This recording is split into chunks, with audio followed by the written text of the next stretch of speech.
I had started a new stream. I don't know why. I don't know. My equipment was messing up, so I had to make sure everything was good to go. We got Tony Lyons in the building. Chet Perry, the early birds get the worm. First says Tony Lyons, and actually it was Chet Perry was first. I don't think I'll be staying on this live long at this live because it starts at 11 p.m. And from what I gather, the main event will not be on early hours of the morning, like 5 a.m. kind of time here in the UK. Yeah, it sucks, dude. It really sucks. I'm looking at Lucero versus Flores, and bro, they're banging already. So, PBC fight, damn near $100. Go figure. You know what I mean? Benavidez with decision. Both ducks fight each other, and they keep talking shite online.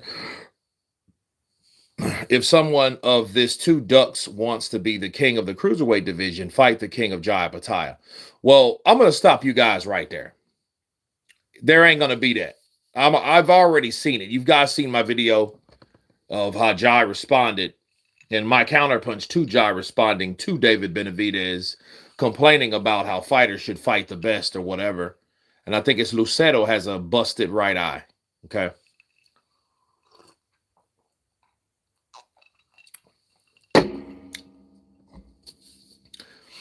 See, if we're talking about everybody in this division, he has to show us. But see, David is not only limited to the cruiserweight division because he's not a cruiserweight. This is his first cruiserweight fight. So it is what it is. Let's throw some green screen. Let's get some good stuff in here. Let's see what we got. What we got. Boom. I don't know if that one looks good. How about this one? This one's probably better. Yeah, there we go.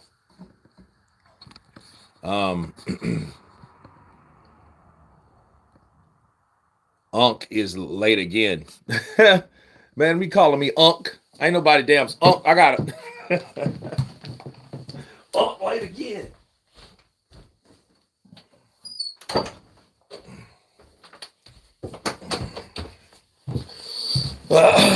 Here we go. Here we go.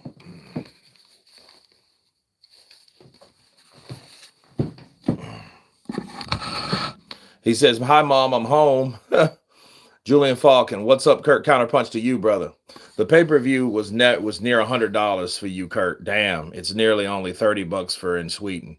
Yeah, bro, it's 100. It's $86 or $89. So it's $11 short of a bill of a fucking honey bun. So yeah, I mean, it's like I don't know what it is, man. I don't really understand it. Like this is a PBC fight, so it's it's some Al Heyman bullshit. And Al Heyman, he only gets so many fights a year now, so he's gonna jack up the price because he has to make all the money he can get. But foolish as he is, he doesn't understand that if he makes it cheaper, people will want to buy it. That's anything. He's thinking, oh, well, no, I'm going to make it $100. No, you're just being greedy. Touch gloves. Hi, Kurt and everyone. Counterpunch to you. Counterpunch, touch gloves, 705 in the building. All right, let me turn this off. I don't like the green screen shit. I don't care for it. Yeah. But no, man, I just think if anything, if he made it cheaper, people will want to buy it. You know what I mean? It's what's losing him money. Yeah. I mean, it's like all the other big things. Because once upon a time when he had Floyd, and then he had Canelo, and then he had, the Thurmans, the Spences, when he had these guys that he could really promote his brand in the network, he could do those things until people start realizing, like, well, wait a minute, dude, didn't you start on free TV? Wasn't it free TV that got Al Heyman where he was? Now, all of a sudden, he was putting guys like Keith Thurman versus Collazo on pay-per-view. And it was like, okay, well, why are you putting these guys on pay-per-view? You started on free TV. At some point, you have to know where to hold and where to fold. In other words, you have to know where and or who to put on pay-per-view, not just anybody. Then it just made you wonder, like, why are you pushing pay-per-view so hard? He was pushing pay-per-view so hard because, for one, people wasn't buying it because it was too expensive. So people started stealing the shit. They started galfing it. They're like, look, we're going to galfle this, bro. We're not going to sit here and pay $100 for some shit like this. You know, that's the crazy thing. And then, Floyd retired, and then I guess he was, I don't know.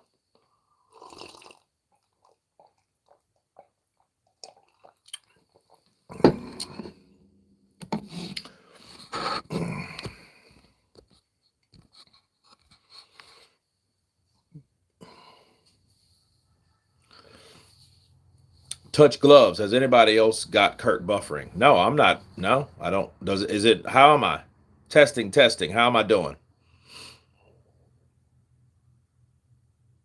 Touch gloves. Come back in. Leave out and come back in. CP to you, brother, all the way from Vanuatu.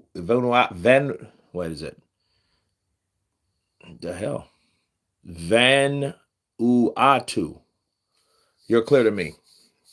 Okay, Isaac Blings, you're good. All right, Blues, Benzu, all good. Yeah. I mean, dude, it's like it. Like this fight, bro, should be $39.99. If it was $39.99, I guarantee you he would get triple the sales. And if you get triple the sales, you're winning. You know what I mean? Would you like to make 300,000 pay-per-view buys at $39.99 or 90,000 buys or 100,000 buys at $9.99? Kurt, did you watch the Inui versus Nakatani fight? I did not, man. I had to work. And for another thing, I was asleep because I worked pretty much all day yesterday. I mean, it's getting tough, bro. I mean, it's not like it used to be, and then you have fights like this that are $100 and you're like, well, damn, maybe I should have covered that since that was on DAZN that you didn't actually have to pay for. See, the good thing about DAZN, at least DAZN knows, okay, we're not going to put every fight on pay-per-view. Al Heyman started putting every single fight on pay-per-view. And it made you think like, dude, what's wrong with you? What's the deal here? That's better. Okay, cool. Chester from Vancouver, Washington in the building.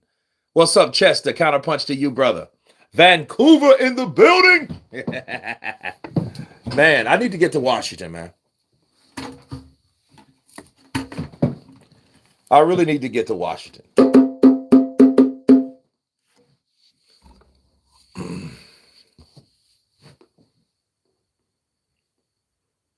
Oh. Flores, bro, he's busting up Lucero. And this is a tough fight because Lucero is like the guy coming forward, but he's not the accurate guy. He make land every so often. Touch gloves coming in with some love, piggy bank cash as always. Thank you very much. Thank you. You don't know what that means. It means a lot because this here is 80. What was it? Let me. I don't want to tell any lies. Let's see. It was.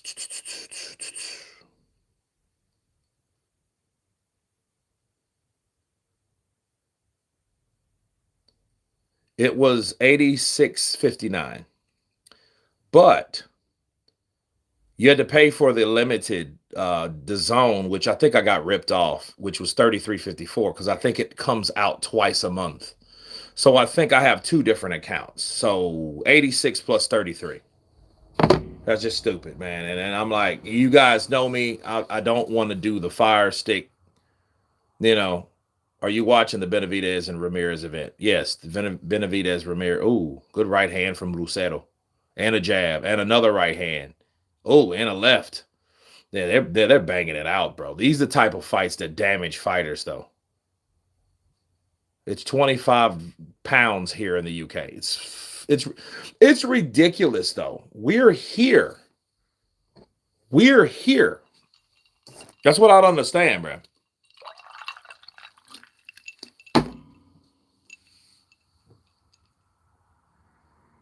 Hello, Counterpunch. What's up with you? And hello, beautiful people out there. Antonio Davis, Counterpunch to you.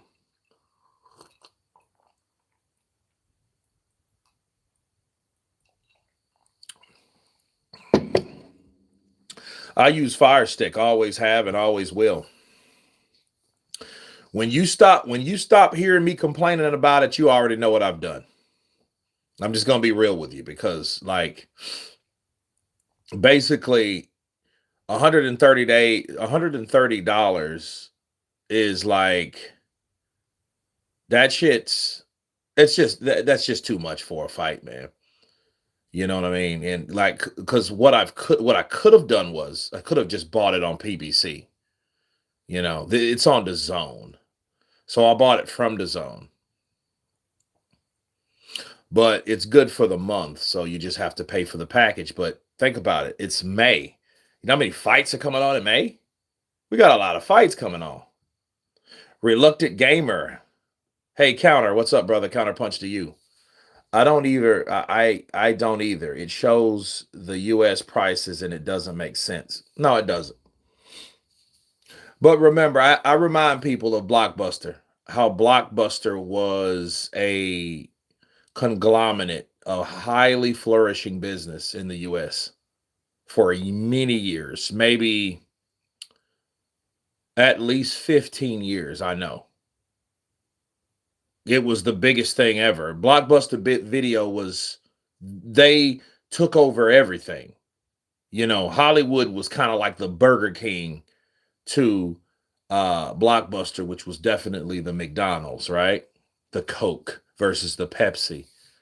And they were just around. Ooh, good right uppercut from Flores. But it's crazy because it's like they had a choice. They had a choice. And I think that's what happened to Al Heyman. Al Heyman's still around, but he's nowhere where he was even 4 years ago, 5 years ago. Because people caught on. They're talking about illegal streams. You know, you're talking about illegal streams. You're pissing and moaning about that, but don't you think, and you didn't care about the consumer pissing and moaning about those high-ass prices just to watch boxing? It's either they're going to do what? They're either going to steal the fight and still watch boxing or stop watching boxing. Either way, you're going to lose money. And if you're going to lose money being greedy, well, let that be. You're going to lose money.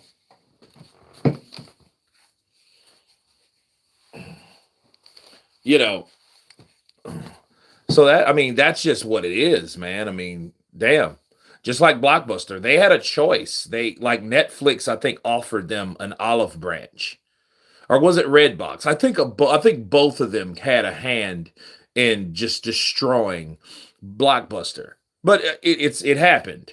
Now the only Blockbuster you have in the United States is it's in what is it? Bend, Oregon.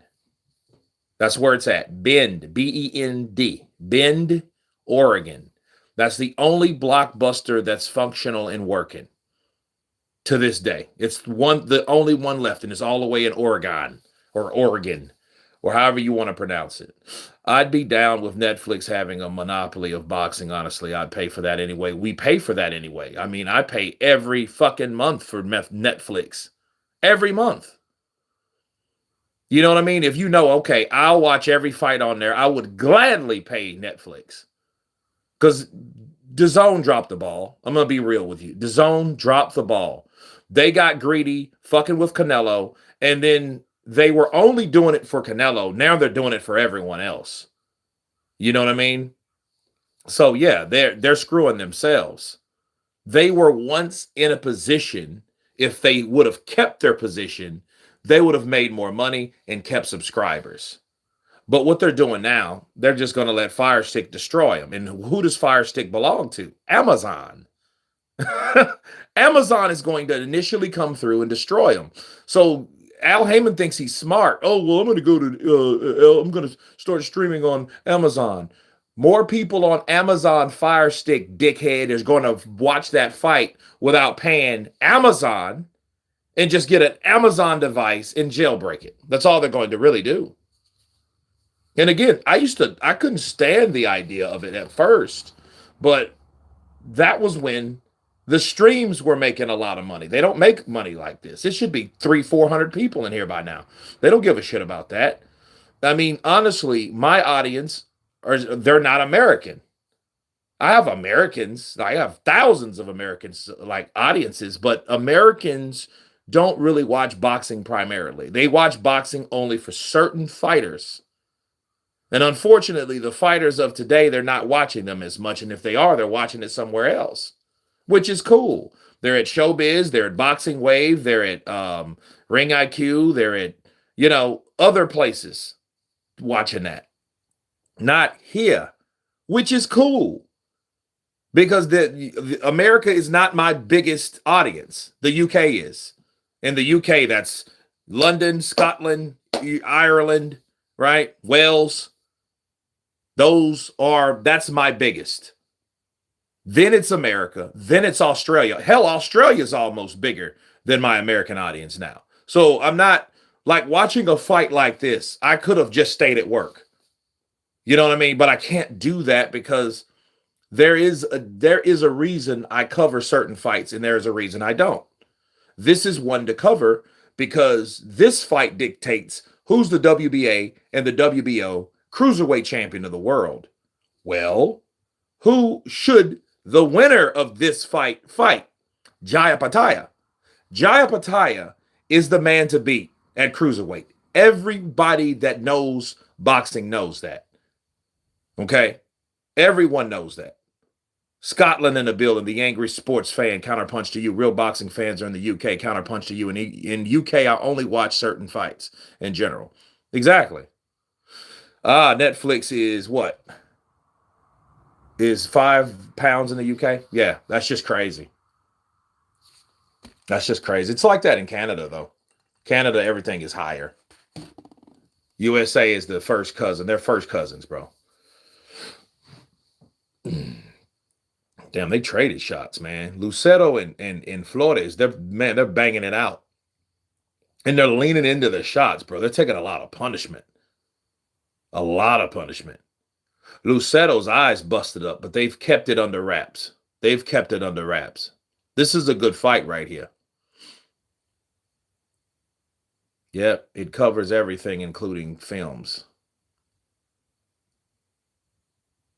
Good win for Inouye. I hope he fights Bam next. Like in the UK, I don't think pay-per-view has exceeded 30 pounds. The Zone Ultimate, a fair deal, in my opinion. Well, the Zone figured out that some people are going to be stupid enough to buy it, but then they're missing the point. Oh, good right hook for Lucero. Oh, straight right, because Flores chopped 2 right hands when he ate a left hook, and that left hook made him retaliate. Good jab from Flores. Lucero's. Ooh, good left uppercut from Flores. He set that up nice. Right uppercut for Flores. Right hand, and he turns. He kind of reminds me of Miguel Cotto in a way. The way he swings, he loops shots. Cotto fights like that. I'm going to tell you who else used to fight like that. Danny Garcia used to fight like that. Just kind of looping shots. But those looping shots definitely have power behind them. But yeah, here's the thing, though. This is what happens with people that get greedy and stay greedy too long. Like Blockbuster, like Al Heyman with the bullshit pay-per-view. DAZN they're going to feel it too. Because when they figure, oh shit, we should have actually stayed a primary streaming service, they're going to be in a rude awakening. because someone like Netflix is going to take over. And when that happens, it's going to be over. See, Zuffa Boxing with Paramount, and then they signed with Sky Sports. You know, you pay that fee, you got that service and everything on that particular service. But this, yeah, the zone shit, they're trying to team up with PBC. They're going to go down in a sinking ship with the PBC. The pay-per-view shit, nah. Because it's going to be so many people that get Fire Stick. And here's the bad thing.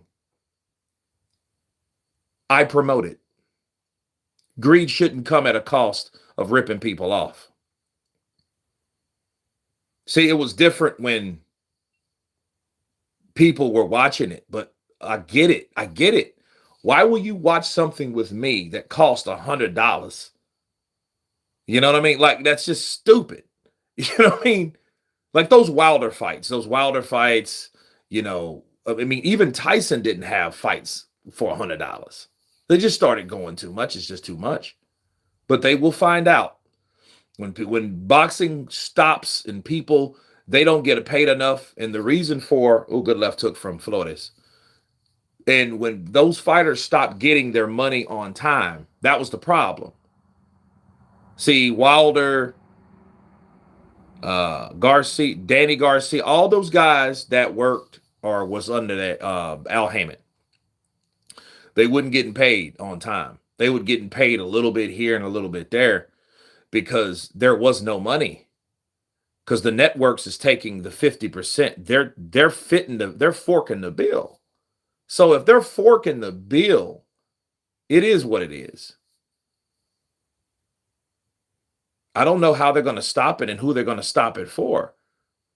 I know Flores is landing shots, but Lucero is doing enough. So, because it would almost be like, I don't know, man. I don't know about stopping it right now. I just know they're both taking punishment. These, unfortunately, are the fights that have to happen because nobody's willing to back down. It's 8 of 10, too. I mean, why stop it now? Unless Flores starts landing a lot of shots, you know? But you have to know when to stop it, though. Yeah, you do have to know when to stop it. And I've seen, we've been here for the last, 4 or 5 rounds, and it's crazy.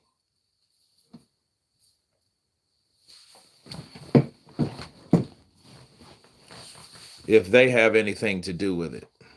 Yeah, once Fury and Joshua retire, pay-per-view is done completely. Next work shouldn't even try.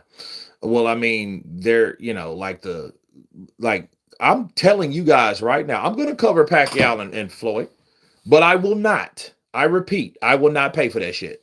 I'm not paying for that shit. I'm not paying. If it's 39, if it's reasonable, I'll pay. But you're not going to do us like you did us in 2015. In fact, in 2015, when we seen that bullshit, when we seen that fight, when we seen it, because that was an exhibition. I don't know why they're all pissed off. Like, I did not sign up for an exhibition because I am a real fighter.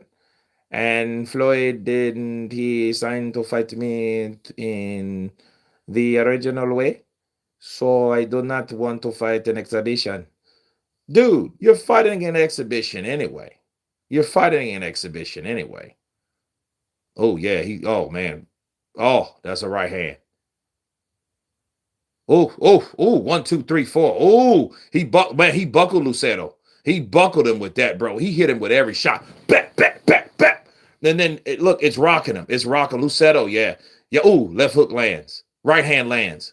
Oh, overhand right. Jab. Oh, double jab lands.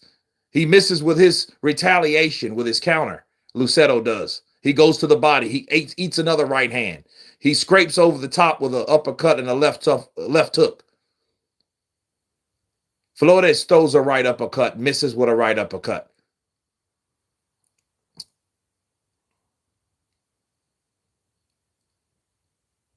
And again, love and appreciate to Kurt and everyone. Thank you, and thank you. 1-2 lands. Left hook lands. Chopping right hand lands for Lucero. He misses the right hand. 1, 2, 3 shot combination lands for Flores. Another right hand. Good counter over the jab for Flores. Floyd takes another step, lands a jab. Now there's another jab. He's taking a break. He's taking a break because he knows Luceto. Luceto is one of those guys, though. Let's be real. Let's be real. He's just tough enough to be killed. Because, I mean, obviously he's not hurting Flores with shots. He's tough. But it's either he gets in a situation where he gets injured to the point that he can't recover, or it eventually affects his overall health. He's getting hit way too much. He's getting hit way too much. I heard Mayweather and Pacquiao might be replaced by Ryan versus Ben on Netflix. I hope so. I don't want to see them old bastards fight no more. There, I said it. I don't want to see Pacquiao versus Floyd fight again. They're trying to steal people's money, and they're trying to do that shit on PB. I don't know where they're trying to do it. I don't know where it's going to be. I don't care. Because they ripped us off the last time.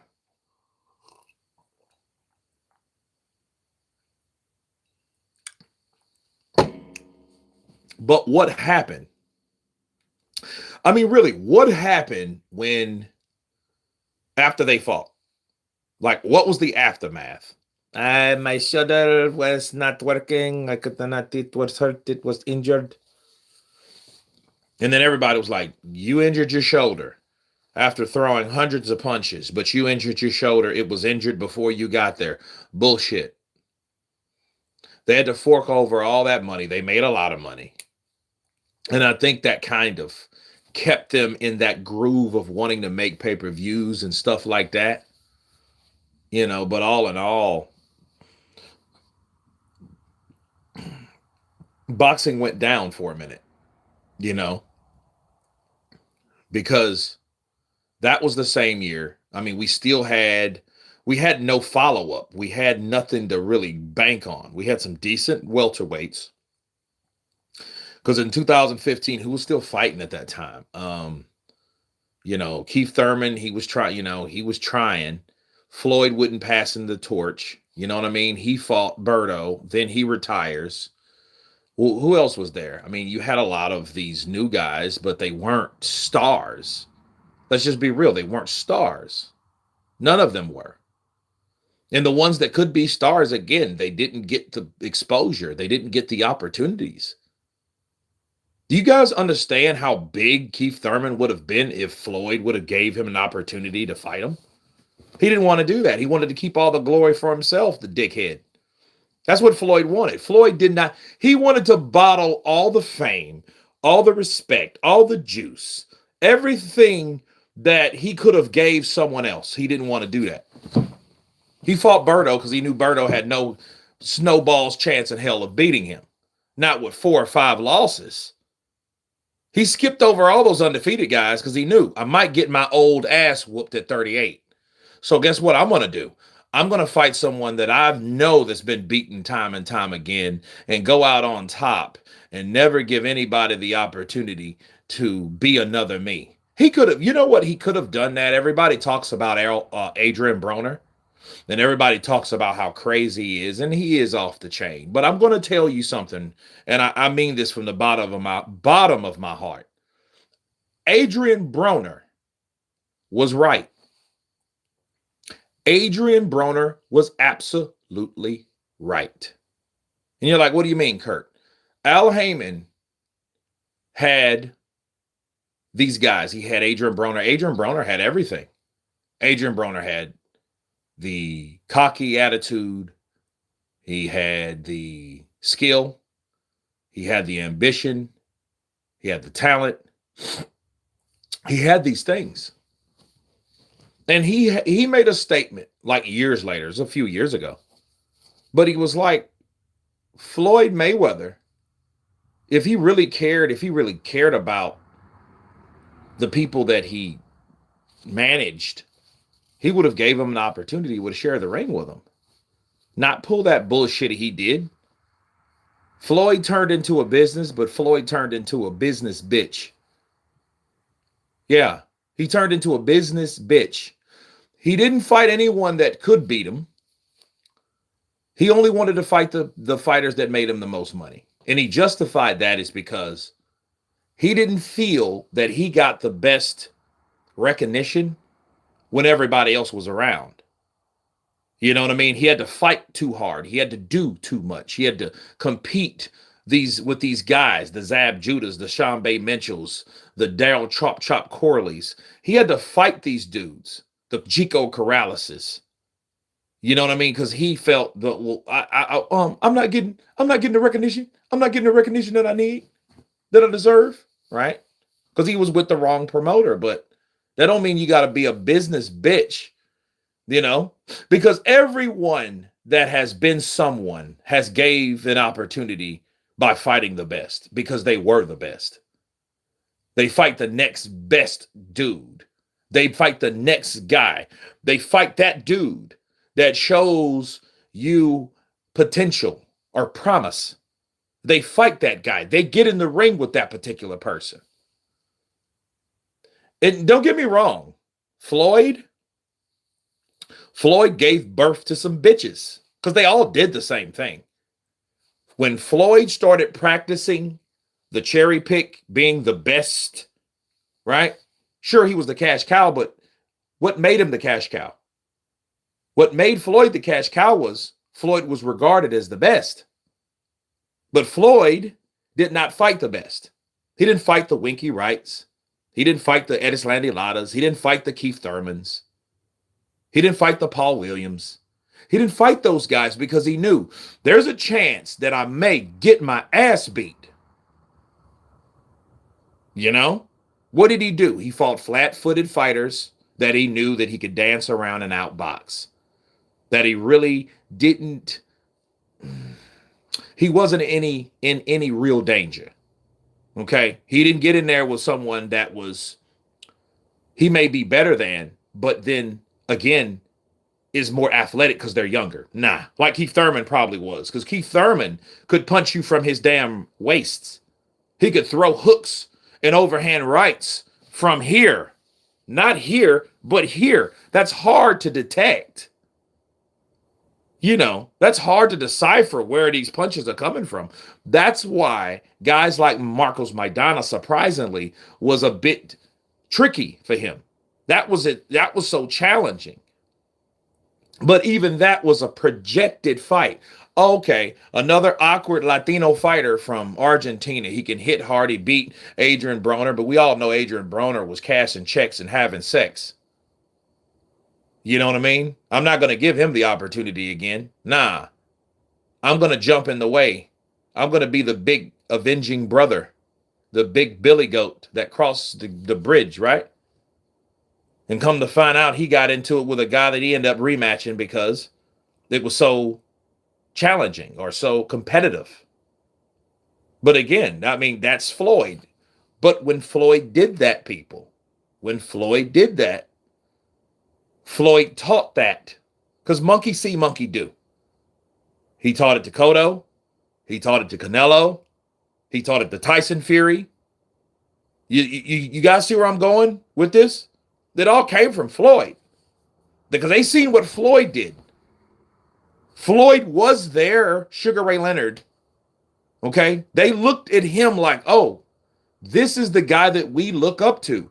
This is the guy in the generation ahead of us, before us.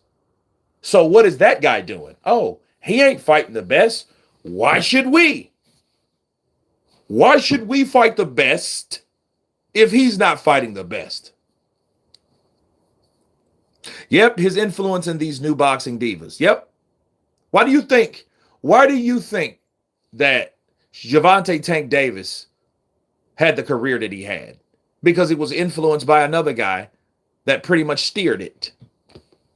If Gervonta Tank Davis was with somebody that really pushed him to be great, people wouldn't look at him nowhere near the way they look at him now. He would probably be a androgynous Billy Badass.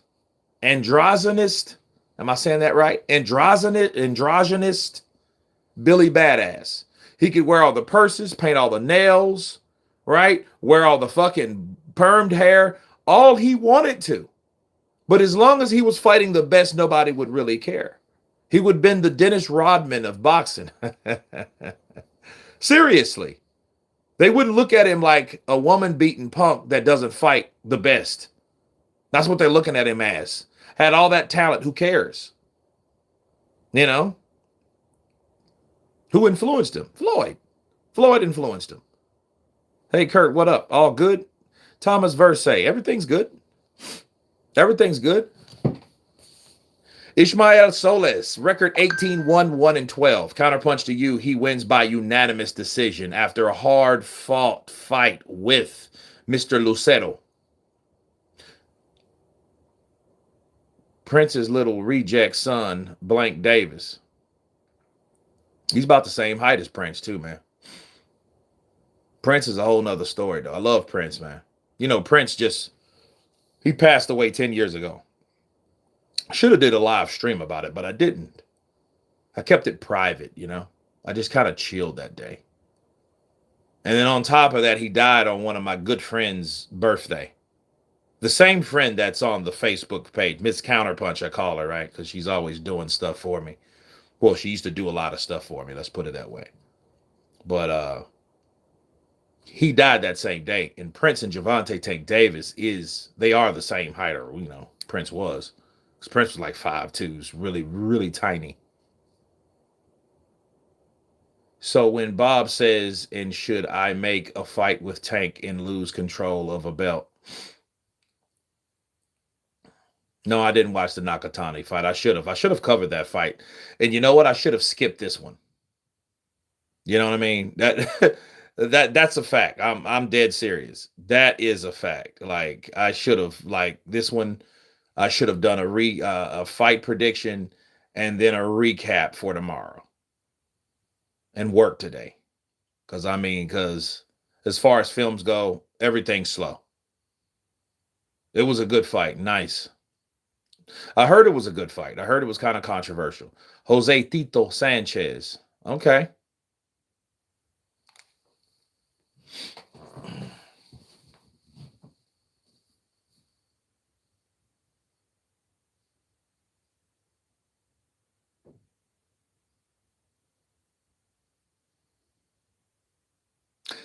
I'm going to tell you, though, bro.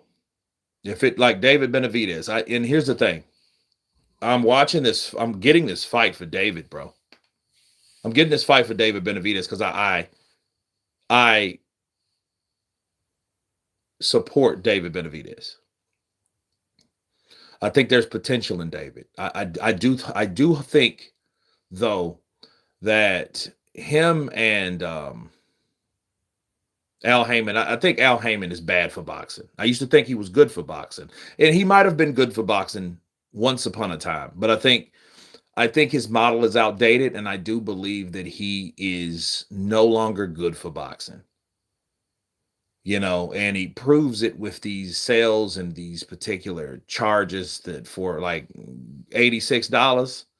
$86 is it's just too much. It's just too much. And if he had it his way, yeah. I mean, people are not stupid though. But trust me, this will be the last time. I promise you. I was just thinking that, and I'm like, nah, man, boxing is no more lucrative enough to be buying shit like that. You know, it's not.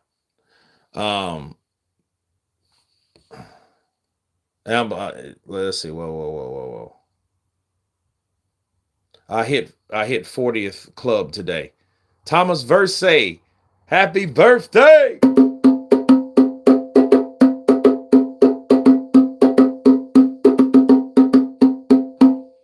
Happy birthday, brother. Welcome to the 40s.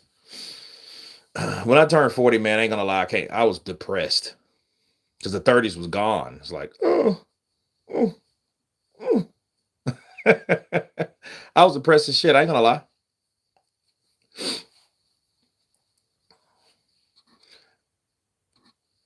But yeah, happy birthday, Thomas.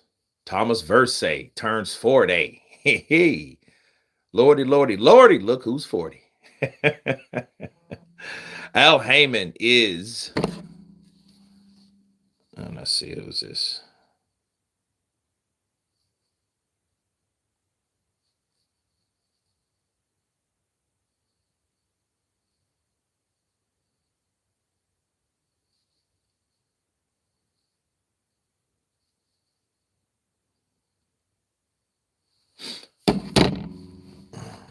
He's lost in the sauce. I don't know if he's lost in the sauce. I just think he's no longer good for boxing. Floyd's trying to sue him in Showtime, I think it is, or PBC. You know what I mean? And he handled that shit. So what? Why not? The Wilder Joshua fight and the Fury Joshua fight both lost some of their luster. They should have fought before they took the losses. Thoughts? Yeah, but I think that happens. I think that happens a lot with these guys. I think what they try to do, they try to, it's all about the promoters and their projections. The promoters and their projections. Yeah.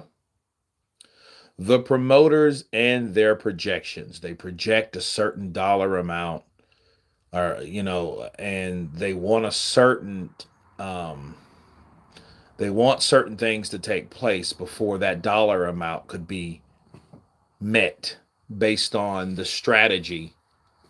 And the strategy may be fighting somebody, a tune up, or fighting this particular person that is a mutual opponent. But what happens in boxing, which I love about boxing, honestly, boxing is corrupted, but boxing is, it's undomesticated. It's so raw. See, you can get in there with a person that if you haven't paid that person off, he's going to go in there to do exactly what he trained to do, destroy you. He's going to go in there to beat your ass, to beat you up. He's going to go in there and do his job. Go in there and try his best to outpoint you, outwork you, and destroy you. Bring somebody down to their destruction. That's what you train to do. You don't train to get up at 5 o'clock, eating raw eggs and shit, running 5 miles a day, getting into the gym, taking a break, then coming back for strategy sessions for 6 weeks. You don't do that shit just to take a dive. You don't do any of that to be dictated, right? You don't do that. You box to be the best because you want to train the best. You train, you prepare, you condition, you spar to be the best that you can be. You don't do that shit to take a dive. You do that shit to and to stay alive. You get in there to whoop ass. And again, if you got somebody that thinks, oh, well, yeah, because you can buy so many refs, you can buy so many judges. But if somebody goes in there determined, they could have had all those things against them before they stepped into the ring. It won't matter at all if they make that other fighter fall. Bars. Right? That's why boxing, I love it. Because at times, justice prevails when someone trains to be their best and they actually do their job. They knock someone out. You can't stop a knockout. Now they could try. What they could try to do is they could try to make it a no contest. You know? Oh shit! It's the drums. Oh yeah, the drums are here. Kurt Blessings, T Mia, Quad Life. What's up, brother? Counterpunch to you. T Mia, Quad Life 35. Counterpunch to you. We is. Okay. Touch Gloves, happy birthday. Verse, happy birthday. Happy birthday, dog. Verse. First name Thomas. Coming in the 40s, coming in with that promise. Ooh. Usyk got me back watching boxing again. He reminds me of Thomas Hagler Hearn, who caught everyone. I mean, even he's fucking up now, though. That's the whole thing, man. It's just like, that's why it's almost like, it's sad, though, when you see somebody sell out. I mean, because it's almost like Usyk selling out. He's going against his overall credo to fight the best, to stay the best. You have to fight the best to stay the best. Because him fighting Rico next, and that's another fucking $60, $65. It's crazy. I'm not kidding you guys. This shit's bad. And then you're fighting Rico? You're robbing the people to fight somebody that has only fought once. And who did he fight? You're charging you're charging the boxing world being the unified heavyweight champion by fighting someone that's not even in the sport. He can't talk about Tyson Fury at all. Tyson Fury did it. But again, from Floyd to Tyson, from Tyson to who? Usyk. Usyk, you're picking up that bullshit too? You too, motherfucker? You too? You doing that same bullshit too? You're robbing us too? Rico Van who? Bars. We need light.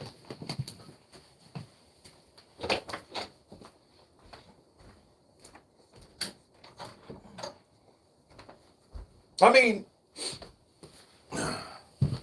let's just be real here.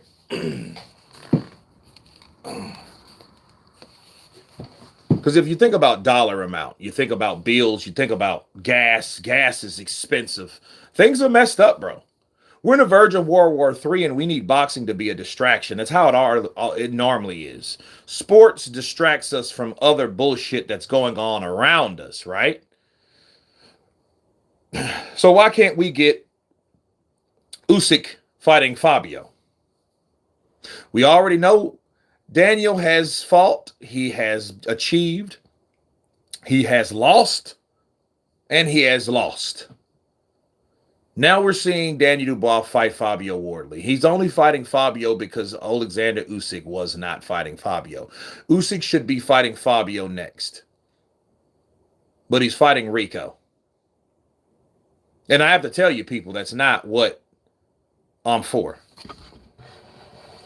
I'm just going to be real. I'm not for that. Jorge Chavez versus Jose Tito Chavez.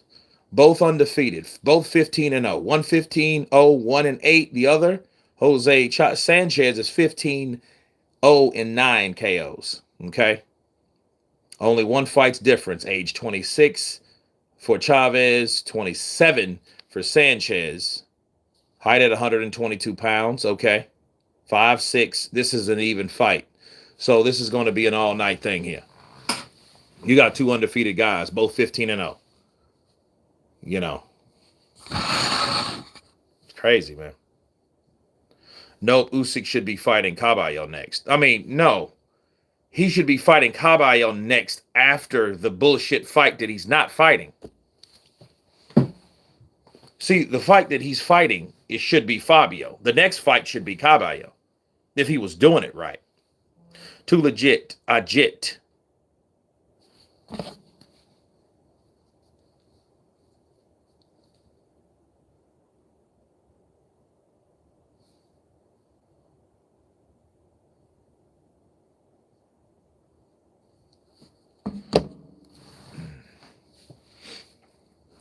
Because, I mean, here's my thing. If Usyk would have retired, that would have been no harm, no foul. Just retire, man.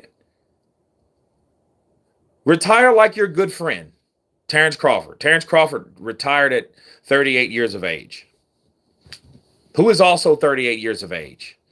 Alexander Usyk, right? He's also 38. He could have retired, and he would have retired on top. He would have retired undefeated. He would have retired pretty much as the respected, undisputed, or last undisputed heavyweight champion. Nobody would have gave a shit because everyone was fulfilled and complacent. They were satisfied with Usyk and his performance and what he did. He whooped Fury, he whooped Joshua, he whooped Dubois, he whooped Derek Chisora, he whooped Joe Joyce, he whooped Tony Bellew. He whooped. He won. And it wasn't easy. It wasn't like he was in there just dominating guys and people were yawning because all he was doing is skipping, jumping, running, and boxing. No, he was in there in the trenches, taking shots, being aggressive, pressing the pace, pushing the gas. He was in there kicking ass. Bars. But he kept and he remained that dude. Because, see, people forgave him. People forgave him for dropping that belt, the IBF, remember? But then we knew what he was going to do, and we forgave him because we knew, like, yo, I see what you're doing. You're dropping it only to pick it back up, but this is not what he's doing no more. He wants Anthony Joshua to be undisputed. If you want him to be undisputed, I don't know. Maybe he knows. He definitely knows more than I do.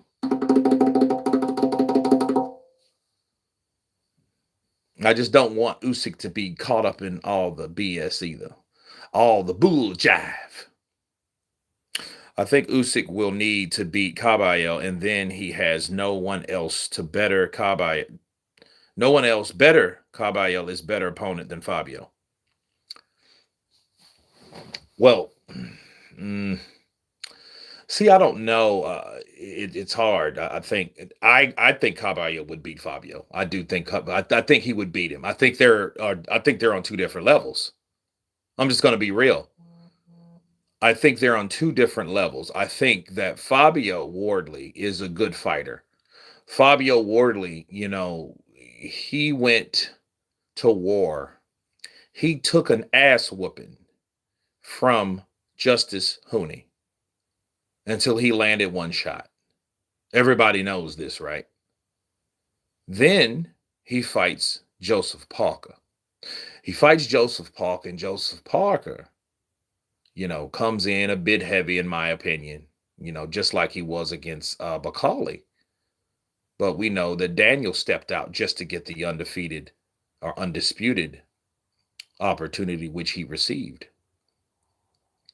Nonetheless, Fabio looked good against Joseph Parker. He looked good against Joseph Parker, and because of that, everybody thought that he was better. Well, maybe Joseph Parker has lost a couple steps. You guys ever thought about that? Joseph Parker, maybe the weight gain. Ooh, good right hand from Chavez. Damn, that was a nice overhand right. Maybe Parker. Ooh, good left hook from Chavez. Nice.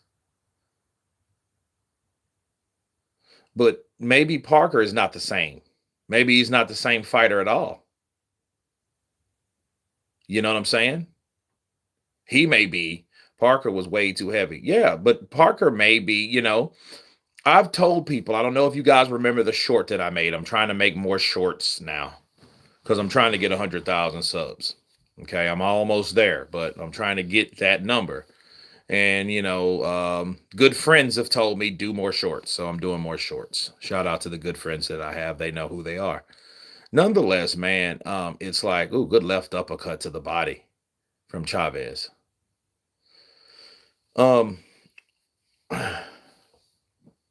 think that Parker, based on that chart that I made, I think Parker is, unfortunately, heavyweights.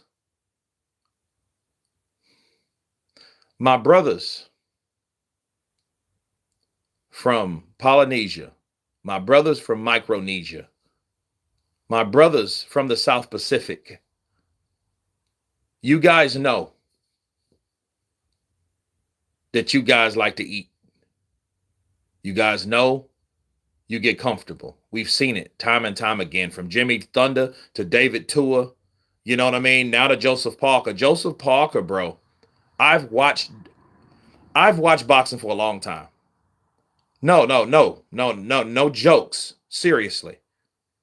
I've watched for decades the progression.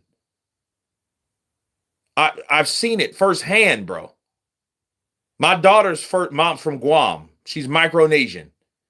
This motherfucker was like, when she was young, she was one way, but then, comfortable fiestas, food, drink, party, life in his life. They're not the same. I mean, they just don't, they grow into this body. Joseph Parker is no exception. When Joseph started gaining weight, I said it immediately. Like, why is this man 270 pounds? Why now? Because he's getting into his 30s. And, in the 30s, you start partying, you stop giving a shit, really. And heavyweights is bad because no one can tell you what weight to be. You don't have any weight restrictions. Nobody says you can't get over 240. You're just, you know, it's crazy. I mean, that's just what it is. And I seen that. I seen that's a natural Pacific Islander progression. And then a lot of times it just they just get bigger in size. Shit. They start eating. It's like Mexican women. They just naturally get bigger eventually. Well, ooh, ooh. Sanchez caught him in the ball sack. I would have took 5 minutes or something. Because that was a hard punch to the sack. Yeah, I mean, because Parker, there was no reason for him to gain that weight. There was no reason for him to gain that weight at all. He was not that weight when he beat Deontay Wilder. Skrilla 50. It says a Parker be a good at 245, 240 for his frame. Yeah, he don't need to be that big. But again, it may just be let's say normal habits of Pacific Islanders. They just start eating and stop giving a shit. They just stop giving a shit. You know what I mean? And, David Tua, bro. Everybody that I can document, man, David Tua in the 90s, when he knocked out Hasim Rahman, well, when they stopped that fight in 97, this cat, he was the number one mandatory for like 2.5 years. And then he fought Lennox Lewis. When he fought Lennox Lewis, this man had gained 25 pounds and he was 5'9". He could hit and then a lot of people think, well, man, he's more dangerous, bigger. No. He may punch harder, maybe, but who says that's the whole thing? Main fight is supposed to be at 4:30 in the morning. Yeah, man. It's crazy. It's crazy how these fights are, man. It's crazy, time zones. That's why I suggest everybody, man, go to sleep early. Wake up at about 3 or 4 in the morning. And then the fight will be on for you. David Benavidez is in the building, 31-0, 25 knockouts, no losses, no draws. He's coming in looking like, don't David Benavidez looks like a big-ass Manolo from Scarface? He looks like Manolo, just supersized. He looks like a supersized Manolo. Manolo, come here. You're the head of my security, man.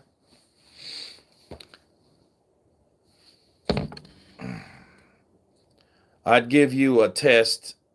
Put one of them Yokozuna bodysuits on and see how energetic you are and see if weight matters. Hey, that's true. Touch glove, counter punch to you. Thank you for that love, man.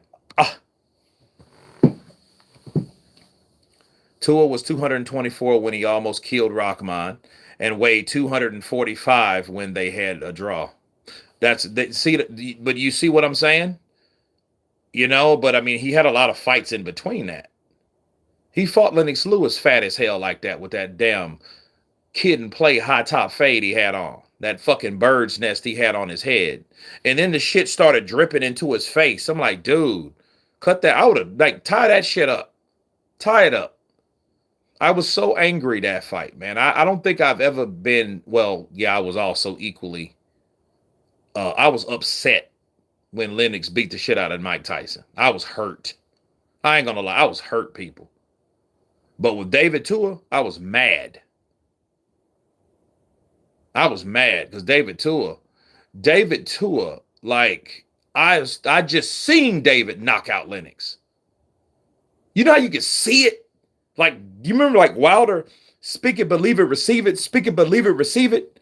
I was like, David is going to hit this dude with a left hook and knock Lennox Lewis's ass out.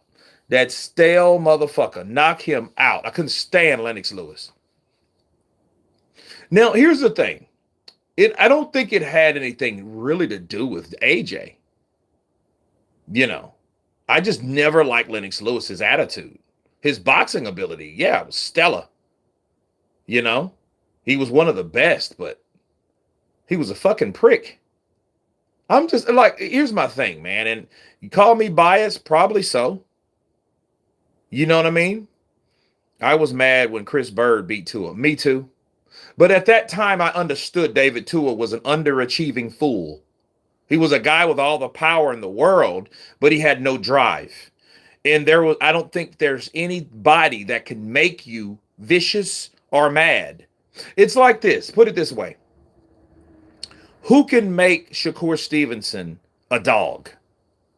You can't make Shakur Stevenson a Terrence Crawford, right? Just like you can't make David Tua a Mike Tyson. They're two different people.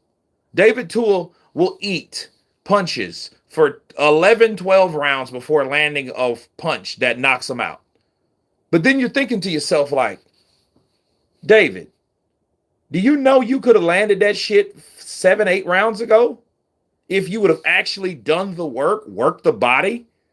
If somebody would have took David Tua away from Ronnie Shields, away from what was his name?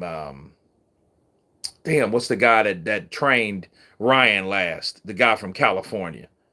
Goodman. Anybody that he had, if they would have put him with like Reynoso or something like that and taught this, if David Tua would have, if he would have like joined, if he had Customato, if David Tua would have had Customato, he probably would be a better fighter. I just think he relied on left hooks and uppercuts. He had decent form, but his footwork stunk. But I think the more he ate, the more he got bigger, the less he was able to move. The tired he got, the more complacent he got because he could take the shots. And that because he could take the shots, he could sit there and get hit and smile. And you guys remember David Tua. You guys remember that. Goosen. Thank you. Goosen. Yeah. So if he would have had someone that taught him that, hey, David, you're smaller, you're shorter, you're tough, you're durable, you're powerful. So we need to capitalize on your attributes, right? Not just landing the one shot, Deontay Wilder. No, because that was Deontay back in the day. David Tua was Deontay Wilder back in the day. Let's look for that one shot. If all he needs to do is land that one. And at times he would land that one. You're like, oh, shit, yeah. But then you think about it as a boxing aficionado. You're thinking to yourself, you're like, David, you can do a lot more than that. You can do better than that.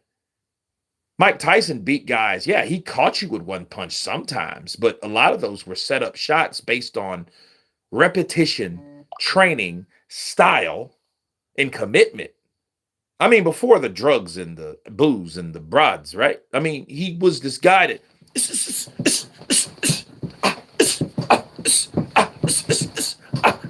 he was the guy that was making angles, making things happen by changing stances. Which if David Tua, and here's the thing, I don't know, and it would be interesting to know if he could do that, because the dude's calves were this big. They were bigger than my head, and I got a big ass head. David Tua's calves were probably bigger than my head. And Manny Pacquiao got big calves. But I bet you Manny's calves, you took 2 of his calves to make one of David Tua's calf. The dude had massive calf muscles. So you can understand, like, dude, if this dude hits you with them fucking coconuts on under him, he's gonna render you unconscious. You might not wake up from a punch like that. The punches that he landed, he threw, were scary. Guess what? David Tua. I love David, man. I love David Tua. I love David Tua. David Tua, bro. And he was a good dude. He helped old ladies across the street. It was crazy. I love David Tua. Did Mike duck Tua? No. Mike and David were after the same fighter, Lennox Lewis, and they both got beat. They never had to fight each other. Mike Tyson liked David. He talked about David all the time, and he said Listen, this is how he said it. I wish that David Tua. I wish that David Tua could join my crew. I like him. He's tough. He's a tough motherfucker. This a lot of times the when he gets his ass whooped. I mean, what does people normally do when they get their ass whooped? They just kind of crumble. But David Tua catches it and keeps getting hit, and he still fights back, and he fights harder. But yeah, that's what David said about. I mean, Mike said about David.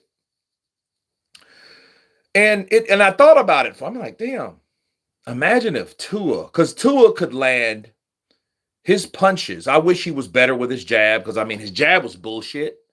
His jab, he fought like a guy that I grew up with earlier in my adolescence through teenage years, Rodney Head. Rodney Head was a Wolverine built motherfucker. He was probably about 5'2", maybe 5'4". He was a Javante Tank Davis, but he had a chip on his shoulder. People used to call him Chucky, like Chucky the doll, because he always wanted to fight everybody. I mean, he wanted to fight me one time. I'm like, dude, I'm looking down at him like, what the fuck you say? What's up, motherfucker? What you want to do? I'm like, this dude's crazy. I like this guy, right? But he always wanted to fight, but he would always do the same shit. He would come in like with a jab to your midsection. You know what I mean? And then he would attack your midsection. He'd run right into you. David Tua did the same thing. Damn, bro, don't miss. Lennox Lewis throws a mean uppercut, probably his best punch. Lennox Lewis said he doesn't think Usyk could have taken his uppercuts. I don't know. Maybe he couldn't have. Shit, we'll never know. That's just a discussion. That's a fantasy thing. Maybe Lennox Lewis is right. Maybe he ain't.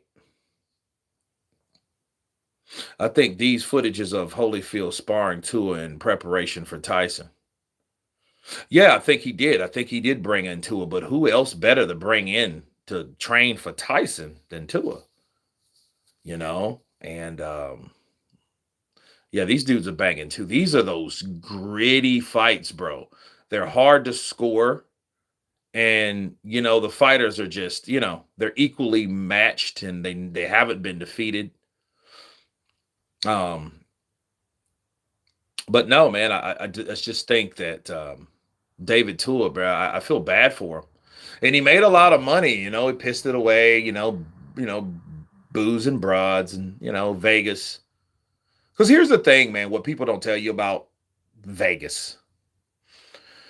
I don't know. I don't know if a lot of you guys have ever been to Vegas, but if you've seen behind the scenes of fighters that win or lose fights in Vegas, especially if you win.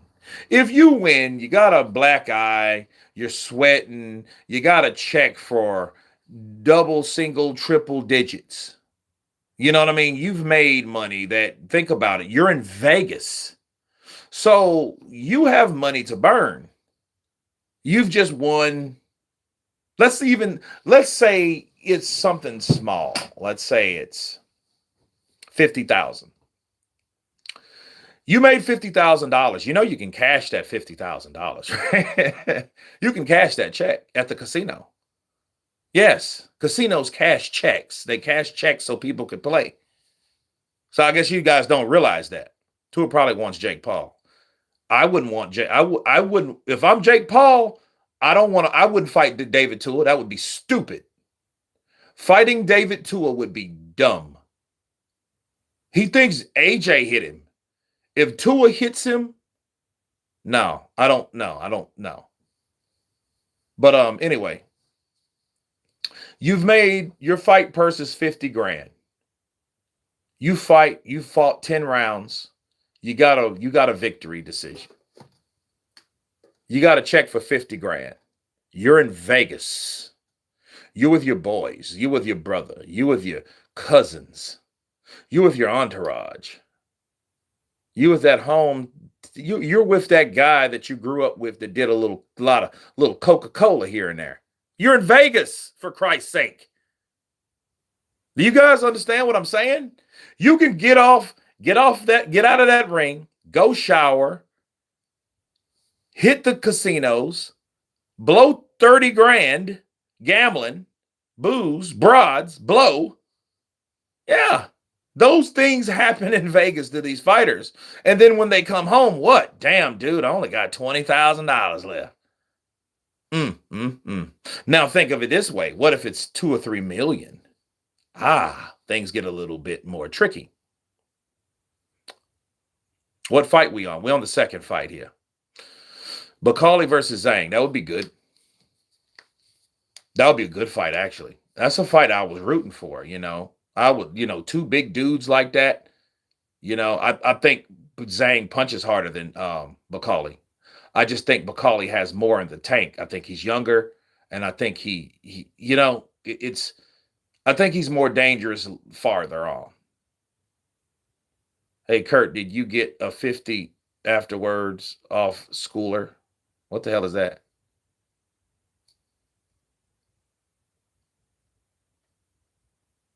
Off Schooler? I don't know what that means.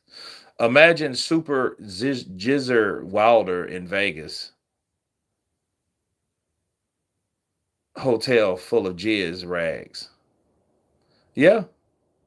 And the way Wilder was talking, I think that's his normal standard protocol. That's the shit he always does.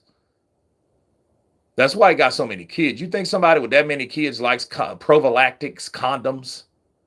Wilder don't like condoms. You gonna take it raw. My pullout, don't worry. My pullout game is on point. John Daly, the golfer, once lost $2 million in one hand in Vegas. I believe that. Because see, you're in Vegas. You can do that type of shit in Vegas. See, you because it don't matter who you are, fighter or whatever. But you still owe that promoter. You still owe your team. You still owe to pay taxes. You owe that money. And imagine the fighters that went to Vegas and won. Man, I just made $250,000. The smart ones leave. But understand, you're not going to leave right away. You got press conferences. You have post-press conferences. You have interviews to do after that for the people that want to interview you. Bro, it's a lot of temptation in Vegas after you've just fought your ass off and depleted. First thing you need some damn Gatorade or some Powerade or some electrolytes or something like that, some Pedialyte to throw in your system, especially if you're not a heavyweight. You know what I mean? You need that to get that replenishment back. You know what I mean? But you might not want to do that. You might want a shot of Jack. You might want a bottle of Eagle Rare or on the rocks with lime, or a few shots with your boys because your adrenaline is still high. Let's say you made 500,000. Ooh, a cool million. Bro, yeah, it's tough. Hey, I remember you are one of your lives. I think it was Crawford and Canelo fight, and Schooler better. Canelo was going to win. Oh, no. He was, it wasn't $50. It was $200. It was Carlos Jose, something like that. But yeah, this cocksucker came on, and he used to stay on. He never came back, which is good. Don't come back, because I'm going to remember you. He'll probably change his name, but you'll see how he talks and it knows. Nobody on this planet is a bigger gambler than Michael Jordan. Yeah, Michael Jordan, man. That dude is a PIMP. What would you do with a sudden $2 million tax-free? Oh, I would buy 3 trucks, and I wouldn't drive any of them. I would buy about 4 cars, all rent-a-cars. Yeah.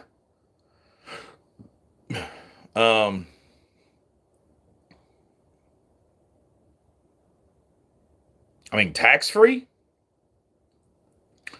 I mean, you got to be, here's the thing. I'd probably go to a casino because you have to, you would have to show like where did you get the money. You can't just buy all that shit. you know, these dudes are throwing. Yeah, they're banging. Jose Chavez. There you go. Was it for 500? I thought it was for 2.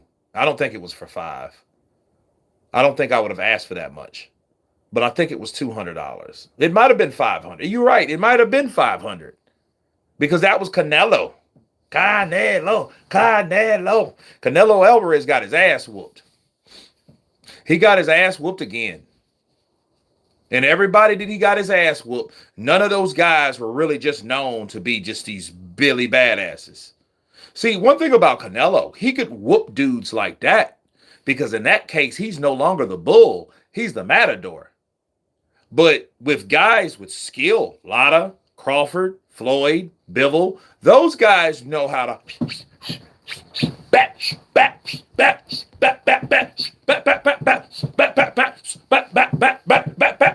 they know how to box.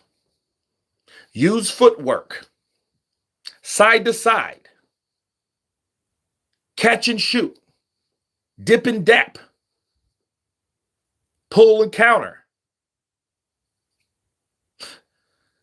No, he pushed for 500, not you. I was a witness to the bet. Yeah, and he never came back.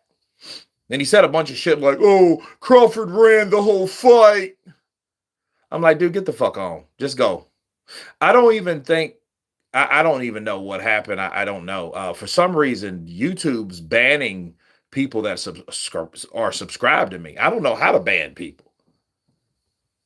Because you only have so many options. It's like timeout for so many long, or you can report someone.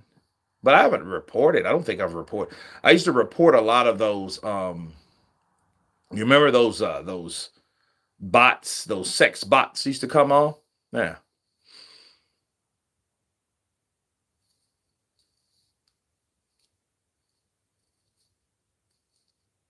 Yeah, Jose Chavez. Yeah, I remember him. And then, I mean, he was just always talking shit. He was like, you can tell, like, when you start, oh, yeah, he always runs. I mean, everyone always runs, except you could just tell, like, something's off about you. Like, your narratives are always targeted towards certain fighters, I let his ass have it. Well, you're clearly racist, buddy. You just don't like the sweet science, Oh, you should just run all the time.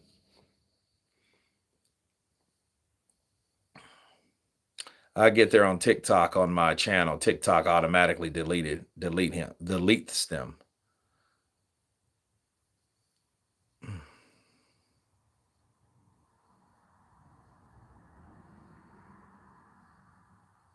Yeah, he will have a meltdown.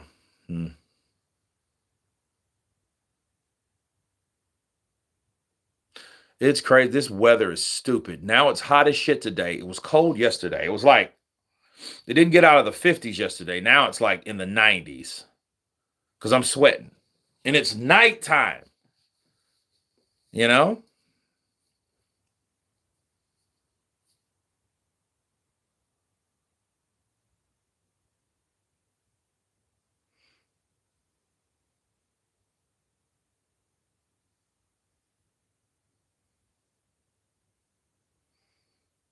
Oh, good right uppercut. Good straight left from Sanchez. Oh, good 1, 2, 3 punch combination from Sanchez.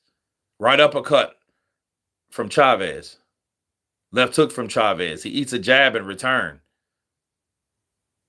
Yeah, these dudes, man, they're going back and forth. I'm just watching this fight. Oh, good left hook counter from Chavez.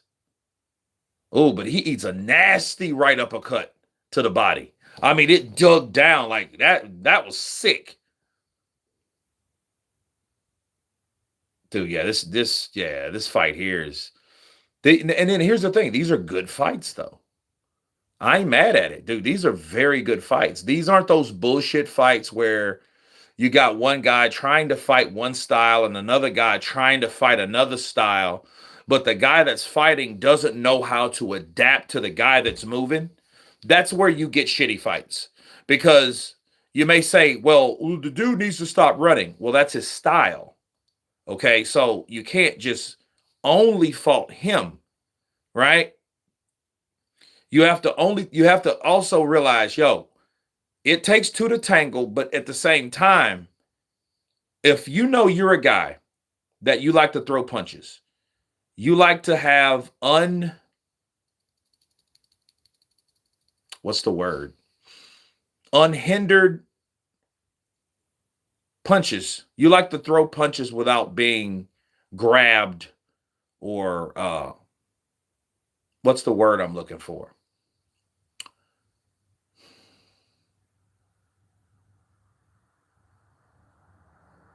That Chavez was a stone cold dickhead for not paying on his bet.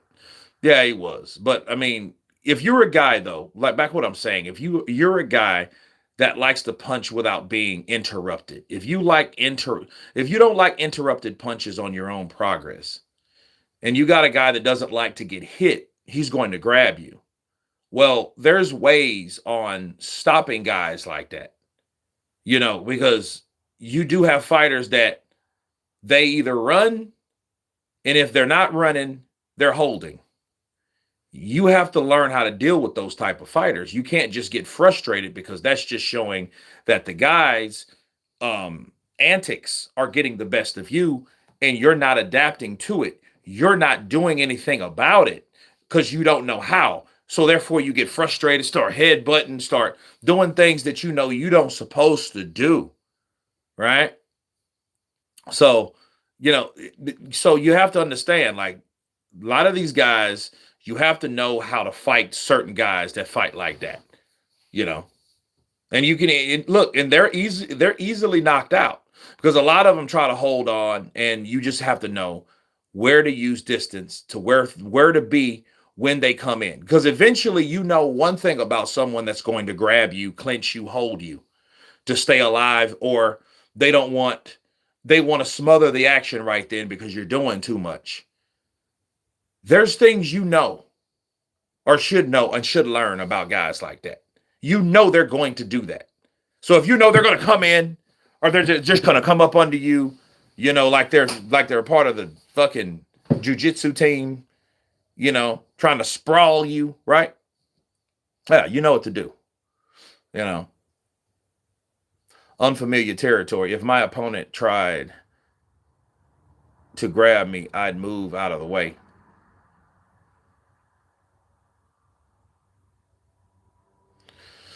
Yeah, that sounds good, but you have to know when, but you have to pay attention to certain patterns that people do.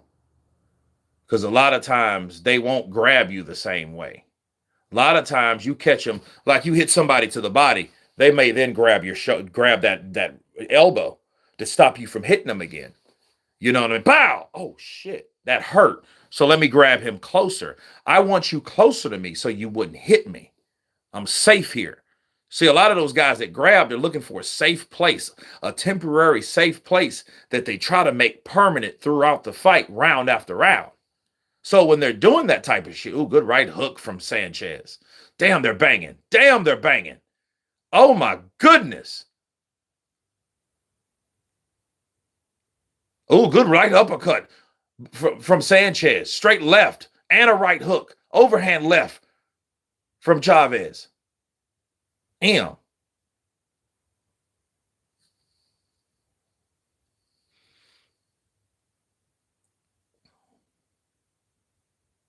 Oh.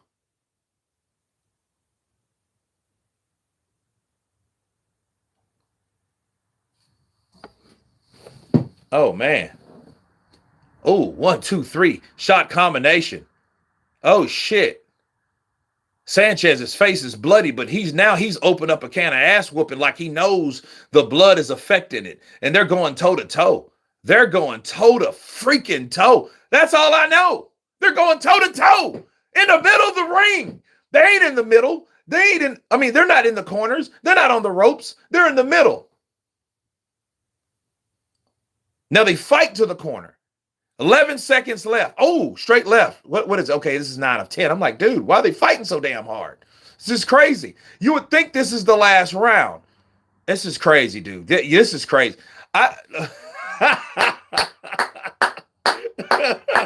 Oh, man. He's just one of those people, man, or stay online all day waiting for a video just to comment, man, ain't got a life, really.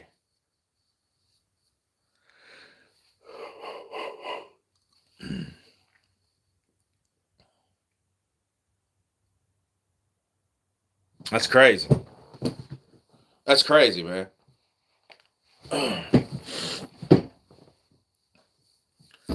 Now, that was a good round. I mean, I don't know. I don't know who would win. I don't know. Just looking at it, I'm just appreciating the action. You know what I mean? Sometimes, bro, I would hate to be a judge in like fights like this, because it's like, who do you give it to? Who do you favor? If they're both giving it all they got and they're both landing shots and they're doing it back and forth and it's 50-50, how do you decipher if it's 51-49, 52-48, 53-47? How do you decipher who's winning or who's not winning? Classic keyboard warrior mentality. We should give a medal. Yeah.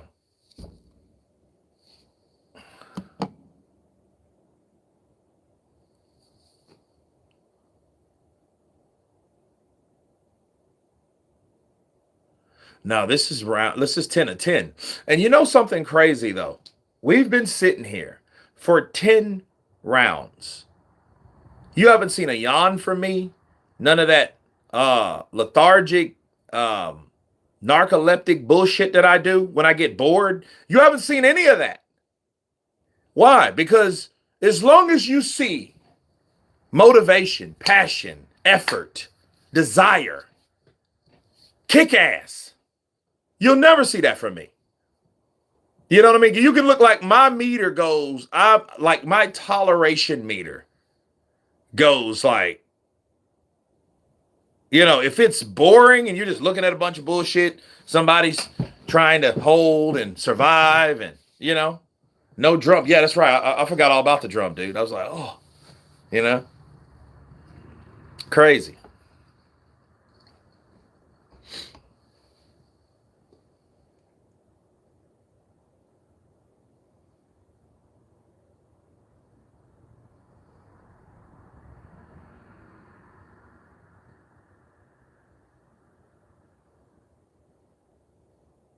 Oh, good left hook from Sanchez.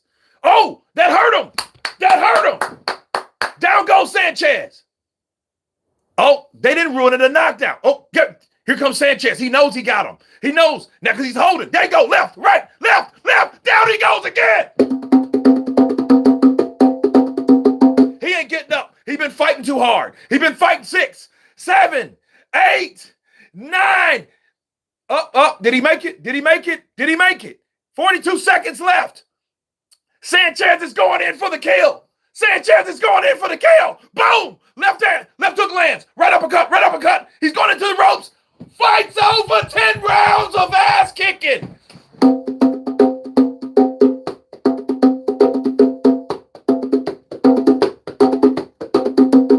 Yeah.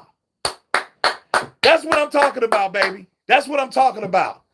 Because he came in, boom, he caught him. Then he tries to come back in. He gets caught with a shot that threw him off, and Sanchez's adrenaline went through the roof. Because Sanchez was in it to win it, baby. It's a hell of a way to lose your first. Man, that's crazy. Your adrenaline. And the power of adrenaline is so... it's dangerous because people don't understand you're in a realm. You're in a realm when you're completely you're in that zone, but it's temporary.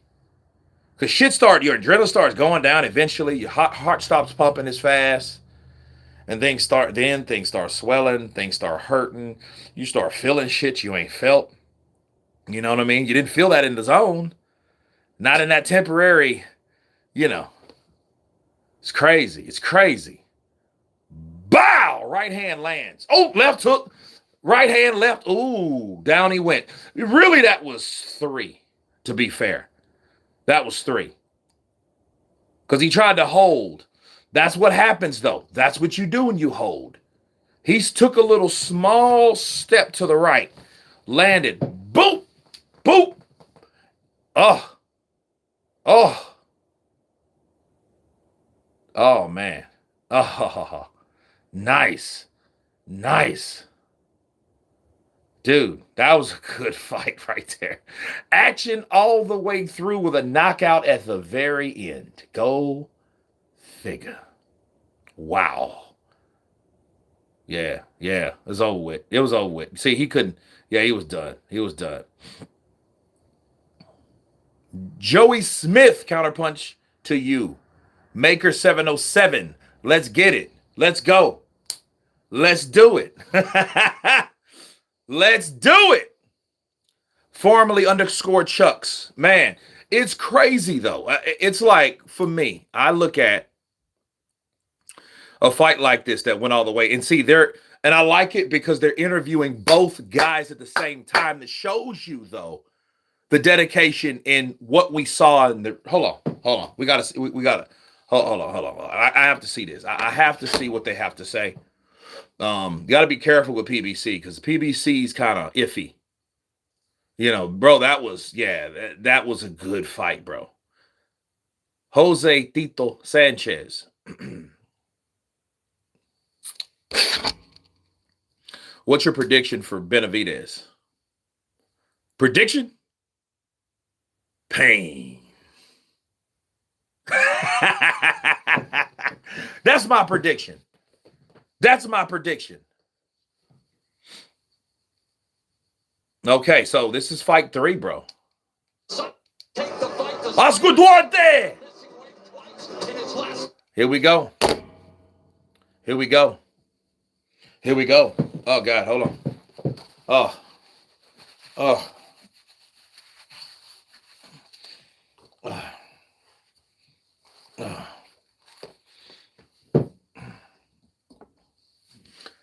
That's prediction. Okay, who is this? Who is he fighting? Angel Fierro. He's 6'3", 1-5 in scheduled 10-round fights. No, I'm sorry. He's 23, 4, 2, and 18. My bad. I was like, damn. Yeah. Yeah, it's a good man. But then, you know what, though? You think about it, though. You know, Mexicans have some of the most entertaining styles. You know, you think they're not as skilled as certain fighters. I think their skill set is different based on their style. It's just how good are they at executing things or doing certain things with the style that they have and the style that they work with. You know what I mean? That's what you have to look at. You know, Angel Martinez in the building. Counterpunch to you. I see David Benavidez beat him by pace and outworks him on points. Well, I did hear and I did read that David Benavidez he claims he's stronger at Cruiserweight. Well, I hope so, because he's going to need it. Especially if he plans on staying there, which he's talking about fighting Alexander Usyk. I think that's far-fetched. I think that's bullshit, honestly, because Usyk only has so many fights and there's other people way before David Benavidez, you know what I mean, to fight him before he goes to heavyweight. You know what I'm saying? So I think if anything at all, I believe that David, if he feels good and he looks good, he gets a good knockout, he should stay there. And the only sad thing about it, Jai Pataya didn't get the opportunity to knock what's his name? Zurdo out. Because he never gave Jai the opportunity. But of course he's doing it for the money, and it's the business. You know? It's the business of the whole thing. Be an impressive fight because they are they will commit to the body. I mean, look, if David looks good and and especially if it's a stoppage, if it's something that's definite, if it's something that looks and it reflects his power, oh yeah, he should stay exactly there. He would be a fool to go fucking with Dmitry Bivol or Artur Beterbiev because at that point he would be at a disadvantage from him bouncing up, bouncing down, and jumping down and weight, then jumping back. No, because I see this is what he is going to do. This is my counterpunch prediction on David Benavidez's next moves. David will beat Zurdo. Then he will leave, go back to light heavy. Then he will fight somebody there. I don't know who that will be. If it's smart, it will be Beterbiev, right? But Al Heyman, I think Al Heyman would say, no, let's do that at the end. Let's try to fight Bivol if we can beat Bivol. But let's try to fight Bivol. You're the undisputed. You're the undefeated guy. You're the unified cruiserweight champion that has never faced a defeat. So we're going to go after Bivol first, Beterbiev second. Then by the time you go back up in cruiserweight to defend any of those belts or to unify those belts, your name will be highly more recognized than Jayapatia's. That's how I see that going. If he's smart. But I don't think that'll happen because looking at Al, he may not want that fight. Knowing Al Heyman will say, nah, we ain't taking that fight. Let's take somebody else. You know? I say points. Zurdo is beating him. What? Zurdo gonna beat him? Hey, that's a bold statement. I don't like to hear stuff like that, though, man. Hey, breaking. Stay tuned tomorrow. Announcing. He lives in Mancomb. Morecambe. His family, bad news. Keep eye on it.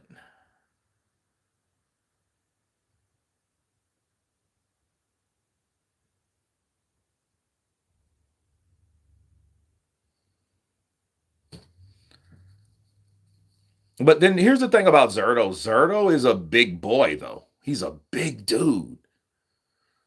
That's why it's interesting to see. I mean, Zurdo's bigger than David, bro. I don't think David knew. I think here's the thing about David. David fought at light heavy, and I think he found himself at home.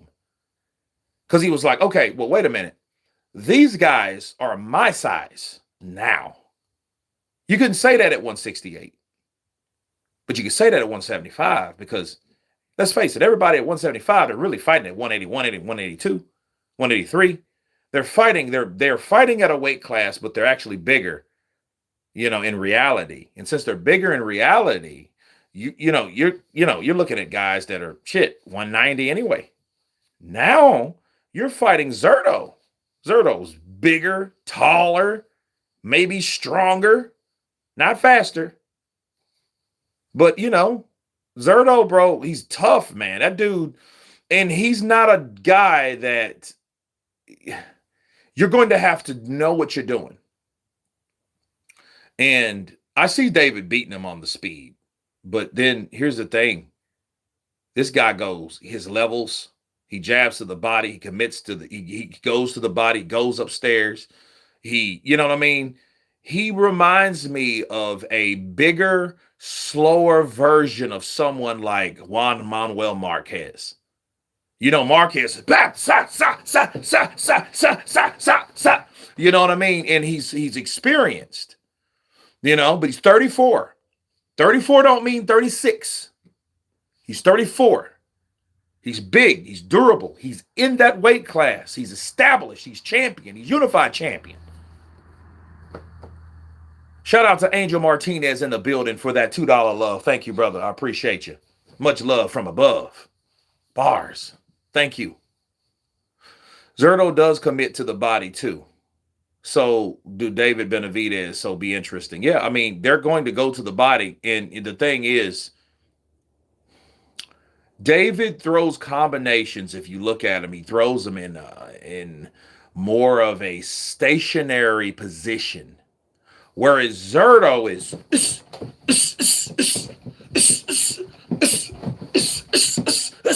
he's rangy, the shots are looping, so he can disguise a lot of those body shots for uppercuts going underneath.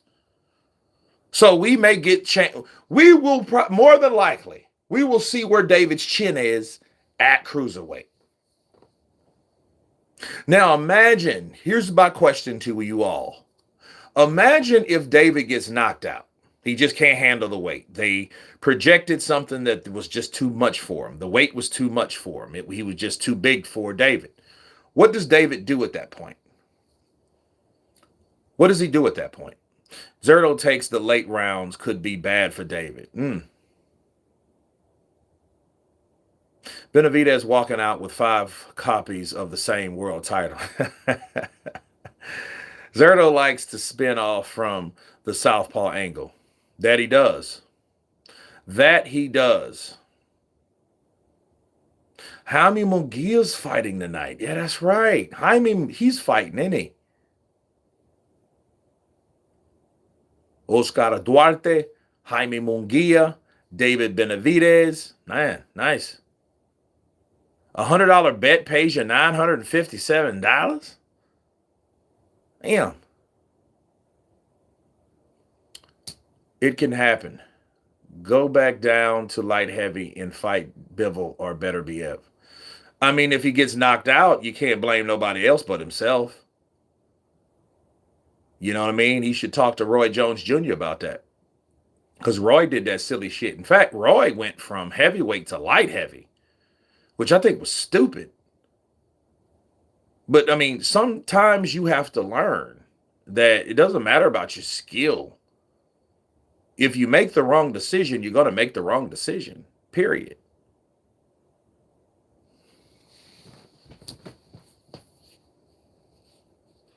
I got Zurdo. He will come with faster feet, and David Benavidez will be slower from the weight. I don't know. I think they're about equal in footwork, foot speed. Because I don't think David's not really fast in his feet. You know, you think he's fast. No, he has fast hands. His hands are faster than his feet will ever be. That's why guys like Bivol is interesting because, see, Bivol is going to move and give him problems and angles that he's not going to be familiar with. You know what I mean? Because a fight like that, you're going to find David reaching a lot, which reaching against Bivol is a bad idea. Because what happens is you find yourself in situations. Bill Kaplan. Who's Bill Kaplan? Who's that? But he'll find himself getting hit with combinations that he never been hit with, like. And see, that's where fights begin, and that's who people, how true your true character, your true essence of your character is revealed. When something happens to you that's never happened to you, how do you take it? What do you do in response to it? Do you even know what to do when that happens? Damn. This dude just hit me with 3 shots.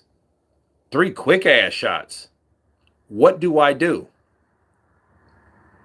You know? Do I respond right away? Do I smile? Do I pretend that it doesn't hurt?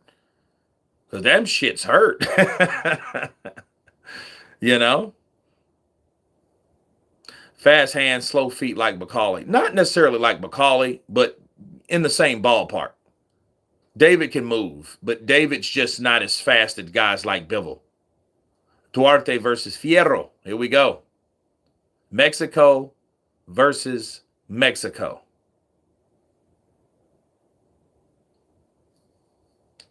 Did Roy Jones fight John Ruiz? Yes, he did.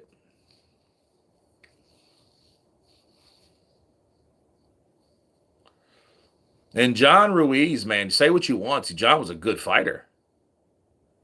You know, he was a good fighter.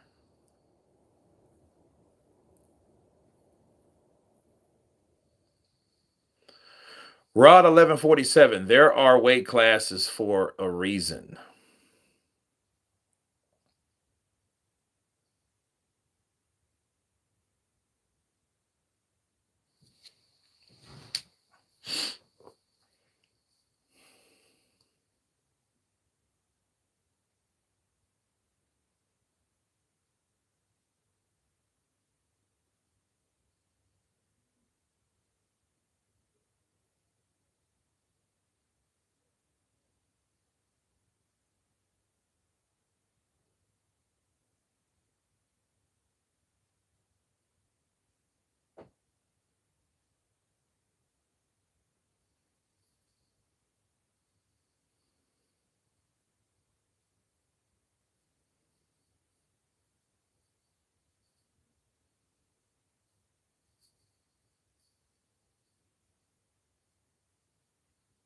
Ghost of 1992.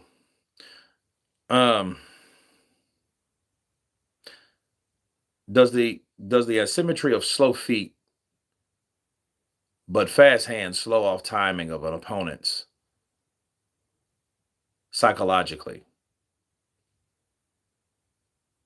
Yes and no. It depends on who you're fighting.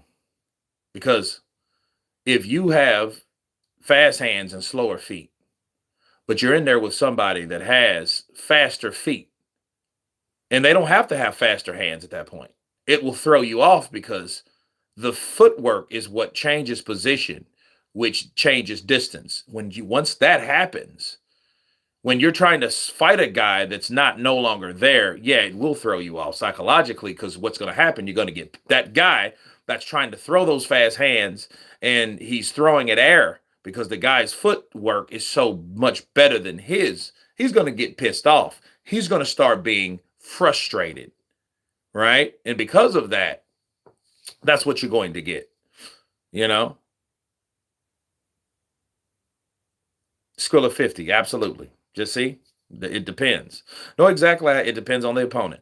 Know exactly how this fight will go. Benavidez aggressive, applying pressure. Zurdo will shell up, waiting to land a big counter punch in between Benavidez's punches, and Benavidez will get stopped.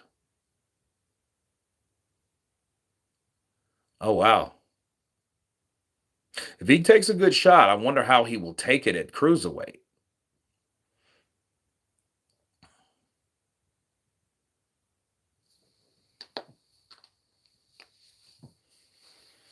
Look at Anderson versus Bakali. Bakali's hand speed was blistering. Yep.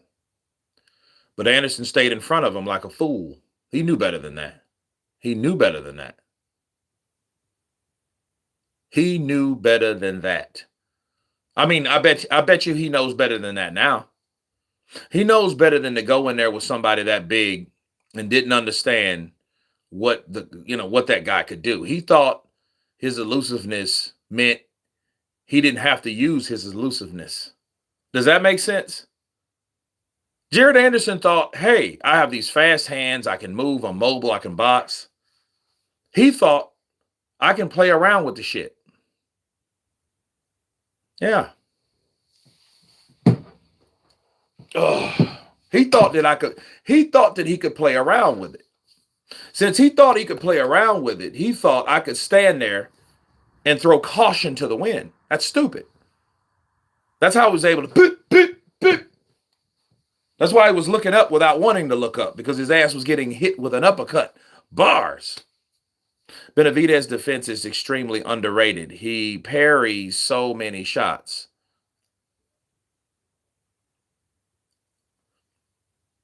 Yeah, he does. He played himself into an ass kick.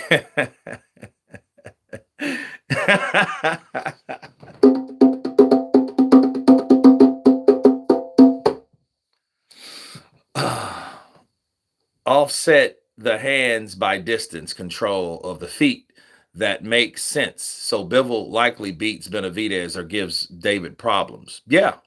But see, understand, it depends on what game plan they go in there with. See, if he plans on, oh, let me go in there and box, he may lose. David has to go in there to fight, not box. But even if he goes in there to fight, he's going to end up with problems. Because you better have some boxing ability fucking with Bivol, because Bivol knows certain things. He knows the counters. He knows when he can come in. He knows when to come in with shots. He knows when to stay back. He knows when to move. You know, he knows when to do a lot of things, I believe. And especially in a fight with David Benavidez, because he knows him. You guys know the last 3 or 4 years, David's been talking about what he did to Bivol. There's an incentive for that fight. There's a reason.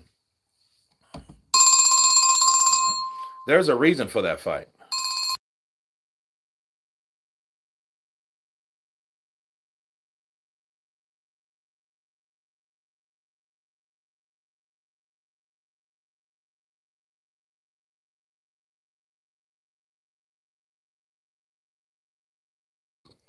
But no, I think he knows where and how to fight David. And I think David has a good idea on how to fight him.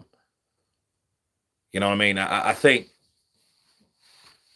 that fight should be made and told, because David Benavidez start saying and talking about Martin McCauley stories, like what I did to him in sparring. This is what happened in sparring.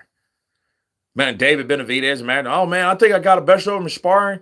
You know, I did a good fight with him. You know, Bivol is good and everything, but I think I got a best of him. I was open can of whoop ass in there, and I really showed him who David Benavidez is. This Fiera guy got 40K fined for losing weight. Damn.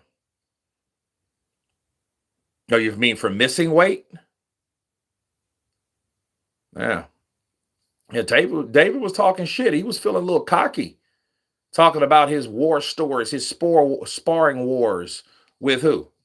Joey Smith coming in with those 2 pounds of love. Counterpunching you, brother. I appreciate it. You didn't have to, but you did. Formerly Chuck's Benavidez sparred this dude he's fighting tonight a lot. Oh, well, we get to see that too, but I haven't heard about that. I haven't heard anything about him sparring anybody or any sparring sessions about Zurdo. So that should tell you something. If you spend a lot of time talking about fighters that you sparred and then other fighters you don't, you said that for a reason, right? You're talking about Bivol for a reason, because he knows Bivol's that guy. You know, and since he's doing what Martin McCauley did. You know Martin McCauley, yeah, I beat him up, man. I fought him, man. I beat him to the punch, man. I broke Daniel Dubois' nose twice, man. They closed the shop. They did not call me back, man. Benavidez sparred this dude he's fighting tonight a lot. Oh, yeah, I got that one. Benavidez talking about Usyk tells him he's getting over ambitious and a bit deluded. I don't know about over ambitious. I just think Usyk needs to sit down. He needs to retire. But David fighting Usyk, man, I don't think that's a good idea. I think that's crazy. Because I mean, everybody that fights at cruiserweight thinks he could fight a guy that used to be a cruiserweight champion, right? And again, there are weight classes for a reason. You go up there thinking that you can bang, thinking you can do what you need to do, thinking I mean, here's the thing: when you're a big man, when you're big, you think you can do shit. But understand, boxing is like, you better understand what you're doing. Yeah, somebody get him out of there. Get Trevor Kramer out. Get Trevor Kramer out. Take him out. Take him out. Take him out. Ghost of 1992, Canelo also said that he might fight Usyk, I think, years ago. Yeah, until he got his ass whooped. He was talking that shit. He was talking big shit. He was talking that shit when he fought, before he got whooped by Bivol.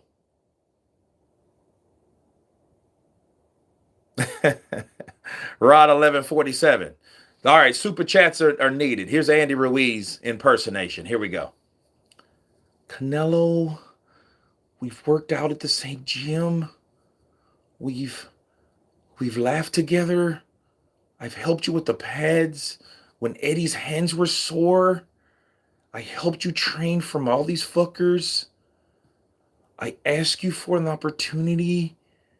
Let's meet at a catch weight. Meet at cruiserweight so we can have an opportunity of a lifetime. Two Mexicans together fighting.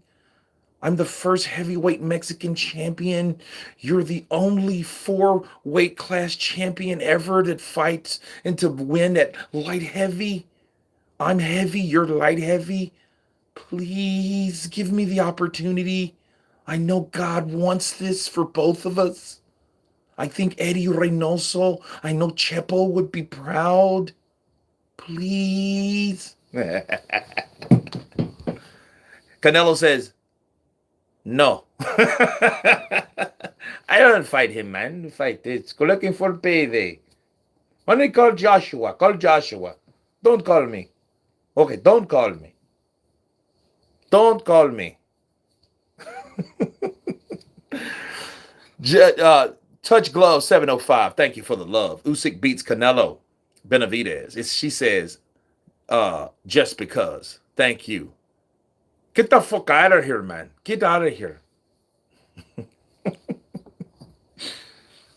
He'd probably tell Andy in Spanish. Pero no me gusta una pelea con este payaso. Este pelea de payaso. ¿Me entiendes? Este payaso. Este pelea es de payaso, Andy. ¿Por qué tú quieres hacer una pelea conmigo? ¿Por qué? ¿Por qué? Tú eres gordo. Estoy yo. Tú eres gordo. Yeah, man. Thanks, Kurt. No problem, brother. Appreciate the love. Got that half a hundo in the building. Kurt, you speak Spanish fluently. Yes.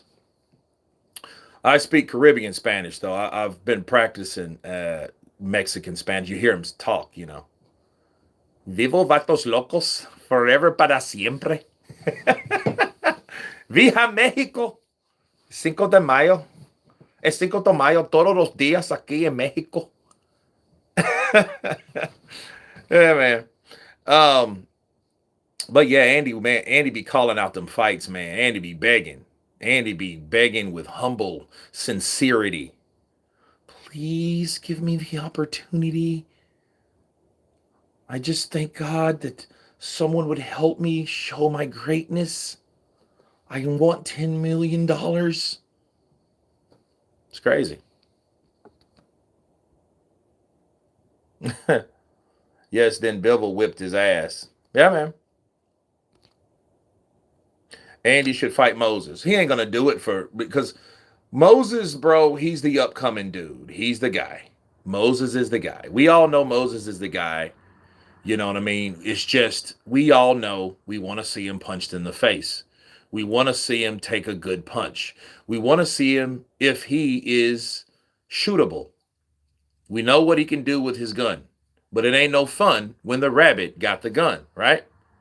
So if that's no fun when the rabbit got the gun, well, there you go. He can punch people in the face and beat the shit out of them all day, but he takes a punch, he can't take it. Being in an interesting fight, Miller versus Moses. Miller versus Moses, target practice. Because one thing about Moses knows how to elude. He's not going to sit there like Leniel, pero. He's not going to sit there like Leniel. He's going to move, create distance, land shots in abundance, go to the body, right chopping overhand rights. No, bro. That fight there with Jarrell would have to be 270 pounds, 265. He would have to lose a lot of weight to even compete at that speed, at that pace. Because, see, that was a fight that it was interesting, but Lenny Opero wasn't throwing punches and landing shots like Moses. Moses is far more accurate, especially being a southpaw. Moses won't miss Jarrell Miller. And here's the thing. We've learned from Jarrell, he ain't never been down to this day, but he got a loss. He got a TKO loss, hasn't he not? You don't have to knock somebody out to get a TKO. You can still beat them. Danny Dubois showed us that. He showed you all you have to do is keep punching, moving, and believing, and bobbing and weaving. Bars, right? You just have to do that. You don't have to knock over the fucking rhino because Jarrell Miller is rock steady from Teenage Mutant Ninja Turtles. He's going to keep moving forward. That's all he does. Right? He's just going to keep moving.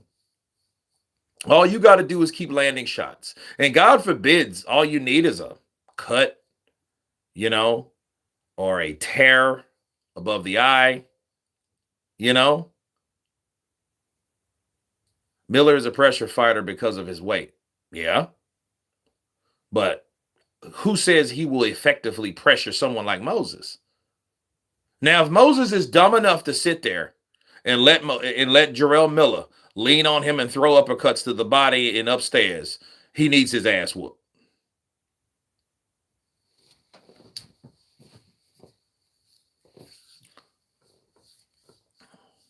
Wilder is Bebop. You know who Bebop is? Bebop is Andy Ruiz. Andy Ruiz is Bebop. Jarrell Miller is Rocksteady. That's why they look at him. He's like my Mexican brother. Cheeseburgers. Cheeseburgers, bitch. Touch glove sluggers have power and Miller doesn't. Yeah, Miller's a pressure fighter. You know, if he had power, it'd be dangerous. Because you're like, damn, you can't knock him down. He just comes at you. He's like fighting King Koopa. Moses hasn't fought a real pressure fighter. It's crazy, though. Tacos y burgers. Hamburguesas y tacos. Hey, Kurt, AJ Fury, who do you have when it finally happens? Well, they're both fighting, and I can tell you then. And I can tell you at that time. You know, because I think Tyson, you know, I think Tyson is still pretty good. It's just there might have been a time he might not have ever beat AJ. It's just business-wise, it wasn't the smartest idea to fight Tyson after you got beat by Alexander Usyk.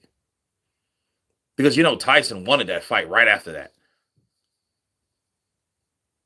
Monday is the deadline. Really? That was 22. Monday is the deadline. All coked up. He was all coked out of his mind. Right? Moses versus Wardley is bound to happen at some point in the future.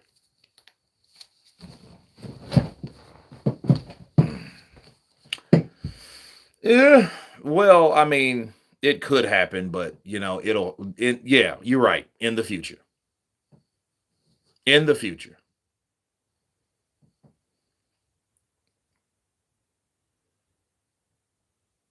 I'm looking at David's. Is David going, if he's losing a little hair a little bit?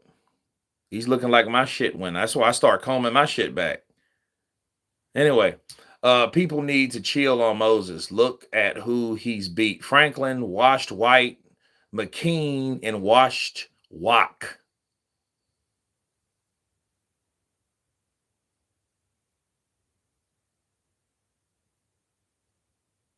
Zurdo by KO. Okay. Worley says it will at some point, but not yet.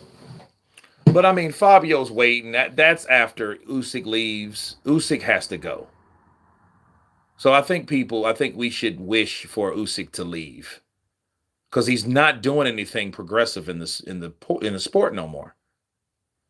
I mean, you know, and it's nothing wrong with just being honest. If you feel like, yo, there's nothing else that I can do being a unified champion, therefore let me relinquish all these belts.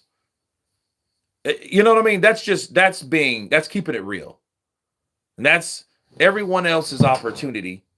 You know, just like he hopes and wishes and desires and trains and prepares AJ to become this new undisputed champion, right? Well, he needs to drop them first. But then maybe, just maybe, Usyk's holding on to him to release him at the right proper time. Usyk, I feel, got more options now with movies, some next chapter in his life. Movies, playing soccer, dancing, shit like that. You know, Usyk's good, man. He got all the money in the world.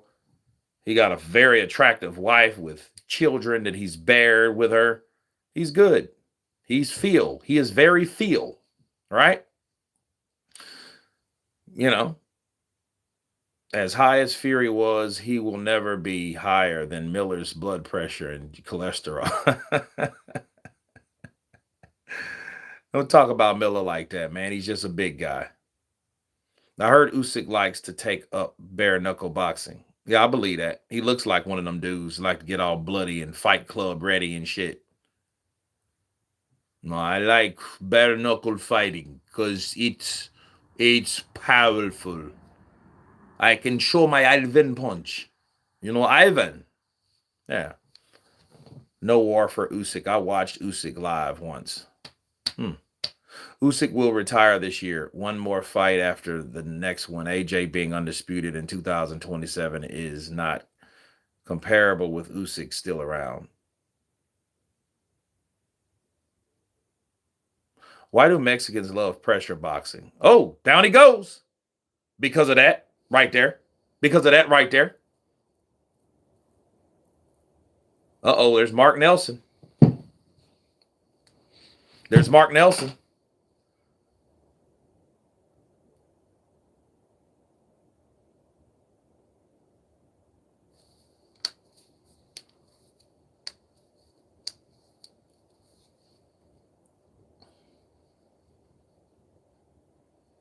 Usyk versus a prime Mercer. I don't know, probably Mercer, man. Mercer was relentless, but Mercer could get outworked too. You know what I mean? You got to think of it like that. Mercer was just merciless, but at the same token, he was also a guy that could get outworked. He could knock your brains out if you stand in front of him. But you know, this is boxing. This is not fighting. This is not cockfighting. This is not shoot fighting. This is not the fucking kumite. This is boxing. Hit without being hit. So if you can figure out a way to hit a guy without him hitting you with the same shot, you're winning. And I think Usyk will be able to do that.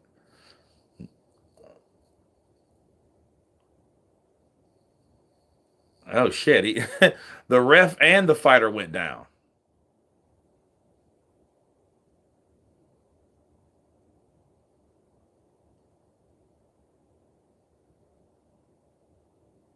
Yeah, Duarte's trying to knock him out because he sensed like, yo, I got him. I dropped him. But here's the thing, though. And here's the thing, bro. I grew up on shit like this. I grew up on fights like this.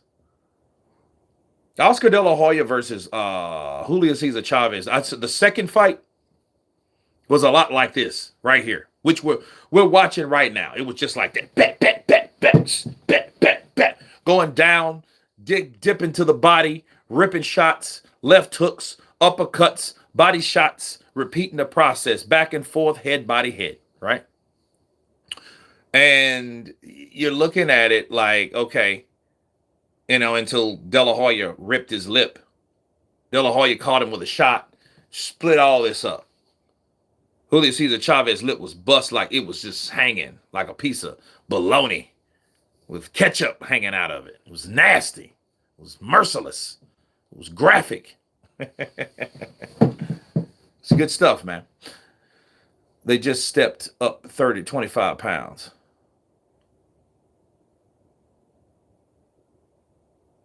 Oh, nice little defense move that Duarte was like, hey. That's how you go with the shot. James Toney versus Usyk at Cruiserweight. I don't know, man. I think, ooh, good right hand from Fierro.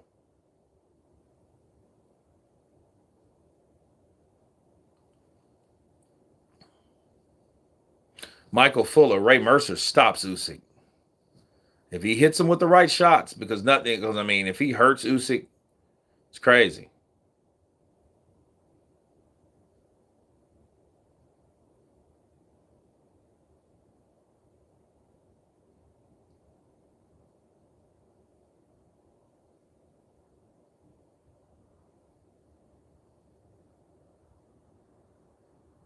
Oh, good body shot from Fierro. Ferro's like, look, I'm gonna take it to you. Ooh, good right from Duarte. Ooh, good left from Fierro. That got his attention. Good right, chopping right hook, right uppercut from Duarte. Duarte turns him. Another right uppercut, left hook.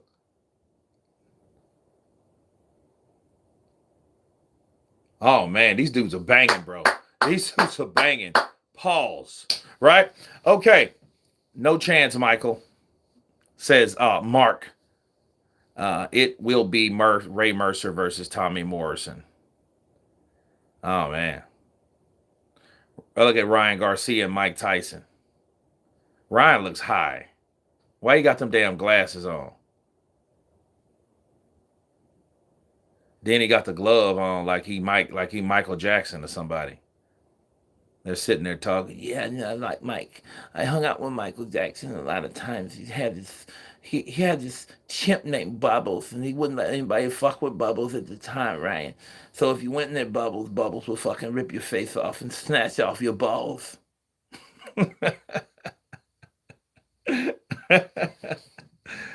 Duarte always in a banger. Yeah, that's what he was telling Ryan right there. Yeah, I just hung out with Michael Jackson. See, you wearing that glove in the Michael Jackson movie. Michael was good. It was wonderful. It was masterful. Nobody could dance like Michael. You had a lot of Mikes, I was just one of the fucking Mikes. I had Michael Jordan, and you had Michael Jackson, and you had me. I refuse to buy garbage fights. Benavidez needs to fight someone. Damn, Michael Fuller in the building.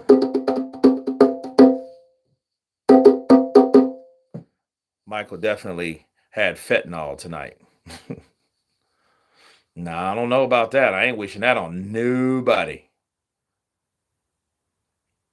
That shit's dangerous, man. They used to talk about those snow times, those Charlie Sheen, Van Damme, Johnny Depp. I bet you Johnny Depp, I bet you he's smarter than that, though. They're like, yeah, I need you to test this for fentanyl. And, you need to check this. Check my stash for fentanyl and anything in fentanyl. Then he just throw it away. Don't throw it in the trash. Just give it to me. Think I'll put. Oh. No, that wasn't a knockdown. I thought that was a knockdown. He pushed him. Moses Atoma versus Lawrence Claybay. Who wins? Ooh, man, you went back.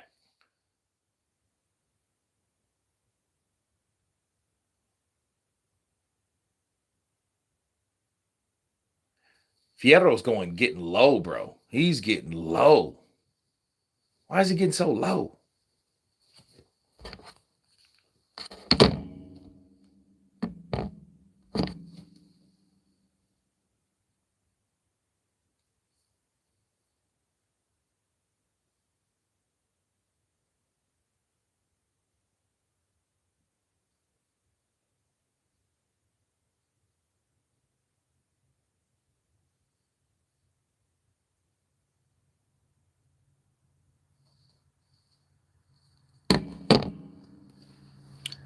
Is there any results popped up yet from Lawrence popping dirty? Yeah, he had an adverse finding. There was some type of I forget what it was, but yeah, it was some bullshit.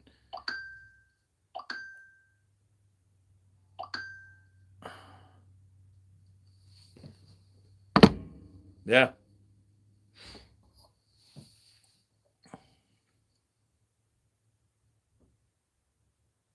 Oh, good right hand from Fierro. Oh, good right hand from Fierro. He's coming back. Uh-oh, right hand. He's lands in an uppercut. 2 over the top. The zone. I did not renew my subscription. Yeah, I had to pay 33 on top of 86. So yeah, bro, it's highway robbery for this shit. Get a fire stick. You don't support this shit no more because as soon as people learn that you have to educate people not to be stupid and not to get ripped off. This is a ripoff. Not you guys over in the UK or across the pond. I'm talking about over here. Over here, we're getting ripped off. Damn, his ears bleeding bad. Because I mean, it's just not worth. It's not worth that. You're paying that type of money for that shit. That shit's half your car note. You know what I mean? Fucking $130. You know? Can you remember Shannon Briggs using a speedboat when Vladimir was in the sea? That was comical. Yeah, I remember that shit. Let's go, champ. Let's go, buddy. Let's go, buddy. Make a wave. Make a wave. And made him fall off that. Made him fall off his board, bro. Oh, he was pissed too, man. He was pissed. I've never heard Vladimir cuss before. I never heard him cuss before. And, he started cussing, like when he fell off because you say, make a wave, circle him, circle him, circle him. And he fell off that board. You've crossed the fucking line. Come here. You've crossed the fucking line. Yeah, he was pissed. I don't know if they changed it, but a few years ago with the zone and VPM, you could get every NFL, NBA, NLB game on it if you set it to Germany. That would be dope. Yeah, that would be cool. But then, you would like VPM. How would you do that with your television? You know what I mean? I guess I don't know how to do that type shit. I'm not that technique. I ain't one of them. Yeah, in the restaurant. And that's when Vladimir poured water on him. Because he grabbed his food and started eating it and shit. Like right in front of him. You grab my shit and start eating my shit? And Vlad was like, you want water? Yeah. Oh, on a computer. Okay. Yeah, I don't want to do all that. I'll just get a Fire Stick, dude. You know what I mean? To do all that, I just get a Fire Stick. And to see is the thing, you could buy a Fire Stick for 80 fucking bucks. That's less than the fucking fight. You know what I mean? So you're looking at it like, okay, well, why would you worry? Dude, Duarte's ear is bleeding. Like somebody ripped a damn earring off of it. Ooh, good right from Fierro. Ooh, good upright from Fierro.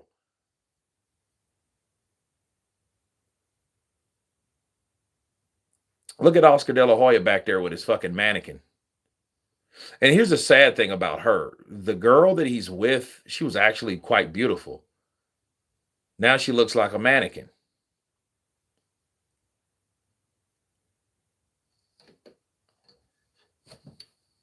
Where the hell you come from? Anyway. Ear dripping. Yeah, dude, it's crazy. I bet you every time he hits, like some blood spikes and lands somewhere. Shannon and Miller be a great build-up, also Chisora.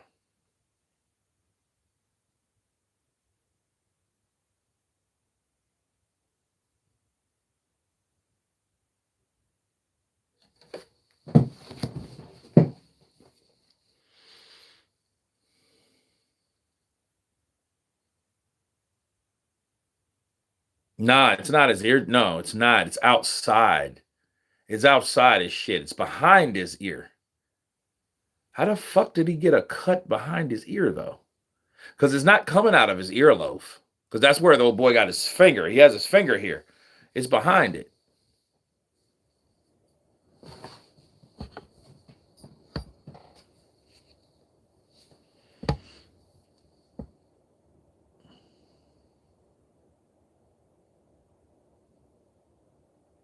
Ooh, good right hand.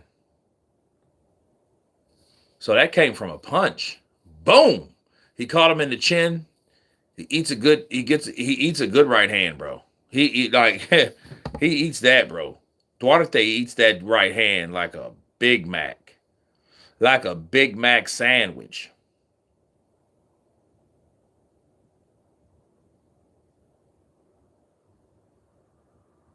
Yeah, they're looking at it now. They might stop this shit if it's bleeding like that. But I mean, I don't know why, because it's not stopping it's not in the way of any vision, unless he can't hear. But like, you don't need to hear to see a punch coming. You know, just like you don't need your ears to drive. You got a lot of deaf drivers. Now that you have to rely on light things, they can't be doing anything else. If you say Big Mac 3 times, Miller will appear.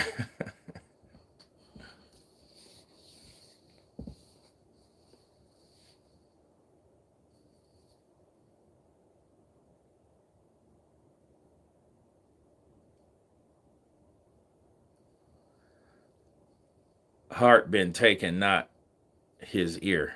Ah.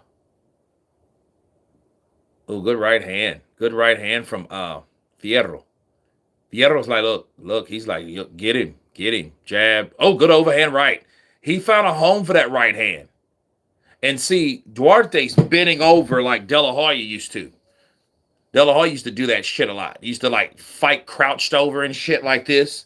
Yeah, that's a bad look. You're just asking to get an uppercut to your nose. But you know what though? Remember in the earlier rounds, like rounds 3 and 4, well, Fierro, he was dipping down. He was going all the way down and weaving under. I think he got Duarte to start bending down more. Okay, yeah, that was low. That was low.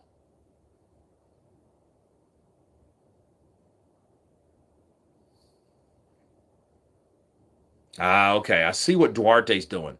He's bending all the way over to protect that ear. Oh, good right hand. He gets hit again in that ear. He rips a 5-punch combination. He lands 2 out of that 5. Duarte does. Oh, good left hook from Duarte.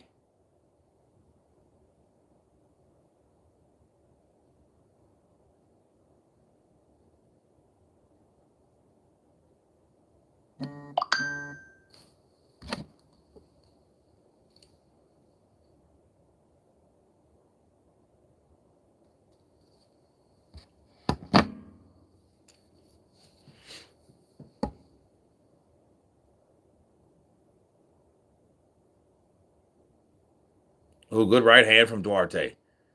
He backs Fierro up back. He backs him into the ropes. Vitale was the better of both. Yeah, Vitale was he was I think he was the bigger one too. He was the biggest.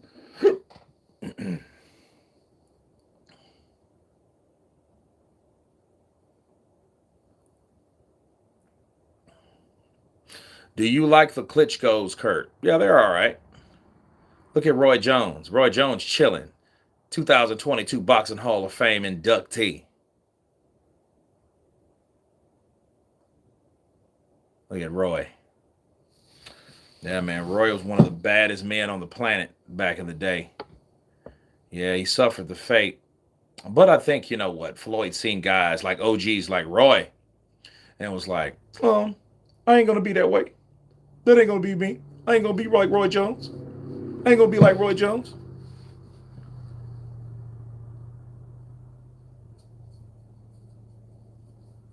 I like Vitali more than Vladimir, but I think Vladimir has the deposit nickname of all time, Dr. Steelhammer.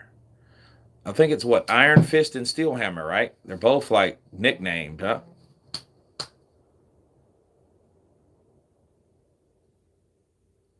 Yeah, they hit you, man. That right hand hits you, bro. It's and Vladimir is like one of those gym rats, dude. He's gonna live to be 110.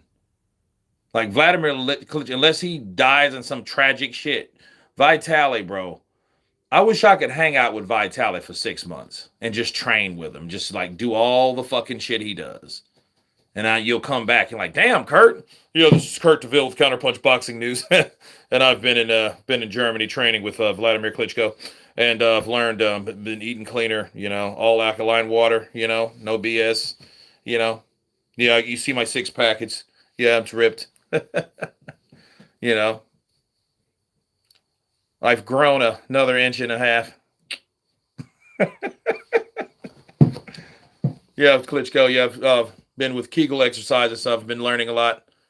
We do a lot of those. We've been training. Then I'm going to go back and then, when it snows, then we're going to train differently in higher altitudes. Then, I can improve my body fat. All that shit, man. You be hanging out with Vladimir Klitschko. That dude's a gym rat. I'm more like, I'm the mix between him and Tyson Fury. Shit, I like to party too. You know what I mean?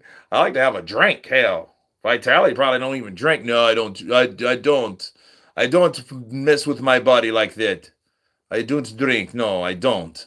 I leave that for Tyson and the other losers. Like, that damn.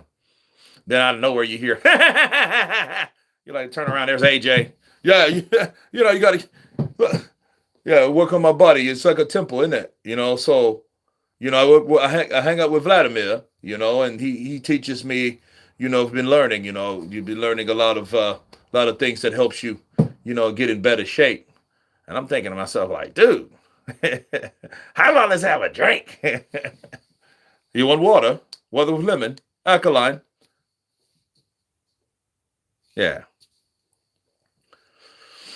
So it's 9 of 12. Okay. I've been watching your stuff for years, Kurt. The zone deal will happen. Yeah, I guess I need to stop talking about him then. Need to stop talking about the zone. But yeah, that'd be dope. Then I could pay for these damn fights. This shit is like, I'll pay for the fights. Don't get me wrong. I just don't like how they changed their business model. I don't. Because I said we, but they could have made more money, doing it, in other words, in other ways. Definitely. They both have sports psychology degrees. Yeah, man. It's just like they could be personal trainers and stuff like that. And it's crazy. It's like, I don't know. And then till the winner matter. He's moving up considerably in weight, 25 pounds. Does that make any bit of difference for you against him? I think it was a good fight. It was making a good fight, and I don't know if he feels ready, and then let's see. You think he can withstand your power? We'll find out this night. You're the champion. Do you feel at all disrespected during this whole promotion and this process because of all the attention that Benavidez has garnered? Not really. I don't care. I'm focused on the winning, and then after this Saturday, everyone will see who's the real Mexican. He say everybody will see who the real Mexican is. Shout out to my boy Brandon Spikes in the building. What's up, brother? Counterpunch to you. What is the yearly subscription for the zone now? I don't know. I do it month to month like a fool, but I'm gonna get in that Fire Stick though. But if I get a DAZN deal, I won't get the Fire Stick. But they got to throw me the DAZN deal before I buy the Fire Stick. Because if they don't, I'm going to buy the Fire Stick. Because I'm not taking this shit. Brandon Spikes, the Patriots linebacker. No, I don't think it's not. He's equally known. But no, he's not that Brandon Spikes. My boy, we grew up together. So he came on the live shot counterpunch to you, Brandon Spikes, in the building. He says, the Patriots linebacker? Fuck. But nah, man, subscription, you would be better if you pay it every year, but I mean, who's got $233 to pay all at one time to watch something that comes out of your account at one time? So Touch Glove, it's about $250 a pound a year in the UK. Well, shit. Yeah. I don't know how much it is. I didn't look because I'm not going to pay that. Since we got over 100 people, I guess, online in here, let's get the likes up to 100. Let's get 100 likes. Let's get it. Where do you get the Fire Stick from and how does it work? You can buy it from Best Buy. And then I don't know how you jailbreak it. I'll get a buddy of mine to jailbreak it if I'm going to do it, So there you go. Ooh, good left hook from Duarte. Duarte landed him, knocked him into the ropes. That might hurt Fierro. Fierro's trying to flee. He's trying to flee.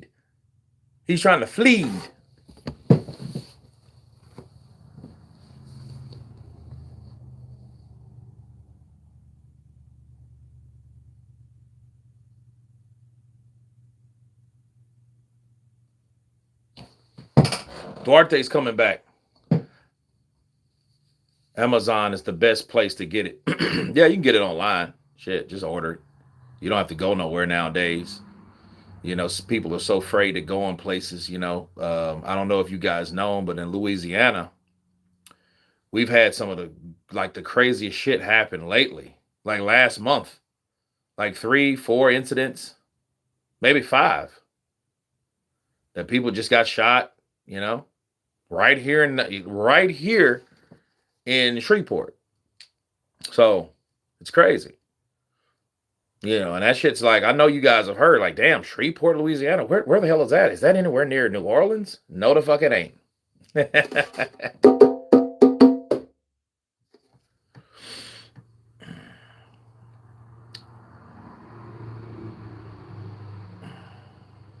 Has the fight started already? No, it hasn't. I mean, there is a fight that's on right now. Absolutely. Benavidez power didn't carry over into light heavyweight. Going up to cruiserweight will be no different. I got Benavidez by unanimous decision. I mean, if he can handle the power from Zurdo, yeah, whatever he did to his ear is jacked up. If you if you can tell, whatever he did to his ear is just off the chain. I think most of the high profile Ukrainian boxers have master's degrees and PhDs. Yeah, they go to school and shit over there. They believe in education. We believe in trades and shit, which, you'll be in school like, dude, I'll never have to use this shit. Wardley said Dubois is not boxing. He will be a bin man on the zone. Yeah, man. I heard. I did a video, but I just haven't released it. So I got a few videos that's coming out.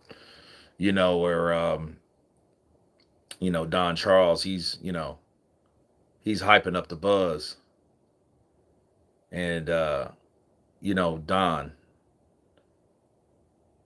he will be. I think Wardley will be a beneath bin man. That's what he will be. I'm like, damn. Big respect and counterpunch to you from the UK in the building. Counterpunch to you, brother. Brandon Spikes. Brandon, you say, I got the Fire Stick and I downloaded the downloader. Then I downloaded this app called Royalty TV. And I pay about $45 a month and I got everything. Well, hell, if you still got to pay, shit. You don't got nothing better than that? But I guess. But I heard that too. But I mean, 45 for everything is everything, isn't it? It beats 86 every fight. So, yeah, you still got to pay for the service. But basically, you're just paying like everybody else should pay. So it is a standard on how people should pay for the stuff that they want, not based on the place you live in and they jack up the prices because they're greedy bitches. So, yeah, I understand that. I do get that. Michael Fuller says, what's everything? So I guess everything is everything, The Zone Ultimate is $45 a month. So there you go. The Zone Ultimate is $45 a month. So shit, you could just get it that way. I just didn't want to fork out that much money. But anyway, that's a good deal if that's the case. And it keeps you from buying shit. I might as well do that.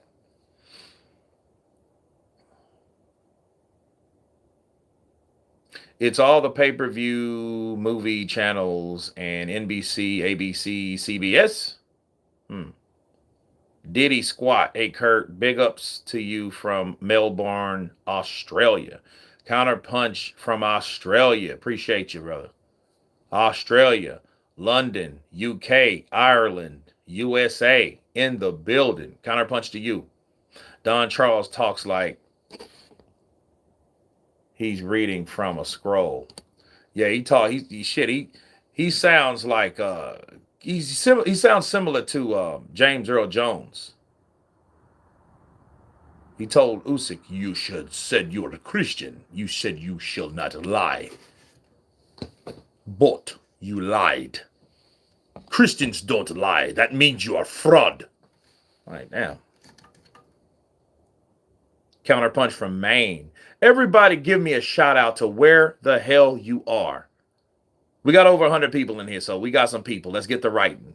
Shout out, and I give you a shout out. So, Ed Ellerby, shout out from Maine in the building. Shout out from New England. That's the only place that I didn't live or be in New England. Lived in Vermont, lived in Massachusetts,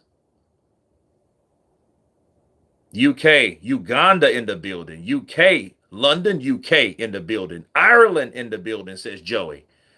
User BW4, Tacoma, Washington. Chris Mac5, respect from Bristol, UK. Brandon Spikes, Halton, right there up the road. Counterpunch to you. London, UK. Say Stratham. Is it Stratham? London, UK. Chester, Washington State again. Skrilla 50, Baltimore, Maryland in the building. Preston Kurt, Mars. My man said Mars. Zeriel, Southwestern London, UK. Counterpunch to you, brother. Cape Town, South Africa, says Stewart in the building. Formerly Chuck's State of Confusion. That's where he at. Damn. I asked you what building. He said mental state. He said it's all the same to me. Mark says Mars.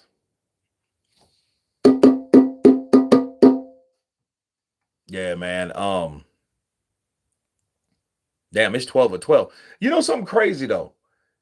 You see these dudes going back and forth. Do you see the proper amount of dopamine and shit that's dropping from seeing guys go toe to toe, take it to each other, you know, without all the holding and the moving and the running and the clenching and the procrastination and that shit begets yawning, boredom, bullshit fights, booze. Vera Beach, Florida. Okay, Fly, Ty, Blizzy. John Charles equals King Jaffe Joffa Jr. Daniel Woods, Dubois is Akeem. I would like to sow my raw oats. That's it. See the world. You're right. I assume you had sex with your bathers. I know I do. More boxing in the USA. Chester, counterpunch to you. Yep. We should, man. I mean, Al Heyman, Don King's 95 years old. Bob Arum's 95 years old. Oscar De La Hoya, he might have relapsed. He's with his mannequin in the crowd there, right? Fury versus AJ will be on the Zone or Netflix. Man, put that shit on Netflix. I mean, you have bigger. I think Netflix is bigger than the Zone. Then I'm already paying for Netflix. There's no hidden fees or bullshit that you got to pay for. Daniel said I would like my revenge at Usyk. What, he said that shit again? Man, nobody don't want to see a third fight. That's why Fabio, like I told you in my fight prediction, Brandon, if you haven't seen my fight prediction of Daniel Dubois versus Fabio Wardley, check it out. It's on the channel. But I said that I think Daniel will beat Fabio. But I hope Fabio wins. See, there's a difference between a prediction and your desire. See, if you predict everything that you desire, you're just a biased-ass person. So you shouldn't be calling fights anyway. Because you tend to go towards that person that you actually want to win. But me, on the other hand, I'm more experienced and I know enough about boxing to understand that just because you like and you want somebody to win doesn't mean they're going to win. Doesn't mean they actually won if they fought that other person. I hated Lennox Lewis, but I know he whooped Mike Tyson's ass, and I damn sure know he whooped David Tua's ass. And I love them both over Lennox Lewis. For an example. Kurt, do you think Big Farmer Miller was back on the juice for the last fight? Let me tell you something, Diddy. If anything comes up about Jarrell Miller with adverse finding, contaminant, like anything. If it's nothing, if it's somewhere that it doesn't need to be in any category, he's finished. And he should never return to the sport of boxing ever, ever, ever again. Because that's his third strike. Once in 19, again in what, 23? Now especially after he threw 1,000 punches and he was over 300 pounds, dead giveaway.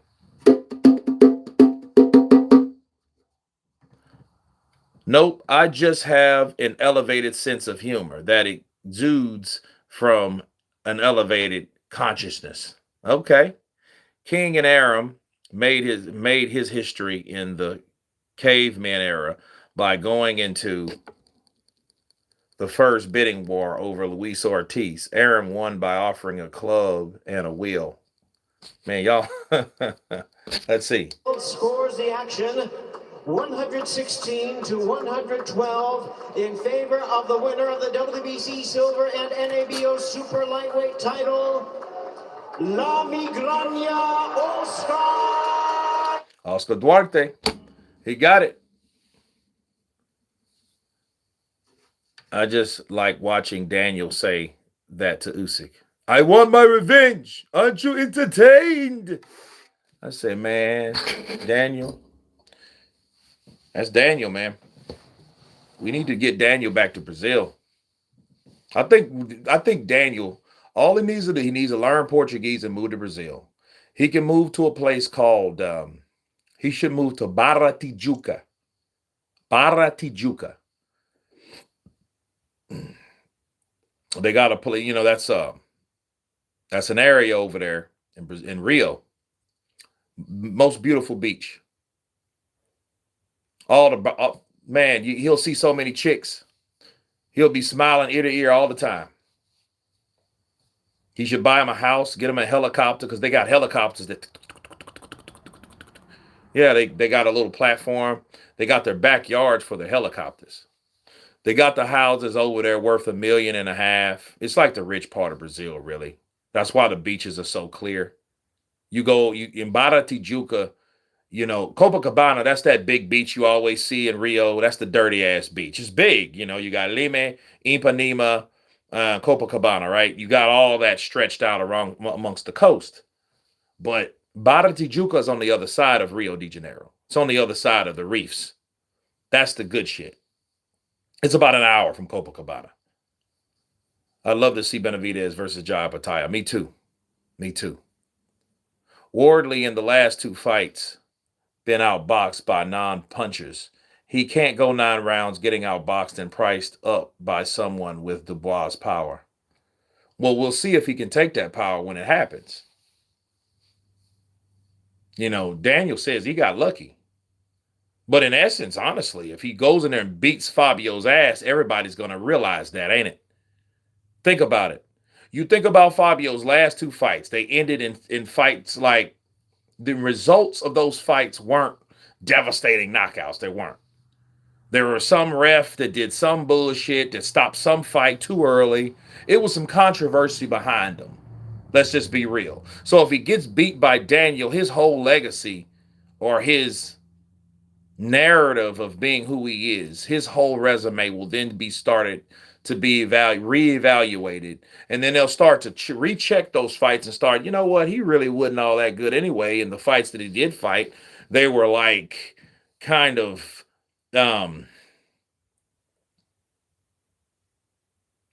questionable stoppages. See, whenever you have questionable stoppages, that affects the credibility, the legacy of that fighter. You start to look at like, how good is this fighter really then, if that's the case, you know? And then Daniel goes in there and whoops another undefeated fighter. You'll just know, okay, well, that guy was what? Smoke and mirrors. Dubois will beat him by knockout. If Dubois whoops him by knockout, mark my words, which I think for boxing, it would suck. It would suck, yeah. Because where would you go at that point? Nobody wants to see. Let me ask you guys a question right now. Would you rather see Dubois versus Usyk 3 or Usyk versus Tyson 3? Which trilogy would you want to see? Tell me right now. Which one? Would you want to see Usyk fight Tyson Fury the third time, or Daniel Dubois fighting Usyk a third time? Kramu, none. Isaac, none. Former Chucks, neither. Everybody's saying neither. That wasn't what I asked you. But that just shows you. Nobody wants to see that shit. Thank you. Keep going. None. None. No. Fabio probably make him quit. Hopefully so. Bars. Come on. Who? Brandon TL, Usyk Caballero is the only way. There's other ways. I mean, because if that's the case, you know what I would really like to see? If Daniel takes the WBO from Fabio, and Usyk is now, he's going to drop the WBC. Well, that means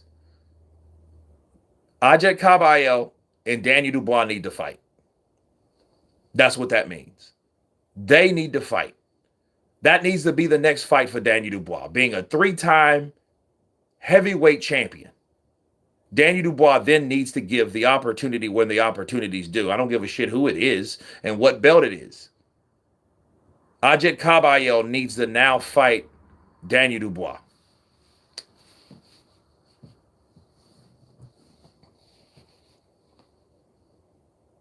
Usyk versus Caballero. I mean, that is the fight that should happen. I do agree, but understand something. Usyk does what he wants to do now. And people are allowing him to do it based on how popular he is and everything that he's already done. They're giving him a pass. They're giving this Rico shit a pass. That's what they're doing. They're giving this shit a pass. Dubois match Hrgovic. Dubois rematch Hrgovic for the WBO belts.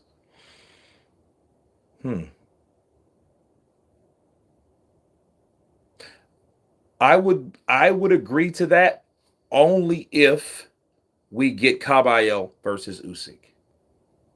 That's the only way that shit works. Because you can't, I don't want to see a rematch that's already happened just to see the rematch for the same shit. Because they've already fought for that belt. Okay, in retrospect, they've already fought for that belt, the same fucking belt. No, I take that back. That was for the IBF, not the WBO. So the same two dudes will be fighting for another belt.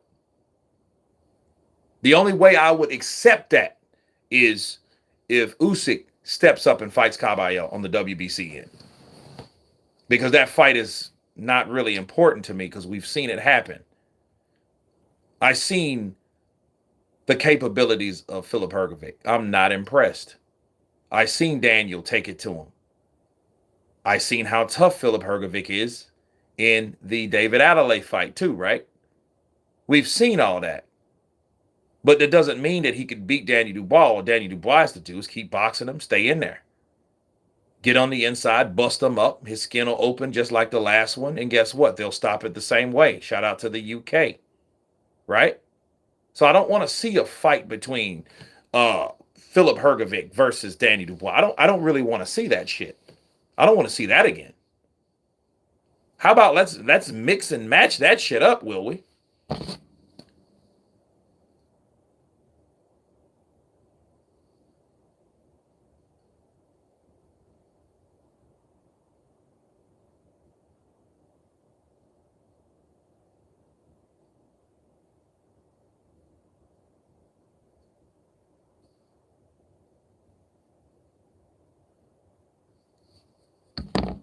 Dubois quit in the first Usyk fight.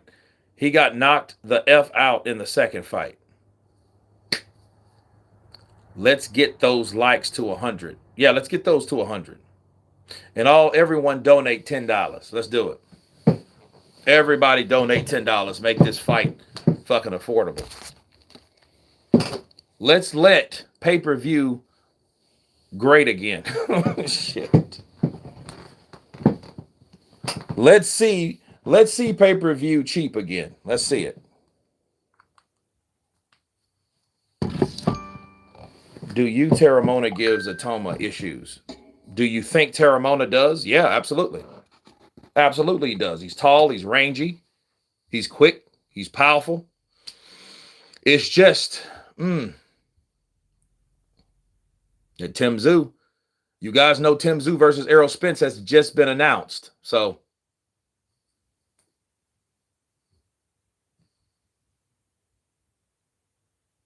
Kurt, before any fight, Congress needs to make Mexican style mandatory. No, they don't. Errol Spence is 36 years old. That's crazy. This dude's the same age as Canelo. He's been out of the ring for 3 years. Terrence Crawford has beat him up. Terrence Crawford really did a number on Errol Spence. You think about the time frame it took Errol to get back in the ring after the accident versus the time it took him to get back in the ring after the ass whooping. Think about that. I think that happened in 2019, late 19, right? Like the last quarter of 19, he got in that car accident. Errol Spence was fighting when?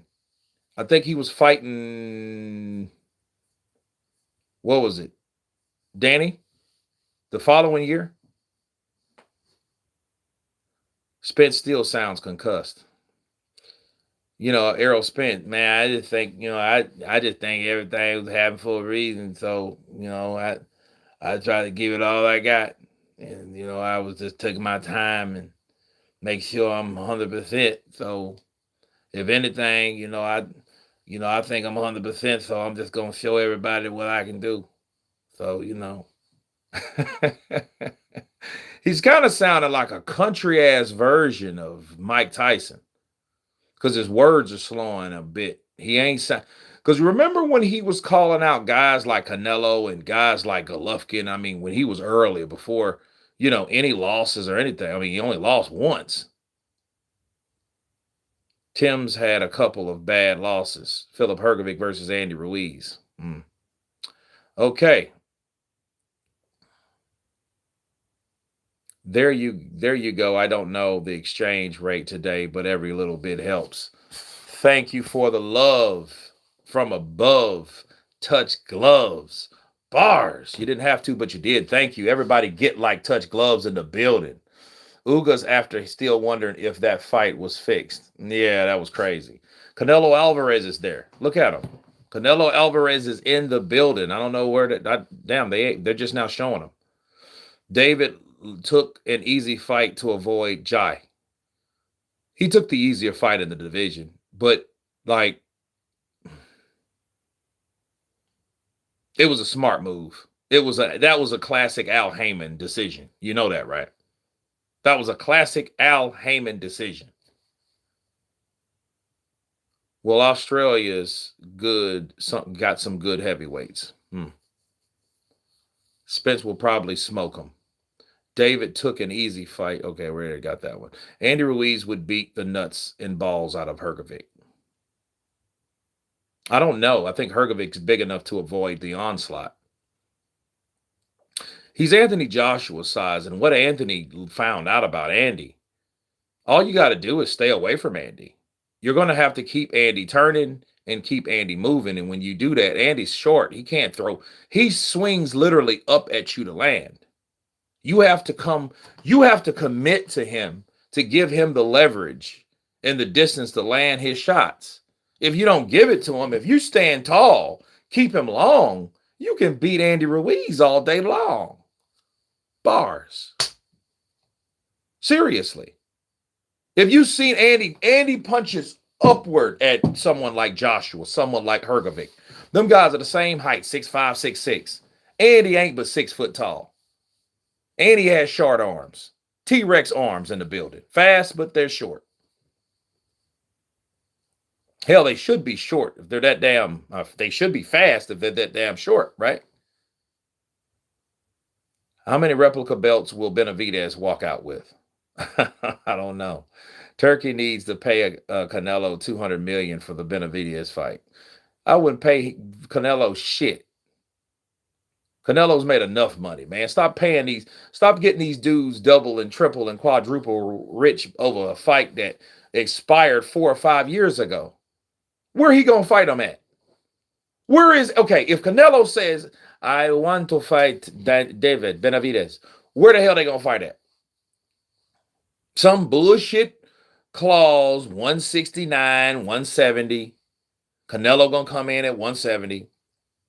David Benavidez is gonna have a rehydration clause. He's gonna have to leave 200 to go all the way back down there to do what? I mean, think about what we're saying for a minute. Like that shit with Canelo and David. And David, I'm disappointed in David Benavidez. You know why I'm disappointed in him? Is because David Benavidez is still talking that shit. Oh, I just want to make best fights. I just want to make the best fights out there. And so Canelo, if he wants to fight, you know, he can get it. I'm still ready. I'm still available. I'm like, stop talking about fucking Canelo. Why do we keep still hearing the same regurgitated bullshit? He sounds like an aggressive Andy Ruiz. He ain't begging, but it sounds like he's pleading, but in an aggressive manner. You can beg without sounding like a fucking peasant. You can still beg. It's still a form of begging. Stop begging.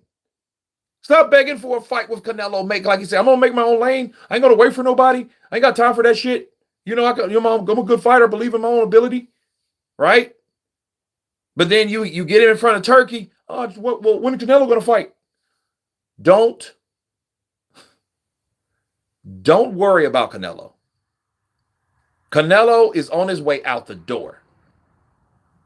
Canelo will probably fight a bunch of gimme fights just to make enough money to probably buy some more gas stations in Mexico. The dude is rich. I think he really still loves punching somebody in the fucking face. That's what I think. But I think his legacy has been made. His money has been made. He's been made. But for David following him around trying to still talk that shit is no different from Deontay Wilder talking shit about an AJ fight. Actually, I think that's actually a more credible than this dude. You know what I mean? But still, point in question. I'll pay $200 for Canelo versus Benavidez. David, double speak Videz. Please hit the like button for those who just coming in. Yeah, hit that like button, guys. We need 100 likes.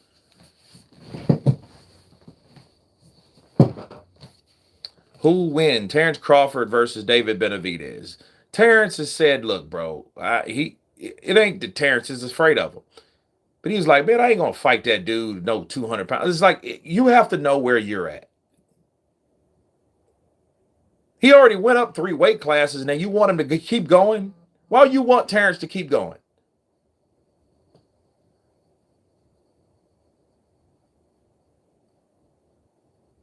Jose Chavez burner account. Yeah, Jose, you need to henny up. You owe me $500. Henny up.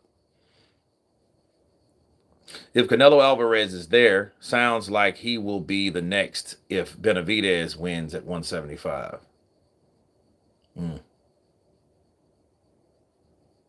That would be crazy. Canelo challenges Zurdo. If Zurdo beats David, he'll probably fight him. Because, he was going to fight Martin McCauley's brother, Makabu, once upon a time. Benavidez is much larger than Canelo. Yeah, he was always larger than Canelo. That was the problem. Terrence came from 135. Yes, he did. Canelo's body has been through many wars. He should retire in a year or two. That motherfucker should retire tomorrow. There should be no reason Canelo Alvarez fights again, honestly. What does he have to gain? Where is he going? What weight class do you want him to come into to conquer? There are none. He beat drunk-ass Kovalev. He got whooped by Bivol. He went back to 168. He stayed there. He let a guy come up from 135, 140, 147, 154, and then jumped to 168 and gave him a boxing lesson, half-ass whooping. Where else does he have to go? What does Canelo Alvarez have to do? Who do you want to see him fight if it's not? I mean, what desire do you have for Canelo Alvarez? He got manhandled. 40-year-old Crawford has to fight Bivol. Jai comes from Ryong, Rich History, Kali Maheen, Bob Merovic, Dean Waters, Guys Waters, Troy Waters, Jamie Pittman. Okay. Counterpunch to you. Benavidez needs to fight Beterbiev and the other guy there. Stop fighting guys we've never heard of. This is why I didn't buy it. Diddly squat. $10. Have a beer on me, Kurt. Love your work. Counterpunch to you. In fact, I left my damn beer in the freaking trunk. Damn. It's a long star. A couple long stars, I think. I think I have 2 in there. I wish it was cold. Appreciate the love, brother. I appreciate you. There's nothing left for Canelo to prove. Touch gloves. Exactly. Exactly. There's nothing else this guy got to prove. What? What does he have to prove? He ain't going nowhere else. He ain't going nowhere near 175. You think he's going to go to 175 and fight Bivol up there again? Are you insane? Because he ain't. He ain't insane. He knows exactly what he's doing. See, Canelo knew, I'm not going to, this is going to be a quick fight. I'm going to tell you right now, 16-2, Jaime Munguia is going to smoke this dude. Give him 4 rounds. Watch this shit.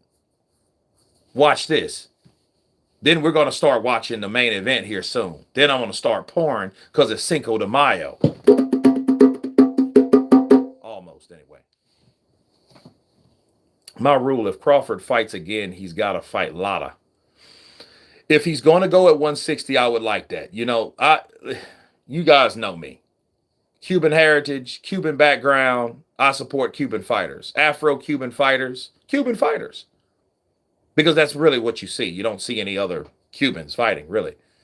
But as far as Cuba goes, I don't think they've got a fair shake on anything. You got a bunch of guys that are they don't have the support. They don't have the country behind them. Right? They're not Mexican. So, you know, they don't fight like Mexicans. You know, I don't want to see Canelo fight anyone. I want him to retire with that ass whooping in his last boxing memory. Well, here's the thing, though. Canelo Alvarez, I do want to. If you've been through all that, the last thing you want to see from the ring is a defeat. I think that's good for your psychological advantage. You know what I mean? Knowing you went out, knowing how it feels to walk in, do your thing, walk out of the ring as a victor. You know what I mean? And then call it a night, you know? Who you got in the Munguia fight? Munguia's going to smoke this dude. This dude's 16-2.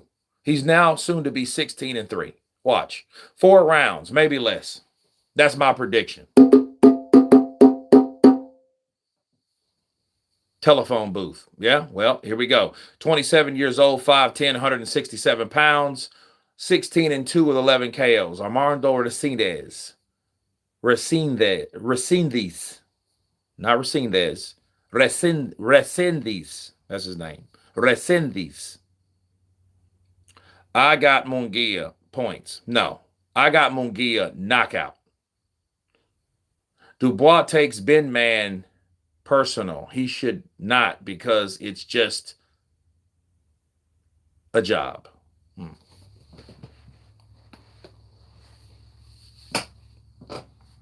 Harvey Doc making them checks. DC native Harvey Doc in the building. Scott McQuillan, let's go, champ, in the building. Let's get it.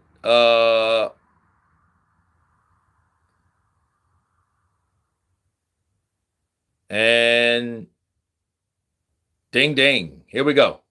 Round 1. Fight. Here we go. All right. All right.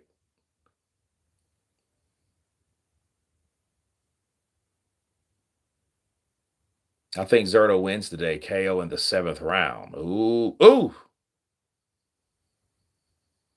Jay Rodríguez y la casa, ¿qué es lo que pasa contigo? ¿Cómo tú estás? ¿Todo bien? Dime. Jay Rodríguez, mucho tiempo pasado, hasta tú. Ven aquí con este canal. Let's go, Kurt. What's up, brother? Counterpunch to you. Counterpunch. Counterpunch. Counterpunch. Good jab to the body from Jaime. Oh, good right hand from Resendez. Toro. Good jab from, good jab and feint from Jaime. Jaime's learning to box more. And might I dare say, is his mouth closed? Or is it still hanging open like a fucking flap? Yep, still hanging open like a damn flap. Good left hook from Toro. Ooh, good right uppercut and left hook from Munguia. I've always liked Munguia's combination choices. You know what I mean? He's just most like a... He's a strong... You know, a lot of his stuff is telegraphed, but... Ooh, good right hand from Toro. That was an overhand right because he stepped in with it while Jaime was on the ropes. So, hey, good defense choice to keep those guards up, keep the gloves up. Good left hook to the body from Jaime. Double jab from Toro. He backs Jaime up. Jaime's more apprehensive now because he's more defensive minded, right? Jab from Jaime. He steps back. Oh, good left hook from Toro. Resendez lands a nice hook on the inside. But you see, like Jaime's like 6'1", 6'2". But none of that shit matters if he's fighting them crouched over and he's giving up all that height. He's giving up the height.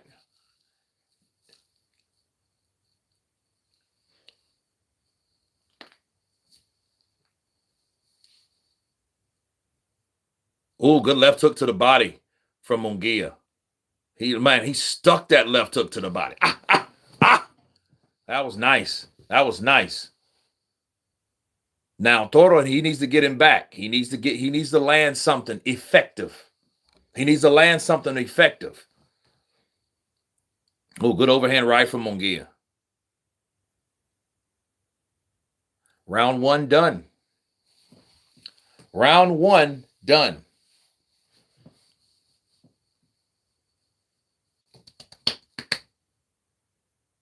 Jaime Munguia syndrome with his mouth being open. Yep.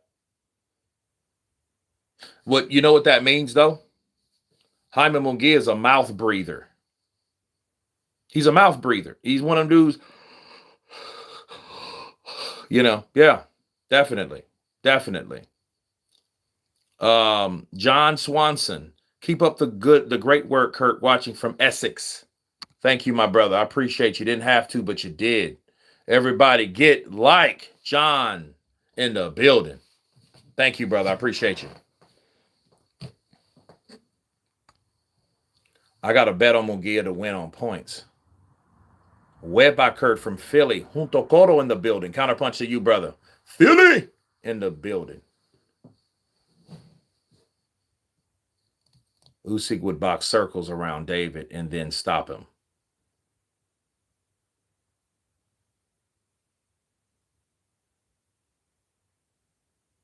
$13 more likes. Let's get 100. Yeah, let's get 100 likes in here, people. Let's go. Let's get it. 100 likes.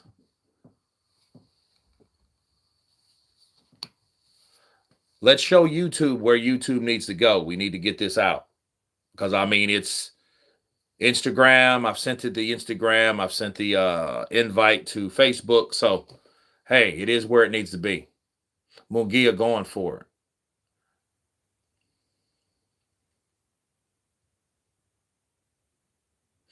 Munguia is a good kid, though. I mean, he's never been like a prick. I've never not liked Munguia. Okay, get Jerome Lewis out. Somebody get Jerome Lewis out. That's what kills it. Thank you. Skrilla 50, killing their ass.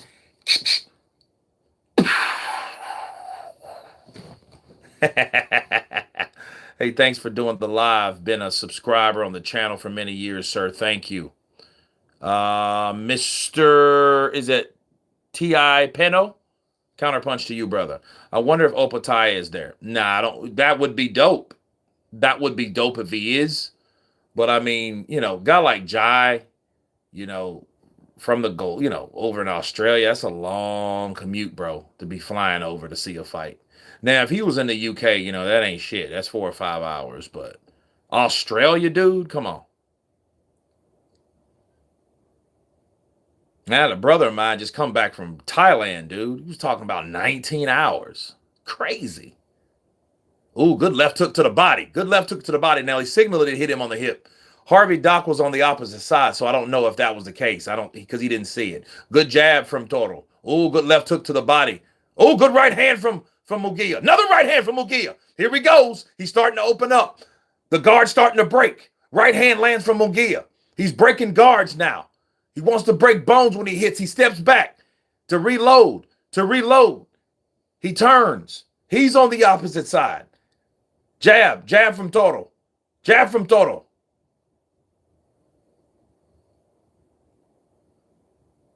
Ooh, good gesture. Good gesture from Mugia, avoiding that right hand.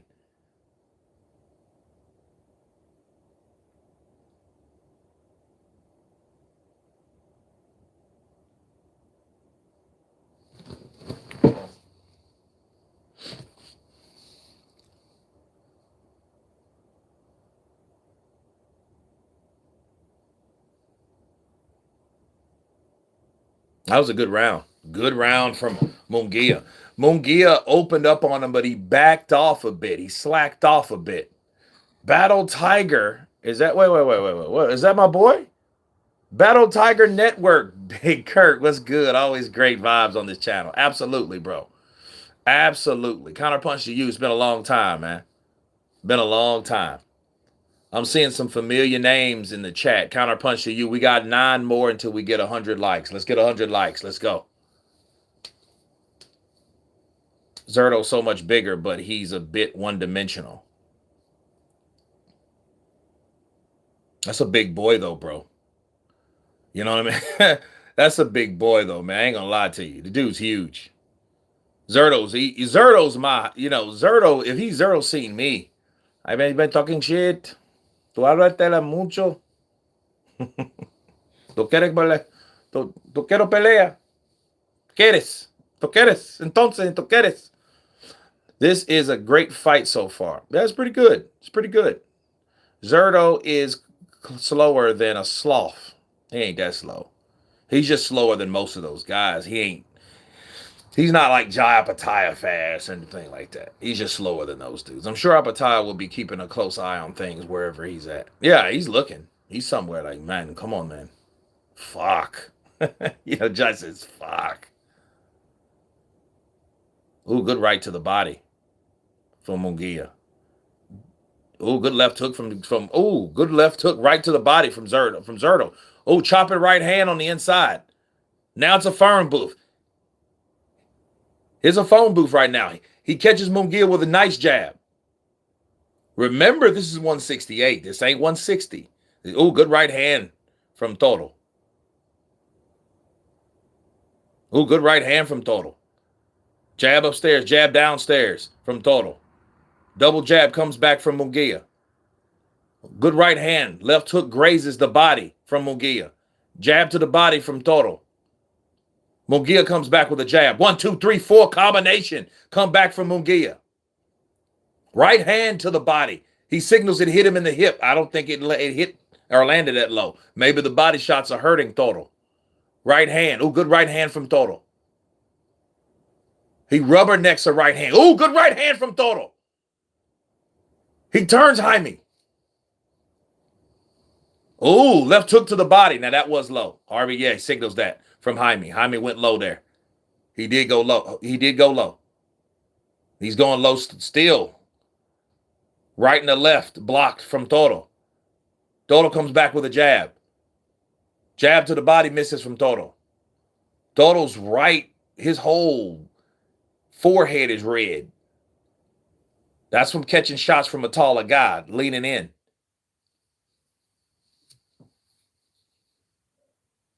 Oh, good jab from Toro. Good jab from Toro.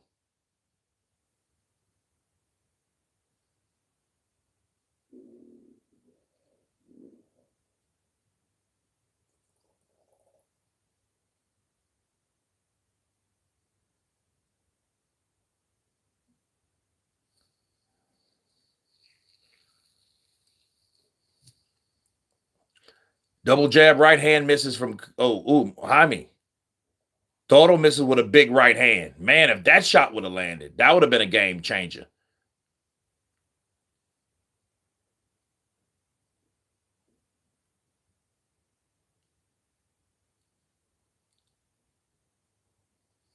Good round. Jaime's mouth wide open. That's how Jaime looks, bro. That's my only hang up with him.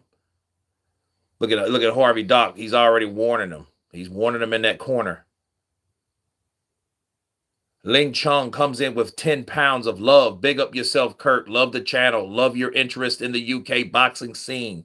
Keep up the good work, my man. Birmingham, England in the building. Thank you, brother. You didn't have to, but you did. Thank you. Counterpunch to you. This ain't going the distance. I don't know, man. I don't know, because I said it wouldn't. I predicted that it wouldn't, but I don't know if it'll be the case. I know that's the Reynosos. They're training Jaime Munguia to be the next whoever, right? Slack jaw mouth breather.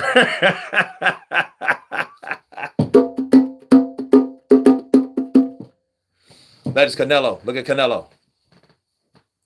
Damn, who Canelo with? He got a baddie with him right there. Munguia's nose is F. That's why he's breathing through his mouth. No. He's breathing through his mouth because he breathes through his mouth. No, sir. That dude does that shit all the time. Oh, clash of heads. Clash of heads. Jab from Toro. And now it's at this point. This is 12 rounds. Ooh, left hook to the body from Jaime. Oh, another headbutt. Ouch. Another headbutt. That's the second headbutt. Jaime takes it, though. He doesn't complain. He don't bitch up. They exchange jabs. Good jab from Toro.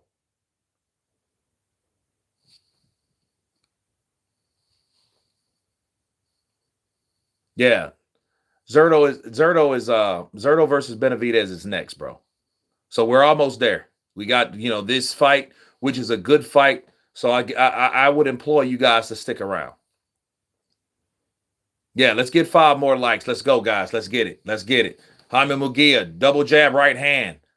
Misses. They're off a bit. The timing is off. Oh, good left hook to the body from Jaime. Now that landed, and that was not low. That was not low. Good right hand from Toro. It was a little chopping, quick right hand in the middle. Somebody get him out. Yeah, there you go. Boom. Skrilla 50. Killing them. That's what I'm talking about.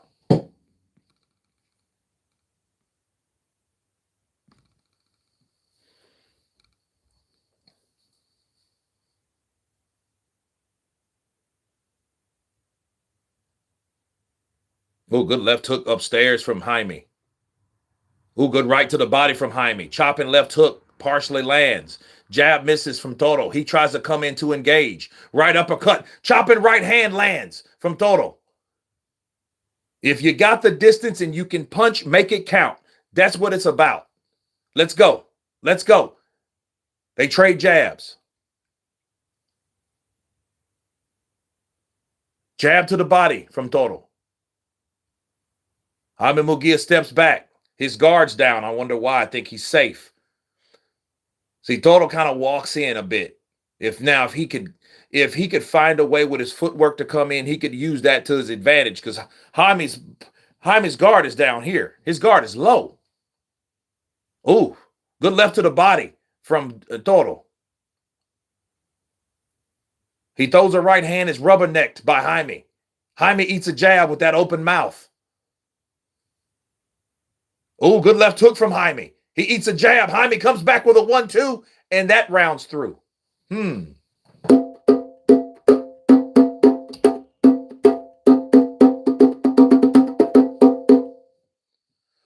I got to say, I like Toro's chances tonight. Well, I mean, he's making some smart decisions. He's not getting too overzealous. He's picking his shots, but then he may not be aggressive enough. Because he shouldn't, in these type of exchanges, when he's on the inside, he needs to let his punches go. When he's on the inside, when Toro, he's the shorter guy, he's 5'10". Jaime's 6'2". Jaime is a guy that he's learning more about boxing. That being the case, that gives Toro opportunity since Jaime Munguia is trying to stay more composed, trying to keep his height and the distance. That being said, he's less aggressive. So since he's less aggressive, Toro can come in and ta ta ta ta. That's when Toro needs to understand this guy's trying to box me. He's not trying to fight. He's trying to fight in spots, not all the way through like we're used to Jaime to do, right? He's trying to fight in spots. Therefore, whenever Toro comes in, he needs to rip shots off because he's not going to win the distance because they're training, they're grooming this boy, Jaime, to box. You see, look, he's slipping. He's slipping those shots, right? That's what he's doing. That's what they're teaching Jaime to do and to be. They're trying to teach him something new. That's why he's sitting back. That's why he's taking his chances. He's not coming in and going to the body and all that Mexican style shit no more. He's doing it when he knows he can feel comfortable doing it. But he's doing what he's told to do. He's going side to side, side to side. He's Jersey Joe Walcott. Look at he's taking a walk around the block. That's what Jaime's doing. That's what they're teaching him to do, right? Use your height. Use your boxing ability. You're the taller guy. Keep him long. Jab. Keep your guard up. Close your fucking mouth, for Christ's sake. That's what they're telling him to do. That's what's happening right here. You see, he steps back, comes back in. Oh, because he's trying to set Toro up. He's trying to get Toro. Oh, look at it. Right hand lands for Jaime. Left hook to the body. He misses the right hand. Right hand lands for Jaime Munguia. That's from stepping in, stepping out, stepping in, stepping out, using your legs, using your height, using your reach. That's what Jaime's doing. And you want to talk about Mexican style should be mandatory? Bullshit. You should learn all aspects, not just come in and fight and punch until someone gets hurt. No, that's stupid. That's just dumb. That's a lot of punishment. They trade jabs. Another jab from Toro. He gets him on the side of the ropes. He's in the corner. Jab to the body from Jaime. Jaime with a double jab and sets up a good right hand.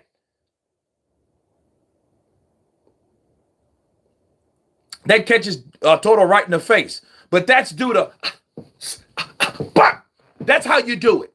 Setting up shots. Oh, good left uppercut to the body for Munguia. Now he's trying to turn it upward.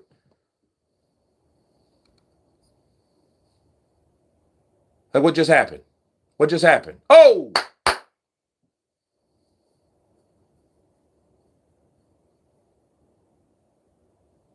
There we go. All right.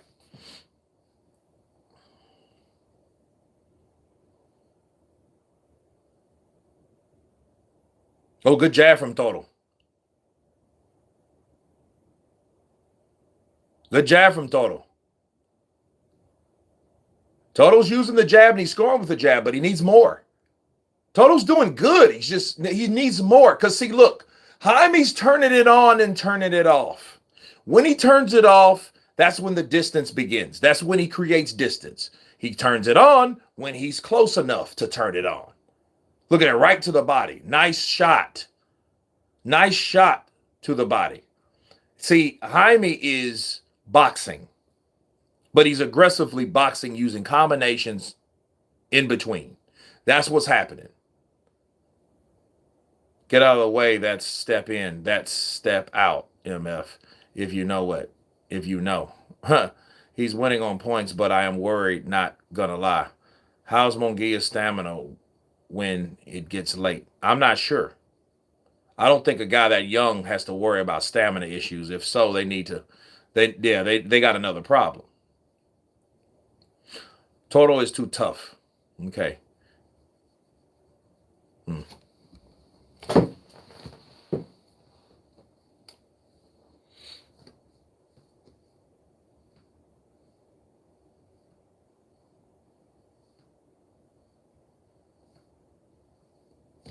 Yeah, big mouth breathing, bro.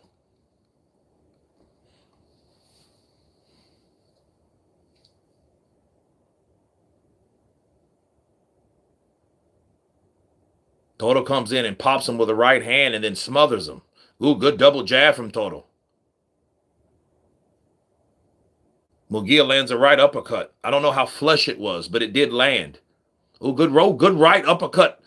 upstairs and a left uppercut to the body from Jaime Munguia. Right hand, left hook. You know who I would like to see, though, no cap? I would like to see Jaime Munguia versus Edgar Berlanga. I think that would just be a banger.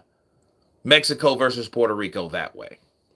I don't think Berlanga deserved the Canelo fight. I mean, I just don't think he deserved it. Because you don't hear a lot about him no more. He got money and he's just spending money. I don't know who he's fighting next. You see he's in the inside. Toro's in the inside. Right hand up, left uppercut. Oh, chopping right hand. But his punch variety, I think, is off. He needs to go to the body. Uppercut lands. He's trying to cut off the ring to stop Jaime from moving. He need good jab from him. Good jab. Good jab. 1, 2, 3. Punch combination from Jaime Munguia. Oh, good right. Oh, good right uppercut. Left hook to the body. You know what Jaime's doing? It just hit me. This motherfucker's doing the rope-a-dope. He's doing the rope-a-dope. He is doing the rope-a-dope. That's what he's doing. Toro's coming in, doing whatever he does. Right uppercut, right uppercut, right uppercut, right uppercut, right uppercut, right uppercut, left hook to the body, right? Jaime Munguia takes a round off or takes a beat.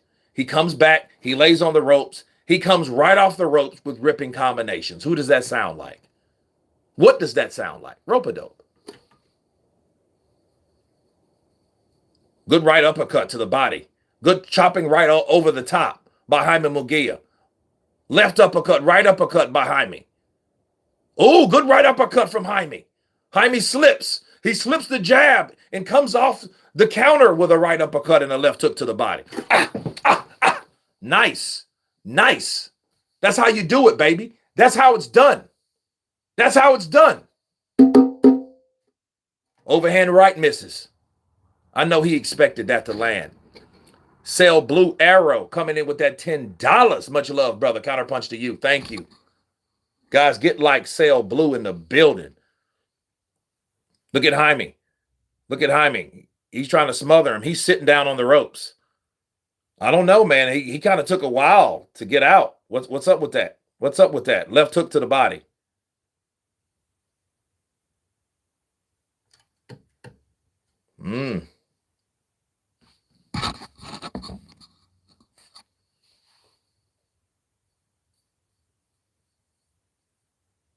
This is the division Fondura belongs in. Probably so, bro. That motherfucker's way too... He's too tall to be that small. I'm sorry. I'm sorry. I'm just going to be real with you. I agree. Because he's going down there beating the shit out of people. The Haslam.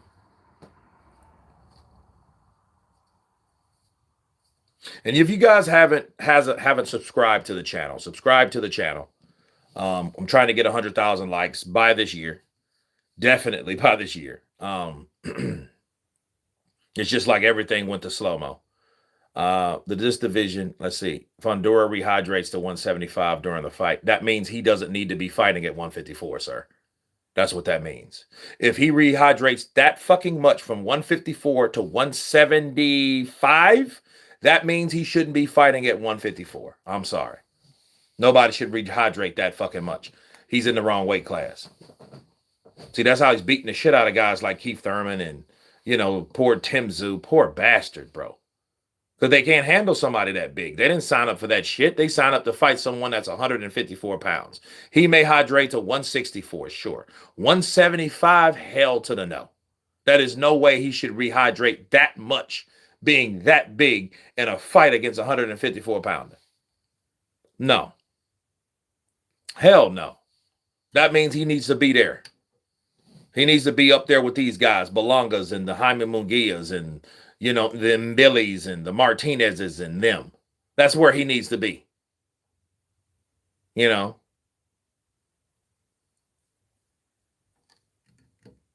don't know if he was or not, I forget, but Fondura, bro, no, that's just stupid. And it's dangerous too. Right hand for Toro. Toro's not throwing his punches enough. Now he's trying to hold because he's not comfortable with the amount of punches coming at him. That's the problem. Good punch, overhand right from Jaime Munguia. That's the problem. That's the problem. Ooh, good 1-2. Good right hand from Toro. Toro picked that shot. Toro picked that shot.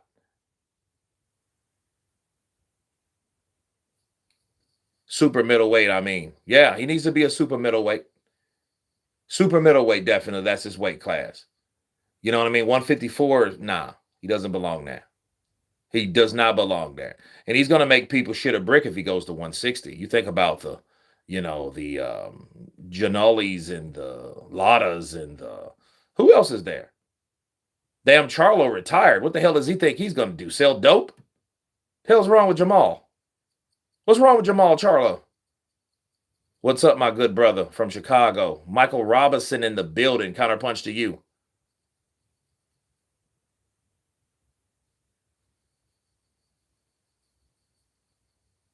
He is taking a piss. I don't know, man. Ooh, good left hook. Right hand, left hook from Jaime Munguia. Good right hand crashes. Left hook. This might be it. Round 7. Round 7. How tough is Toro? How tough is Toro? That's the question.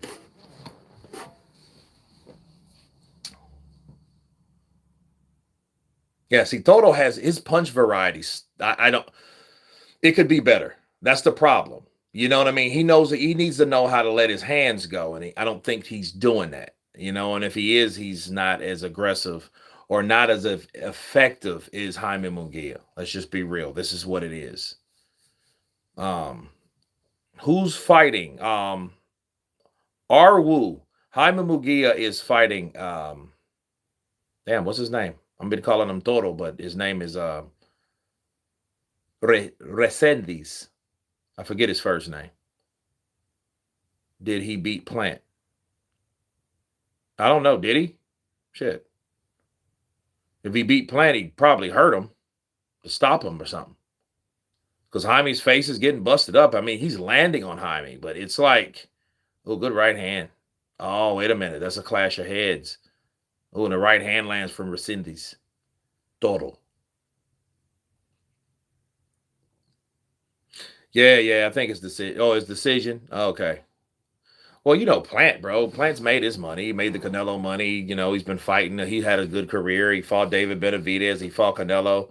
You know what I mean? So I think he's winding down. A lot of these fighters, man, they've made their money. They got the pay-per-view. They've got their guarantees. You know what I mean? It's how they invest it, man. If I was a boxer, I would be, I would have me a trucking business or something like that I know I can manage, that's going to make money for me, not just fucking sitting around bullshitting your life away. That's, spending money, because pretty soon it's spent. Then what are you going to do if you didn't invest it to make more money? That's how a lot of boxers end up broke and, on drugs and, dependent on narcotics and, homeless and all that type of stuff. The jab from Toro. He kind of taps with that jab to see where it's at, but it's like, it's too many times you see Resendiz with a jab. Look, there's another jab. But then that jab, it's like it's no purpose. It's no setup. Like, where's the follow through? It's just a jab. He just kind of got him, but then there's nothing else to it. See, he eats a left hook. I don't know why the hell he gets caught with a left hook upstairs and he does this. Like, what the hell is that about? He eats a right hand upstairs from Jaime Munguia. Another left hook he eats. He throws a right hand, he misses. Toro does. Jab to the body, left hook for Jaime.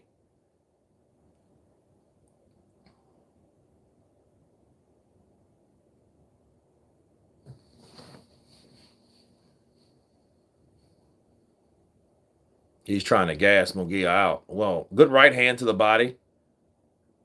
Left hook. Oh, good left hook. Left uppercut.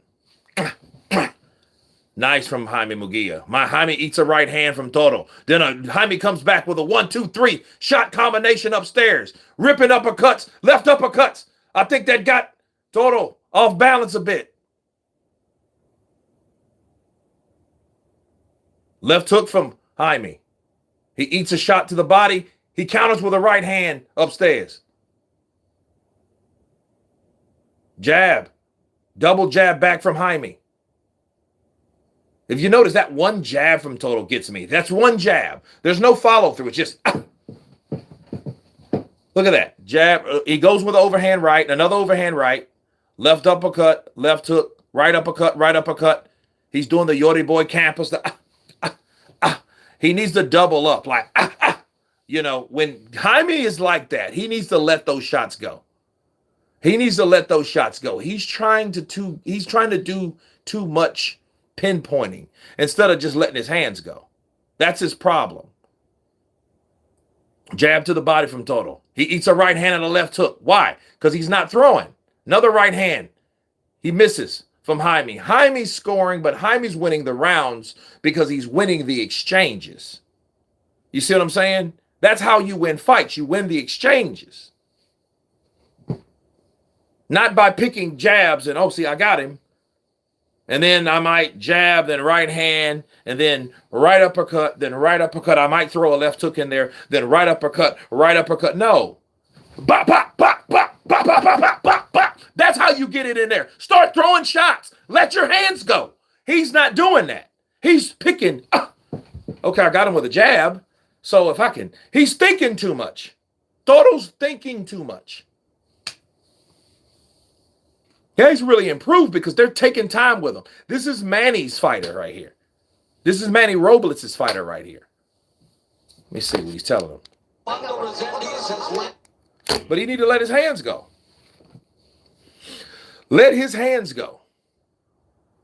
And see, Munguia's turning into a totally different fighter. He's learning how to box, move, counter, attack, release, expand, contract. He's learning how to do these things. And you know, and you look at the punch is landed. 7-6, 14-10, 25-9, 19-19, 27-14, 34-16. These punches are, there's no comparison. Jaime is just outworking the dude, beating him up, right? Beside a couple headbutts, I mean, he's landed some decent shots. But he's just losing a fight. 9-12. You got 3 more rounds after this.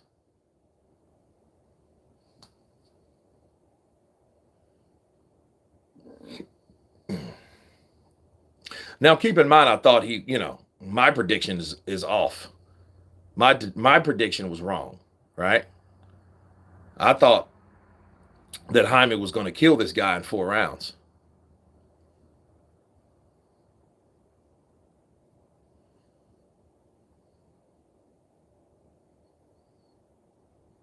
Oh, good 1-2. Left uppercut. Jab, right hand. Jab. Oh, misses with the right. Jaime does. Toro comes back with a jab. That's it, though. It looked like he was going to throw a right, but he was out of pocket. Chopping right hand over the top for Jaime.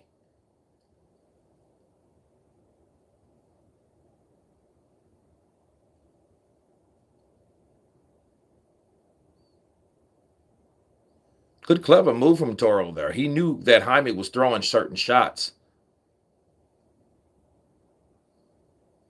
Jaime throws 4 punches and misses. So Toro goes on a defensive retreat. But no punches. 1, 2, 3, 4, 5, 6, 7 shots landed for Jaime because there was nothing coming back from Toro. Now he tries to counter with a right uppercut. He does little slick movements. But the overall initial attacks all belong to Jaime Munguia. They all belong to him.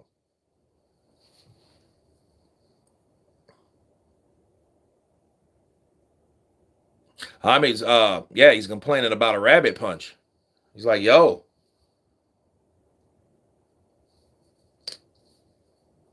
I don't mind seeing Hamza versus Munguia now. Me neither. Just watch Hamza's left glove. Check that shit. Check it, bro. Good right hand from Jaime. 1-2 misses from Toro. Oh, good right hand, right hand. Right chopping, another right hand lands for Jaime Munguia. And you know what? Toro is tough, though. He's tough. Look at Canelo. Look at Canelo. Canelo's height. You know what? They made sure, though. They made sure that they kept Canelo away from Oscar, right? Because Oscar's right in the middle. I think Canelo's on the other end to the right of him.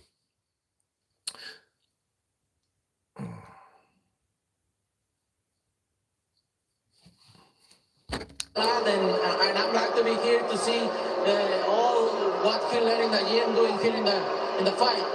And what have you been able to teach him and impress upon him to get him better? I always try to give advice. You know, Eddie Reynoso is the one who teach him, and he did a good job.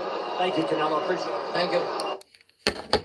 I tell you, it was an improvement. Canelo, bro, ever since like he was with Eddie, he's just like he opened up his magical ability to speak fucking English. Have you noticed this? This dude speaks better English than fucking some Englishmen. Shit, than some Americans anyway. You know, I'm like, damn. Dude, you know, it's like we always needed an interpreter back in the day. The Knights versus the Knights versus South. It is on, but I am in touch through you for the big fight. I watch it in a replay. Nice. I'd laugh if Canelo left after the Munguia fight. You probably would. I did not see him because I don't give a shit.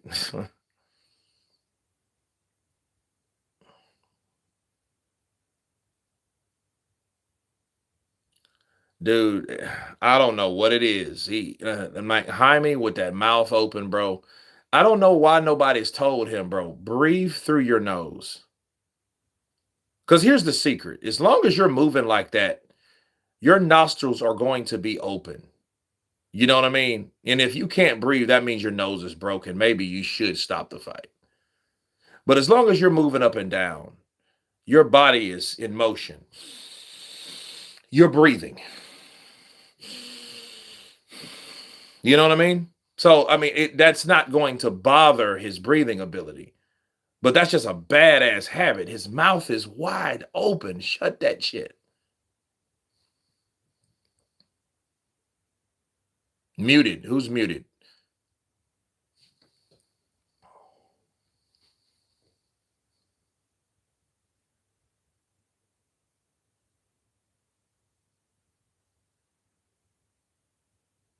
Round 10 out of 12. Yeah, this is crazy.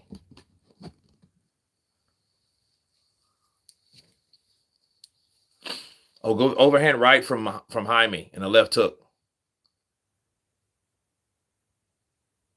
You're getting into deeper waters now. Oh, good jab from Toto. Toto's a tough dude, though, bro. He ain't broken. I look, right uppercut, chopping right hand on the inside from Toto. He needed it, like I told you. Look, he keeps sitting on the ropes. He keeps sitting on the ropes, and Jaime's getting frustrated. That mouth is open like a raggedy ass rag. It's like a wet towel. It's like it's hanging, bro. Punch him in his fucking face. He's doing all that. And see, in those punches are hurting more. They're more effective because he's not properly keeping his chin where it needs to be. You know, so, I mean, he's trying to close the show because he's getting tired. Look at that mouth.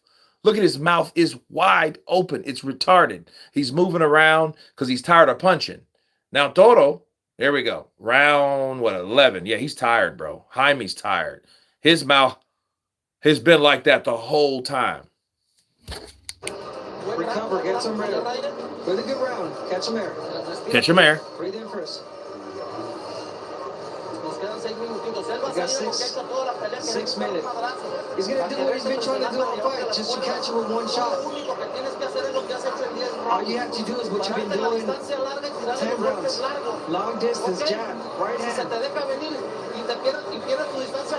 If he comes in and if you lose the distance, hold him, grab him, and then turn him. Wait, and then come back right with your 1-2. So that's that. See, they're telling they got 6 minutes. See, they know he's tired. That's what they're telling us. They know he's tired. Yes, the championship rounds, actually, they've already started. The 10th round is, considered a championship round. It just gets more intense in the 11th round. And see, Jaime, he's trying to knock out Toro. And here's the problem. I don't think he can. 1, 2, 3. shot combination. You see in total, he's coming in. Now he's not throwing a lot. Now he's timing Jaime though. If you see, he is throwing one punch at a time because he's trying that one punch. But you know what? The crazy thing is, if he lands something, one punch could mean everything. Because Jaime's getting tired. Because Jaime knows. And Jaime pays attention. He's paying attention to Eddie. Because Eddie's telling him he's just looking for one shot. He's throwing one shot at a time. So Eddie's good 1-2, and a right hand for Toro. And look, he keeps standing and he's tight because his legs are tight. He keeps sitting down because he needs refuge. Right hand lands. That's the third or fourth time that he's took a seat on the bottom rope. Well, the third row rope because he's tired, bro. His legs need a little break. Good 1-2-3 shot combination. You know what this is though? Jaime Munguia, he's home. This is his weight class. There's no more physical support. No more weight bullying. No more of that big boy shit. This is not a Saddam Ali at 154. This is not 160 either. This is 168. This is where he needs to be. Punchers that can punch him, hurt him, and he may be able to hurt them. But he's not knocking everybody off, up, out, over. He's not doing that.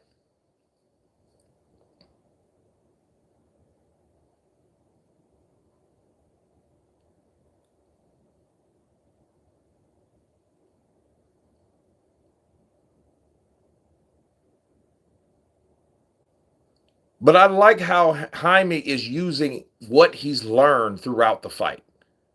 The slip, dip, roll over, counter, weave,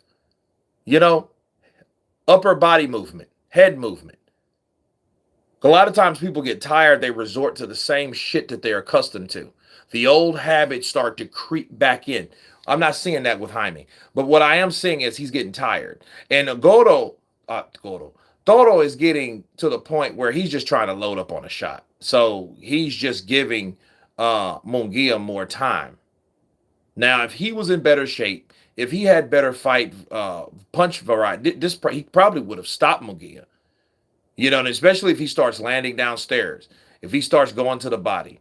Now he's backing Toro up. Right hand, left hook, right hand, combinations, overhand right.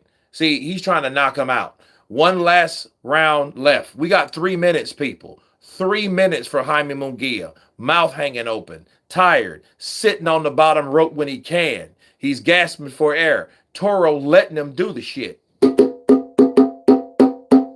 So here we go. This is the last round of the co-main event. Okay? Are you good now, John? Touch gloves.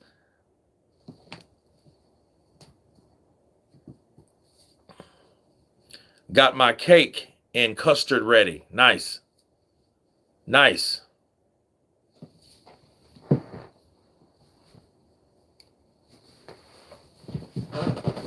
Here we go.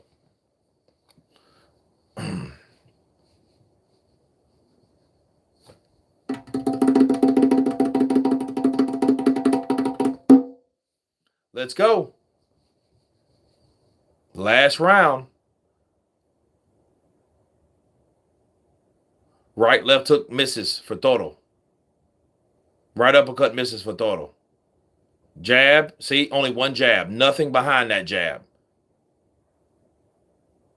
Now, keep in mind, though, he should be better at learning Jaime. Good jab from Toro.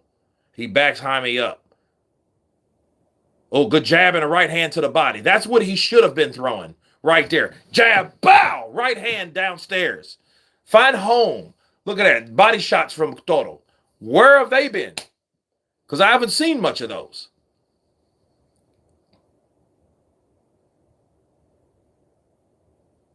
Chopping right hand, left uppercut. Good jab from Toro. Let's see. Here we go. Here we go. Jab. Watching from Cindy, Australia. Great stream. Yeah, it's good, bro. Good competitive fights. Right uppercut lands for Jaime Munguia. He eats a right hand. Jaime eats a right hand. He tries to come back to retaliate. He throws a left hook to the body. Right hand, left hook to the body lands for Toro. Left uppercut lands for Jaime.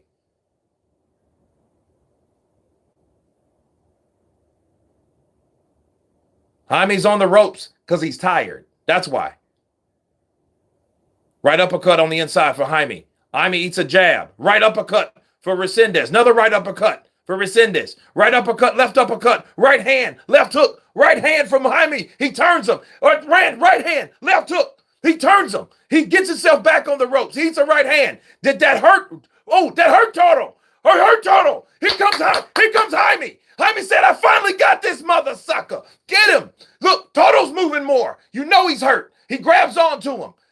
They break 54 seconds. Left uppercut, right hand, left hook to the body, right, left, right hand. This might be like the last fight we witnessed. Back and forth action until a knockout at the end. Jab, right hand misses for Toro. Toro comes back. Left, right hand, left hook for Jaime, right on the inside. Jab for Toro. Right hand lands for Jaime. Left hook lands for Jaime. Body punches land for Jaime. Toro comes back with a left hook. Right hand. Right uppercut to the body. Right hand lands for Toro. He hurts Jaime. He hurts Jaime. Right hand lands. Right hand lands. 14 seconds left. Get him, Toro. Get him. Right hand to the body. Right hand. Oh, Jaime hits him with a right hand. Left hook. Right hand misses. Uppercut, right hand for Toro, and the fight's over. That was a badass fight. That was some back and forth-ish right there. That is what I'm talking about. Because he hit Jaime, mouth wide open, wasn't prepared to take the punch, could have got his mouth knocked out, and he took it. He went back. Toro was on him, and he was in the corner of the ring when the fight ended. That was one hell of a fight, and we ain't even at the main event yet. Should I make a drink? Should I no or yes? Yes or no? Should I make one? You tell me. You tell me. Because I'm hype either way. Nice ending, though. Munguia's career best before. But Munguia, he needs to be careful. Because if he messes around with somebody that can punch, I mean really punch. Really punch. I don't mean that kind of, see, he's in it with a decent puncher because he's in with a bigger fighter. He's in with guys his own size now. I want you guys to understand that about Jaime Munguia. 154, I think he was weight bullying. 160, he might have been above average. Now at 168, I think he is at home. I think he is definitely at home. Definitely at home. I think that's the problem. Good right uppercut. He's thrown some beautiful combinations, chopping rights on the inside, left hooks to the body, right uppercut. He was doing his thing, boxing, moving, rope-a-doping, sitting on the ropes. But I noticed the ropes were more like a handicap, more like a crutch, more like a walker in retrospect because he found himself sitting on them. Somebody get this guy out of here. Get Paul Parker out of here. Get him out. Get him out. Get him out. Get him out. Canelo's outside crunk. Canelo's outside crunk. Yo, let's have a drink, people. It's Cinco de Mayo, right? Hold on, I'm about to get one. I gotta use the John first. Hold on, I gotta go. Hold on. I'll be right back. Oh.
Okay.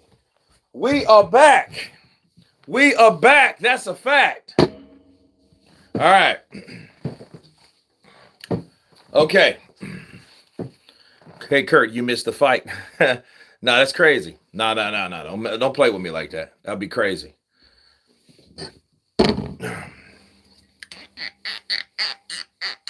Here we go. Buffalo Trace, something not too harsh, a little smooth. Bourbon, lime, lemon. You know, I don't really mix a lot of like the Cokes and Sprites if I do drink, because it's just excess sugar, the shit you don't need, right? Okay. Kurt's getting his drink out, the boot. Yes, sir. Everybody, I hope you got your glasses up, because we're about to enjoy, hopefully, a good, fantastic, rock'em sock'em Mexican style fight. Munguia looked beautiful on this fight. He did. He looked good, and you could tell that they're actually taking time to work with him. I don't know if you guys remember that, Ryan Garcia said something that it kind of raised my eyebrows a bit about the Reynosos. A lot of them complained that, they would spend more time with Canelo working with him versus other fighters that were in that same stable. And maybe that might have been something that they paid attention to. Like, is there any truth to it? So David Benavidez, 31-25 versus Gilberto Ramirez, 48-1-30. So Ramirez damn near has more knockouts than David has fights. Okay. So the experience definitely goes to Zurdo. Kurt on the hard stuff. I'll have a Guinness. You know what? There was a beer up there. You know what? Hold on a second. Damn.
You know what, though? I have Guinness in there. I do have a Guinness. Huh. But anyway, imagine if Kurt went to fix a drink and the fight ended in 9 seconds. Bro, that would be disappointing. Touch gloves. That's what I love seeing Kurt on. Fire and great vibe. Thank you, dear. I appreciate you. Absolutely. Let's get it.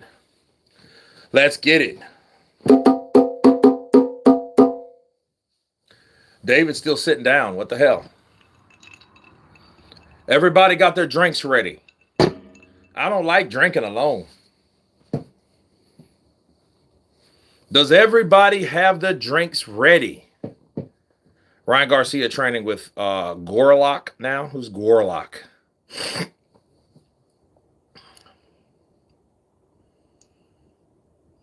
Henry Gomez. Let's go, baby. Let's go. Now, sounds like Munguia getting his ass whooped. Okay, my drinks are ready. I got last night's. I drank last night, actually. Farmer Chuck's. Okay, you got yours ready. Who else got their drinks ready? Who else got it ready? Hopefully the Johnny Walker don't knock me out before the fight. Damn, I hope not, because the fight's about to start. Okay, yeah, so He got his cowboy hat. He's putting his, okay, he's getting ready to come out.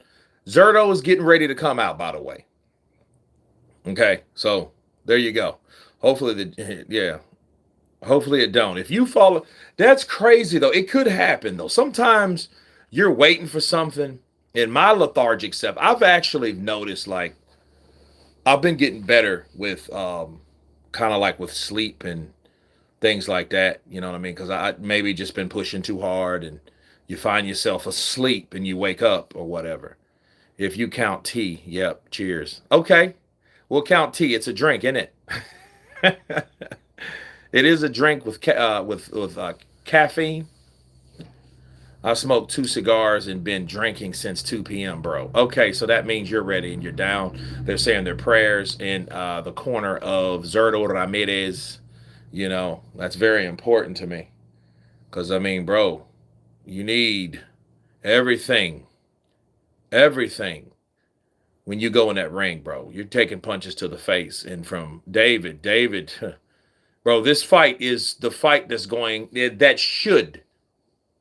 This fight is the fight that should determine, you know, is that a Long Island? No, dude. Yeah, Long Island. Is it? Nah, I doubt it.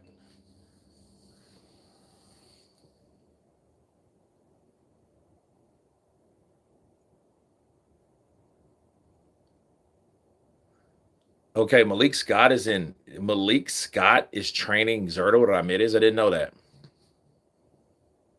I smell a banana skin. Uh-oh. Zurdo is losing tonight.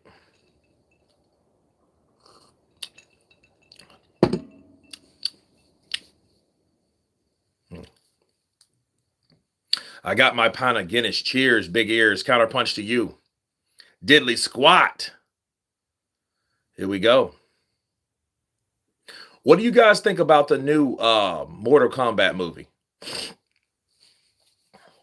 It's crazy. It's hot as hell in here. I don't know what that is. You know?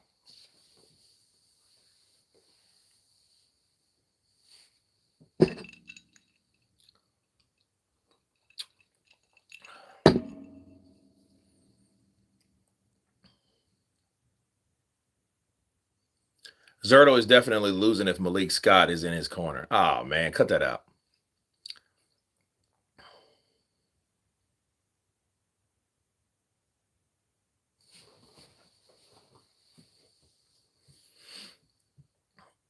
That looks like it's going to be a badass movie, though, dude.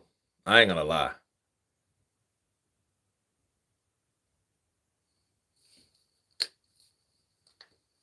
The review so far seems like it's a good movie.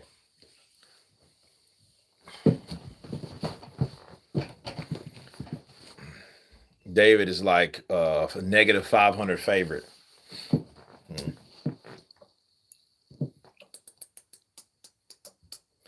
Well, yeah, plus 500, negative 550 for David. That's crazy. But, you know, it's David Benavidez. It's the Mexican month. You know, I think that David's gonna be able to beat the shit out of him because Roberto, he's kind of slow, and you know, slow sluggish fighters. The bigger they are, the harder they fall.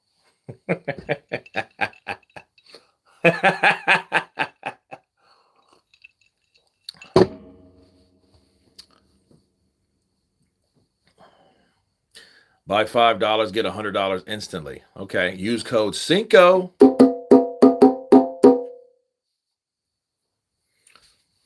I got David Benavidez, man. Because it's like this. This fight can only go 2 ways. One, David wins, and we don't know what'll happen. I predict he'll go back to light heavy. 2, Zurdo wins, and then Zurdo will justify not fighting Jai Pataya because he's beat one of the best fighters in the world coming from another weight class like David Benavidez, someone that's never been beaten before. You see how that shit worked? Mm-hmm. You see how that shit worked? Mm-hmm. Oh, you know that's Creed 3 star of his brother, Jose Benavidez. Because you guys don't know, Jose Benavidez was one of the stars in Creed 3. Not David, but Jose. And like, look at Jose. Jose's actually the big brother.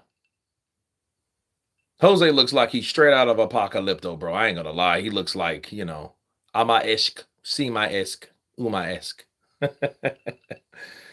Get Chasing Fleming out of here.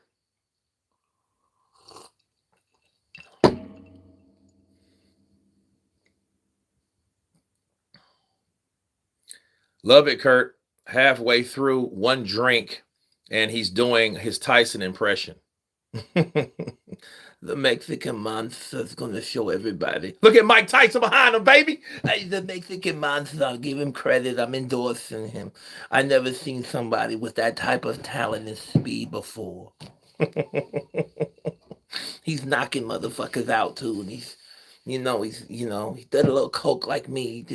He's just kind of, he's better than me.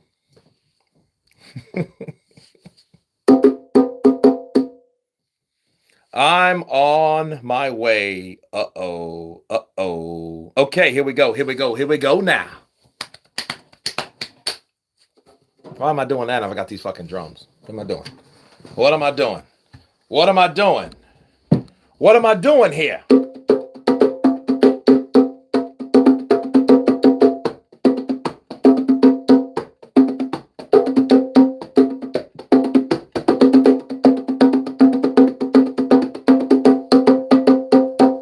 Let's go! Like Eddie, like Dillian White. Let's go, baby! I'm ready! Let's go! Let's go! What do you guys think about that? Speaking of Dillian White for a minute. Dillian White, Derek Chisora 3. What do you guys think? What's your take? What's your counterpunch on that fight?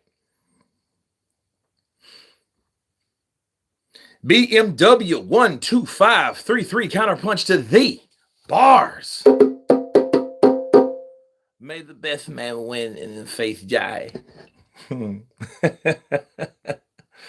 I'd have loved to see Jose have fought Bud with two good legs. Well,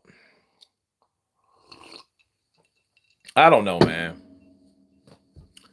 I don't know, dude. Uh-oh, Zurdo got somebody that's coming out. Is it Concrete PBC? I don't know who that is.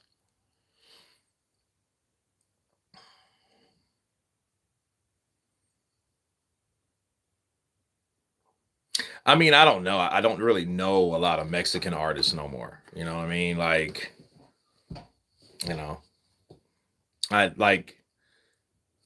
just don't know them. You know, Selena, she's dead.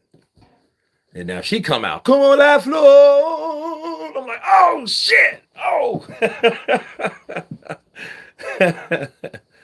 Como le duele. Man, that would be dope. But Concrete, why is Benavidez walking out with non-cruiserweight titles? Because he's just repping that he's a champion. You know, people do that. They do it. You know what I'm saying? He's showing he ain't the only champion in the building. You know what I mean? That's all he's doing it for. I picked Benavidez to win, but I placed a bet on Zurdo for the shocker. Joseph, you clever boy. Clever boy. Clever boy. I picked Benavidez to win, but okay, there you go.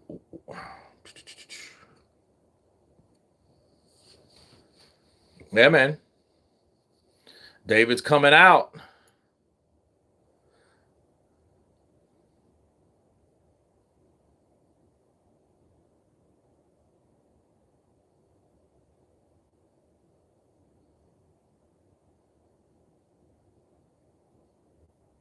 There's David. Hey, he got a packed house, baby. He got a packed house. He got a packed house, baby.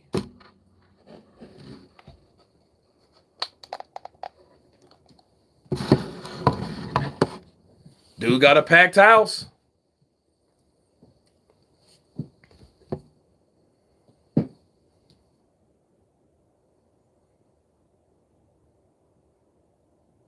No way Ramirez wins this. Well, this is what I truly think. Thomas Taylor in the building. That is probably the best referee right now. That's out right now. I hate these commentators so much. Bro, I haven't heard commentations in years now. I wonder why. You do your own. I don't know how Zurdo will respond to those combinations of David. I don't either. Because even when he fought Bivol, you know, I don't know. Because, I mean, he took the shots well from Bivol. So I don't really see a knockout. The way I see a TKO is Zurdo gets cut. And if he gets cut, it's downhill from now. Zurdo, that's a big dude. That's a heavyweight, man. Zurdo Ramirez looks like Big Pun before Big Pun got fat. Don't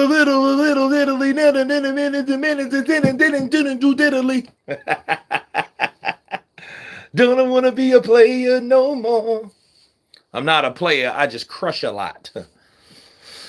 Please like if you just came in, please. Yeah, hit the like button for those who just came in.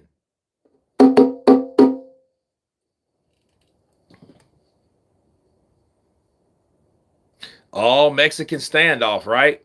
Oh, with a little bit of Honduras. Honduras.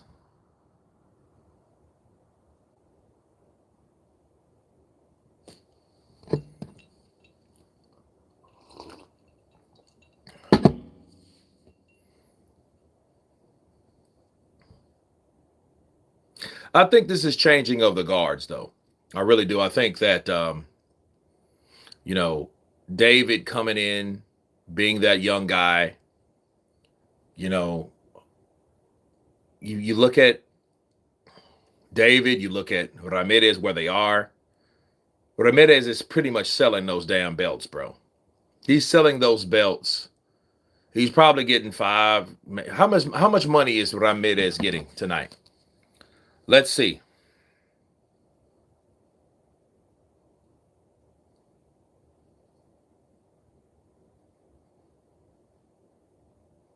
How much money is Zurdo Ramirez getting to fight David Benavidez?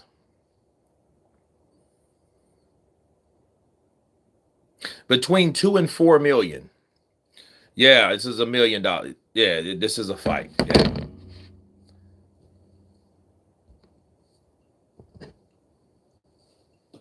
Mm-hmm. Zurdo know what he's doing, bro. He's selling those belts for $2 million a piece. I mean, I think he'll try, but, you know, I mean, that's what it is. That's the risk.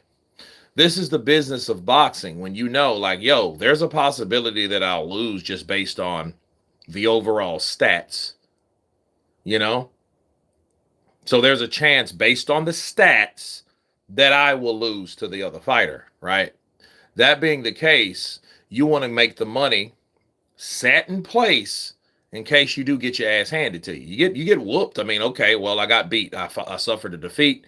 I have 2 losses in my career, 48, 2, and 30 knockouts. That's a fucking great record. That's a record of somebody that should be proud to be a prize fighter. Not no shit like 13, 40, and 5. You know what I'm saying?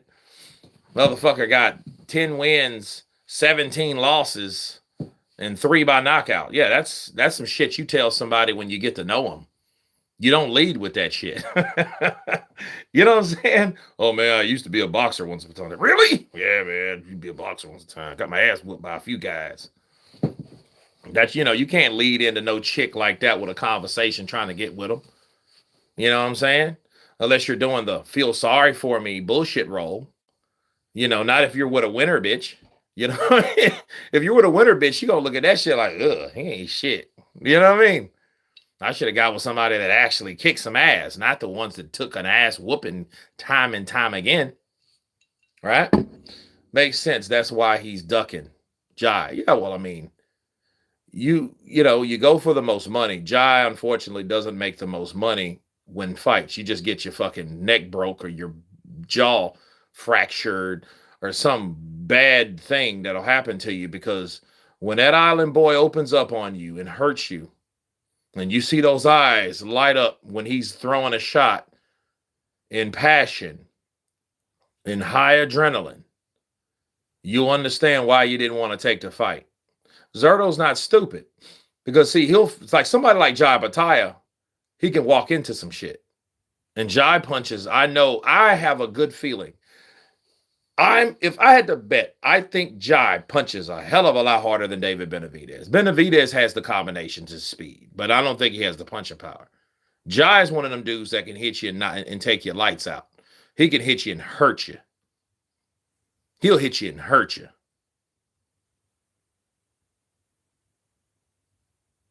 You know, seriously. Do you guys know what they weighed in yesterday? I know it's at 200, but like, I want to know what they weigh now.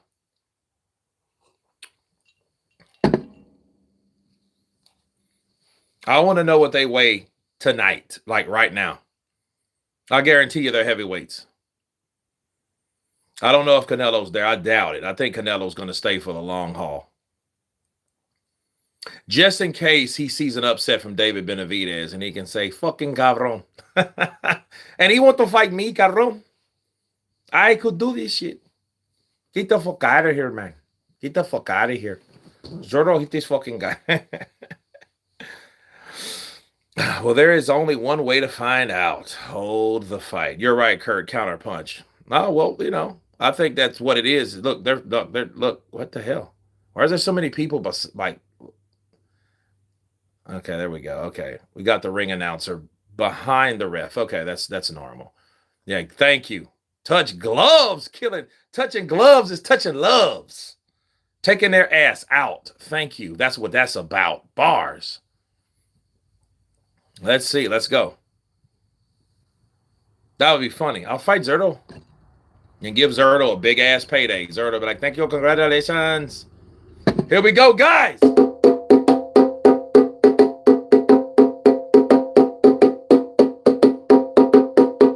Let's do it.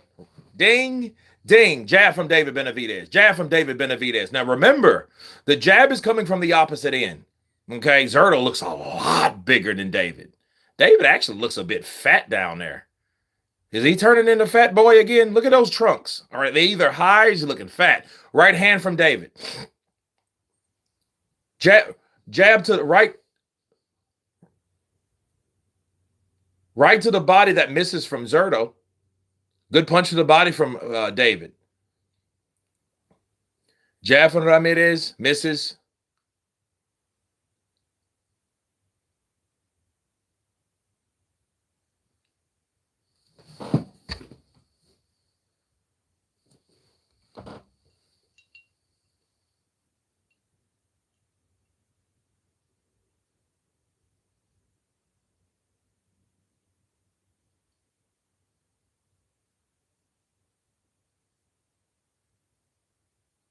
Zurdo comes in with a 1-2. They miss. Not really connecting. Fill out round.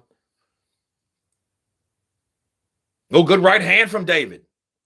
Good right hand from David. 1-2. Jab upstairs. Left to the body from Ramirez. Classic Ramirez stuff. Zurdo goes back to the body. Jab from David. Upstairs. Right hand for David. David loads up.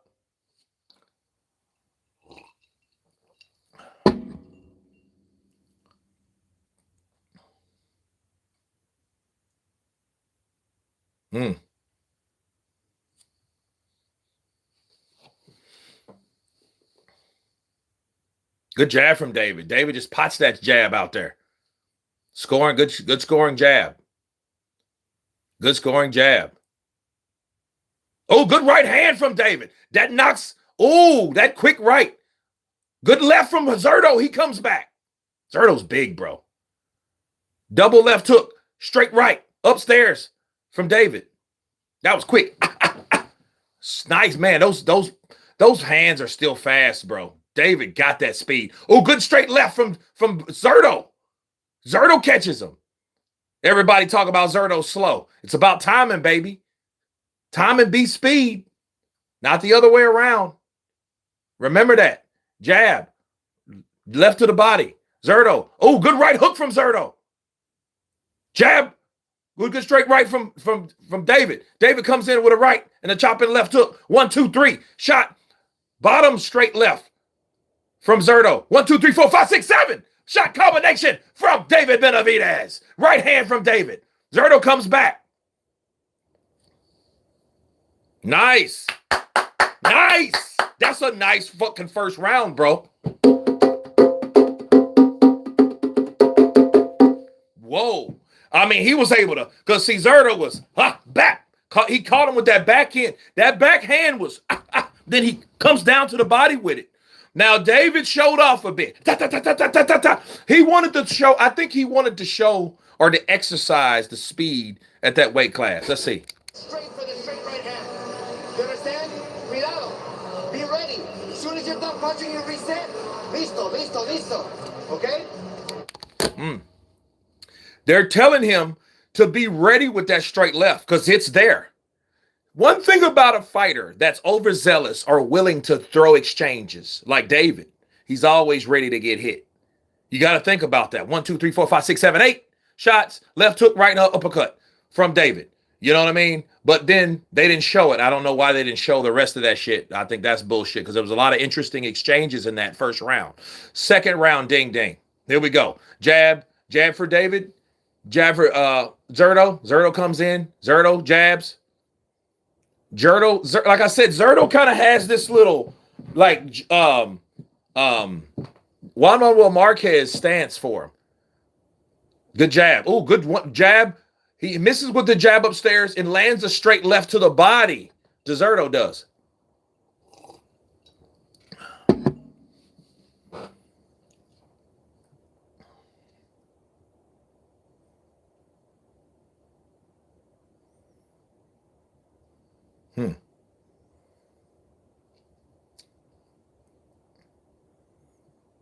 I love this chess match. Oh, good right to the body. I think Zurdo missed the left counter upstairs, but he was definitely going for it because David went downstairs, and that's what Zurdo went for. He went to score upstairs. I don't know if it landed because they're in an angle that you're looking at it from below. Oh, good right to the left hook to the body from David. Jab upstairs from Zurdo. Ooh. He threw that left, bro. He threw that left with some conviction. I don't know, man. Oh, good left to the body from Zurdo. Oh, good right to the body from David. 1, 2 upstairs from David. Straight right from David. Left hook to the body from David. Oh, good right hook. And a right hook to the body from Zurdo. Zurdo, pow, pow, pow. Nice. Good left hook from Zurdo. Bro, this is a fight. Left hook to the body. Straight left lands for Zurdo. Jab lands for David.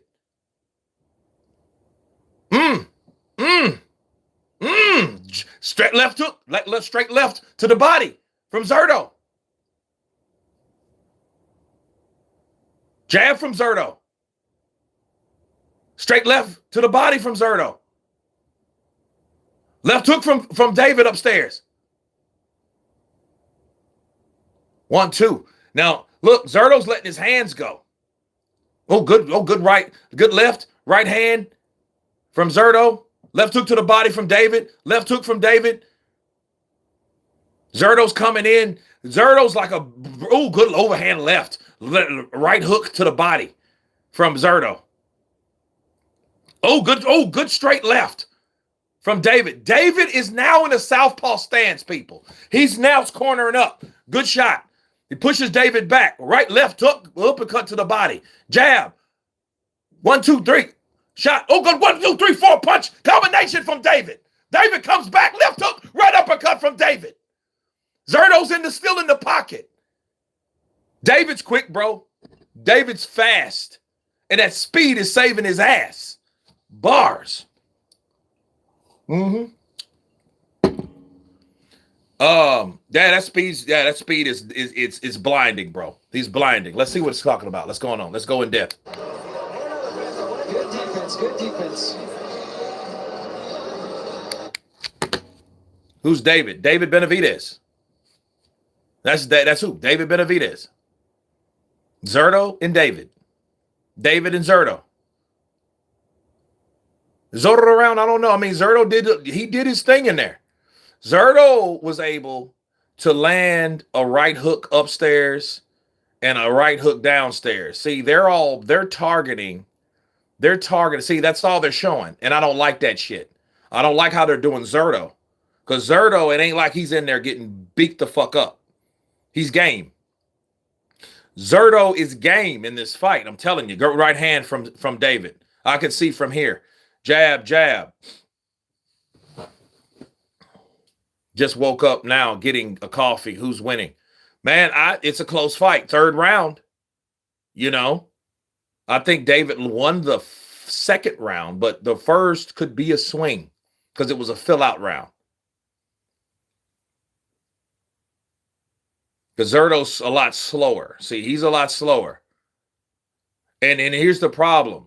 Zurdo's a southpaw, so he's going to have to deal with more southpaws, and I don't know if he'll want to make sure that he's in there with that type of shit. He's jabbing. Zurdo's jabbing, but he should be punching through the guard. He shouldn't be trying to box, I feel. Use his size. I think, because something tells me that Zurdo punches harder than David at this weight. And I don't think David's ever felt no shit like that before. Oh, good straight left from Zurdo. He backs him up. 1-2 from David upstairs. Another 1-2. Then a 1-2 from Zurdo. Jab from Zurdo.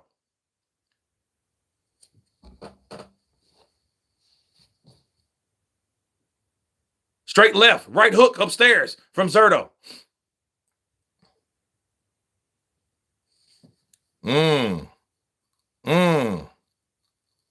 Jab from Zurdo. Jab from David. Jab. Right uppercut. Jab. Good right hook set up. That jab set up that right hook from Zurdo. David connects with a double left hook. 1-2 upstairs from Zurdo. 1-2 hook for Zurdo. Zurdo needs to start working the body. Oh, good right hook. Oh, good left hook from David. And right when I said it, he opens up. 1-2. Oh, good 1-2 shot combination from David. He eats a straight left from Zurdo. Zurdo needs to go to the body, bro. If he's smart, he would go to the body more. I know he's trying to match those headshots, but yeah, he needs to go to the body.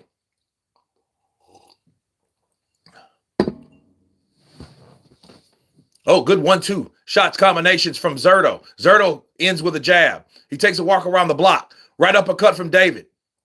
Jab from Zurdo. The right uppercut from Zurdo.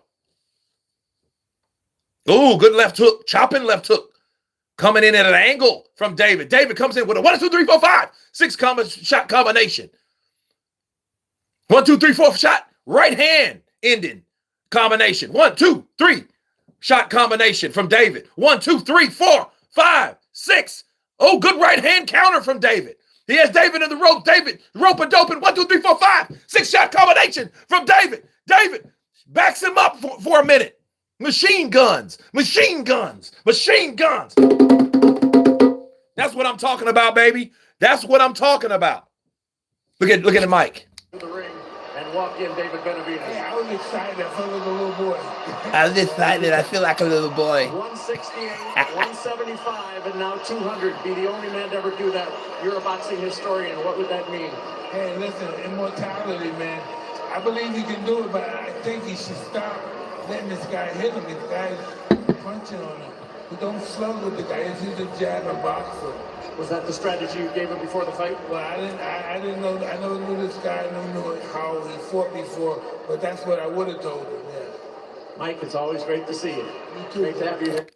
There's Mike Tyson, baby. Mike Tyson. Man, Mike, you know, just spinal. Spinal. That's great. That's good. I mean, you look at David's face is red, bro, because it's the abrasions, the pressure.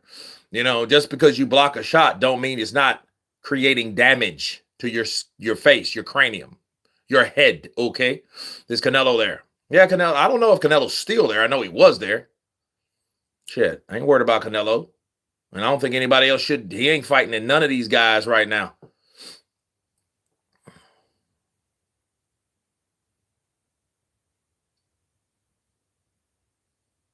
But Mike's right, though. He is right. You shouldn't look a good jab from David. Good jab from David. But see, you shouldn't be letting this dude punch on you. He's just too fucking big. It just, look at that jab. That jab just landed on David. It made David kind of tense up because he knows, he sees the difference. Good 1-2, misses. Then he chops back down with a, looks like a jab he landed with, but it could have been like a awkward hook that he chopped Zurdo with. Maybe his 4th round.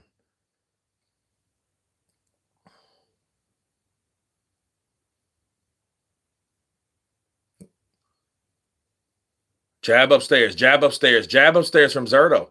See, Zurdo's also a boxer as well. He does more than just brawl.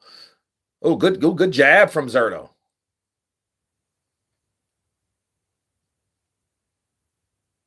Zurdo's throwing a little outward, illusion. He's doing some feintings of his own. Oh, good right uppercut. Good right uppercut from Zurdo. David comes in with an uppercut. He misses. Good jab from David. 1-2 comes back from Zurdo. Oh, good straight left from David. And he goes in the southpaw stance. And he comes over. He turns over a backhand on that stance. 1, 2, 3, 4 shot combination from Zurdo. And if he's able to, see, that's the problem. And look, jab lands from Zurdo. Okay. And here's the problem I have with David going to fucking around with somebody like Benavidez. Benavidez will beat you shit out of you like that. You know what I mean? Yeah, you may be able to beat him. Get him out of here. Get him out. Get him out. Get them out. Oh, good left to the body. Oh, good right hand from David. Did that hurt Zurdo? 1, 2, 3, 4. Shot combination. 1, 2, 3, 4. Shot to the body. Oh, left hook lands for David. Right hand lands for David. That backed up Zurdo. He might hurt big ass Zurdo. Zurdo might, the bigger they are, the harder they fall. Right uppercut for David. Right hand. Left hook. 1, 2, 3, 4. Shot combinations coming from Zurdo. Zurdo comes back off the ropes, throwing punches. He lands a right hand. He eats a right hook from David. David, 1, 2, 3, 4. Down goes Zurdo.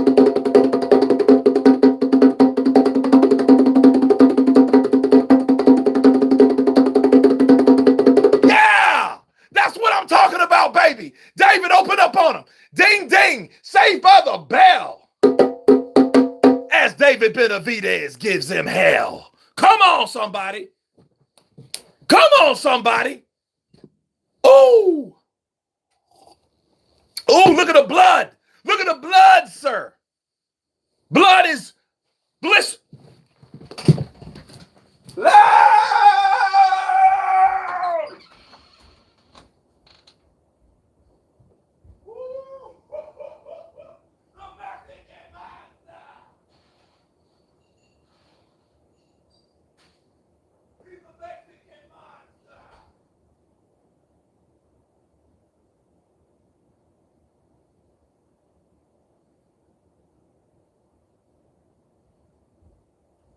Mexican monster.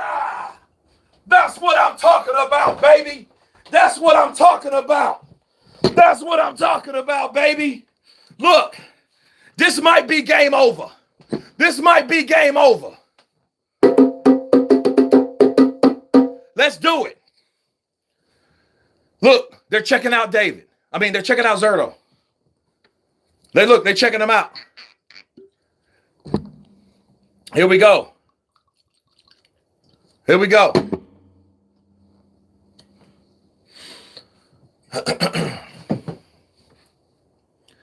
Look at jab for David.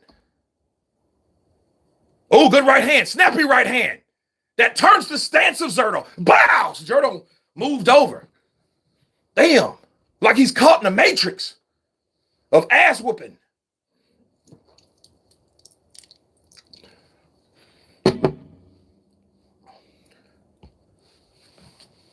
Oh, good 1, 2, 3, 4 shot combination. Oh, good. Oh, Zurdo knows. Zurdo got to come back. You can't come up here and fucking with me like that. Chop, chop, chop. Upstairs. Right uppercut. Right uppercut. Left uppercut. Body shots from Zurdo. Oof. Oof. Here comes Zurdo. Zurdo comes in. Zurdo looks like a fucking fat, slow heavyweight, bro. I ain't gonna lie. Oh, good right hand from Zurdo. Zurdo comes back. Now see, look, he took shots. He took a knee. Right uppercut. Oh, left hook to the body. Jab upstairs from Zurdo. Zurdo comes back with a jab. Right hook. David did say that he felt stronger at that weight class. Prove him wrong.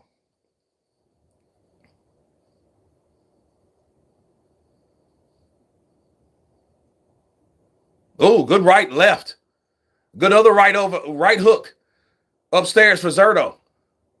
Oh, good right hook for Zurdo. Oh, good chopping right for David. Good chopping right and a left hook for David. Zurdo lands a 1-2. Zurdo eats a 1-2-3 upstairs in return. Jab, right hand, left hook to the body from Zurdo. Right hook for Zurdo. Overhand left for Zurdo. Right hook for Zurdo. Left uppercut for Zurdo. Zurdo comes back. Zurdo comes back. David retreats. Is he hurt? Did he taste some of that cruiserweight pain? Did he taste it? Did he taste it?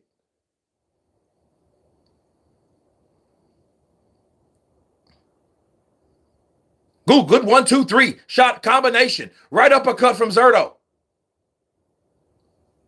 Straight left for Zurdo. Ooh, left hook for David. Jab for David. Right hook from Zurdo. Jab from David.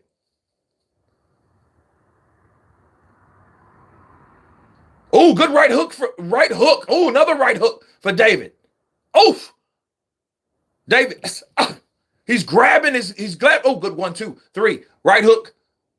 1-2 combination for Zurdo.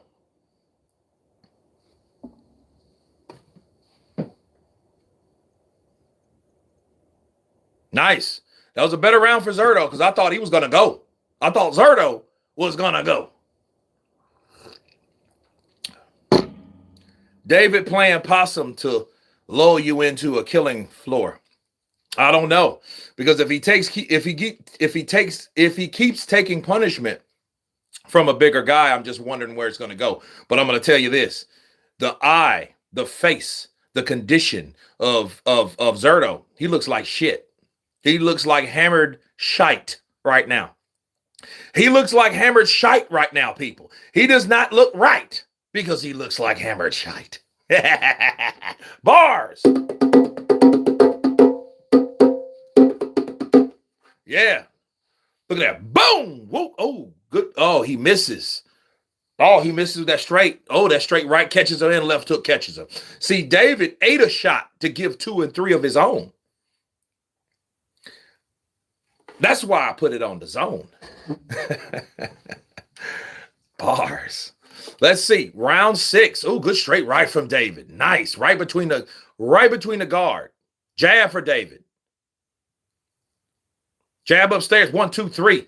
Shot. Combination from Zurdo. Ooh. David's landed 113 compared to 152. Bro, he's doubling the output of punches and ass whooping. Ass whoopingage.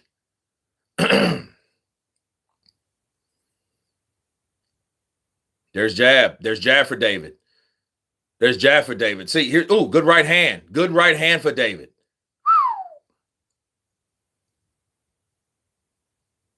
And see that winding up right. Ooh, that winding up right hand is killing Zurdo, bro.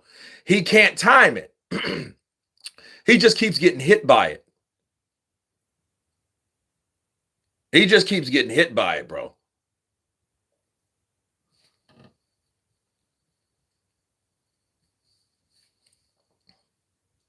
Zurdo, jab, right hand. Oh, good snappy left hook from David on the inside. Right hook lands. 1-2 shot combinations land for David. Left hook to the body lands for David. David misses with a left hook. He goes in the southpaw stance. Oh, good right to the body from David. Oh, good left from Zurdo on the inside to the body. Oh, good left uppercut lands for David. Oh, good straight left lands for David. That cracked him. Right hook lands for Zurdo. Zurdo eats an uppercut on the inside. Oh, good right hook for Zurdo. Oh, good straight right for David. David's on the prowl.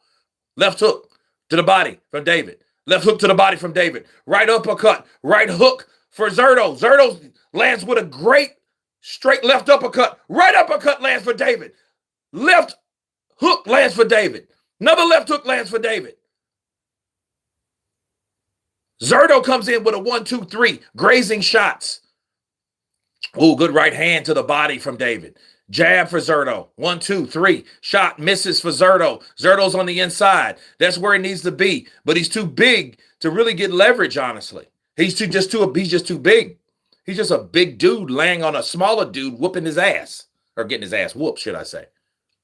Jab, right hand. Oh, good right uppercut to the body from David Benavidez. 1-2, 1-2, 1-2-3-4, 1-2-3-4. Man, those shots are so. Oh, that made him back up. Oh, down goes Zurdo again. They're going to stop this. They're going to stop it. They're going to stop it. His eye. It's over. He opened up the eye of Zurdo Ramirez. It's over. Heavyweights, beware. The cruiserweights are here. Let me tell you something.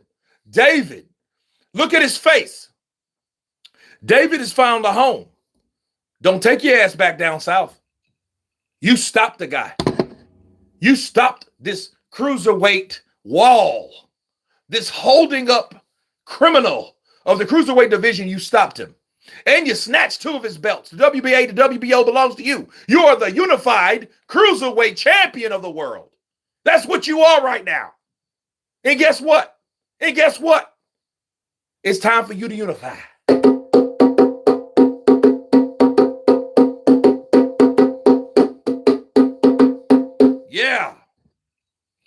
Yeah, his eye's done, bro. His eye, he can't even see. His eye, he pulled a Danny Dubois. He pulled a triple knee because he couldn't see. Greg Nicholas coming in with that love.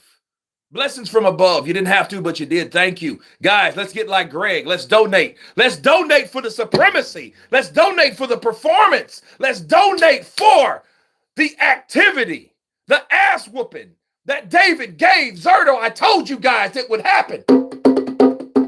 I didn't think he would stop him, but I thought he would whoop his ass at the same time. Come on. Zurdo was tailor-made for the... Look, I don't know what he was tailor-made for. Nobody ain't never made him look like that, including Bivol. Bivol ain't never made him look like that. He just went 12 rounds and took an ass whooping, did he or did he not? Look at that left hook. Oof, bam, bam. Ooh, that left. Oh, bam. Ooh, look, he stepped back and started thinking, fuck you, my eye, fuck you, my eye. He's like, oh, my eye, let me get out. That's what happened.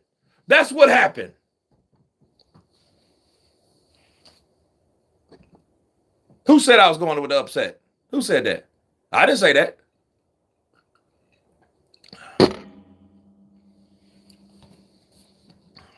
What is that, the 7th? The 7th round? That's the 7th, right? The 7th round?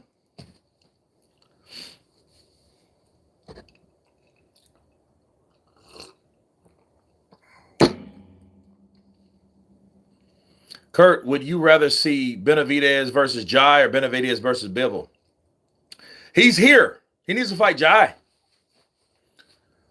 Because see, it'll separate who's who. That's gonna be a fucking fight. Because David is where he needs to be. Zurdo was bullshitting.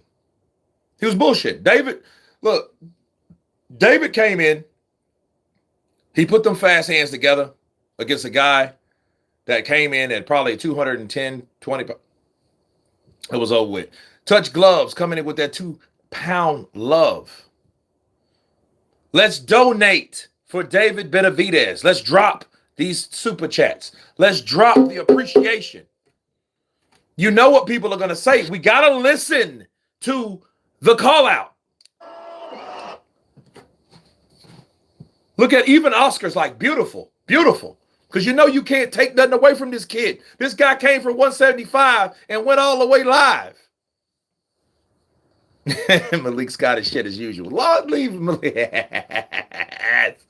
He got his ass whooped. Look at Zurdo's face. Did I tell you he's going to fuck Zurdo up?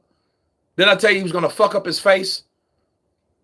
And I don't think he couldn't handle the punches. I just think there were too many punches coming. Look at this shit. Look. Look. Look at his face. Look at his face. Look at his face.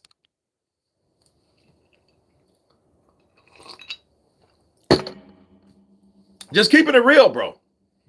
Battle Tiger Network with that $2 love. Let's get it. Let's go. I'm very happy, man. Primeramente le quiero dar las gracias a toda mi gente, toda mi raza que vinieron a apoyar. Los quiero mucho. Monster! Monster! Please translate for us what you just said.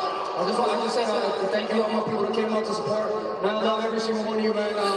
You guys give me the strength and power that I need to come in here and get the fights. Come on. These types of fights. Come on. You guys are my engine to my motivation, so thank you so much. How did you pull this off? This is a tough guy. Boy, did he hang in there and he took tremendous punishment. Look at Zurdo leaving. He leaving. The bitch leaving. Vete, puta. Vete. Vete en este momento, puta. Pero tú eres miedo. Pero tú eres miedo para hablando por todos. ¿Por qué? ¿Por qué tú no respondes? Mira. Mira su ojo. Mira su ojo. Es cerrado todo. Look at this guy. What did you say to him as he leaves the ring? I just wanted to give him Look at him. I love Zurdo Ramirez, you know, we came up together. Su ojo, su nariz, su boca, todo. Dañando. Duite. I'm kind of sad it had to happen like this, you know. I love Zurdo Ramirez, but you know, it is what it is here. From those 200 rounds of sparring that were effective this evening. Yeah, I knew that the combination was going to be able to land, you know, easy. You know, my combination, my punch selection is unlike anything else. You know, so I know whoever it is, man. I don't care who it is, man. Nobody can fuck with me. What? And to now be the man who is being looked at on this holiday. How do you take that? I feel good, man. I just want to give the fans what they want to see. I've seen Canelo in the building. Huh? He's calling out Canelo. Qué pena.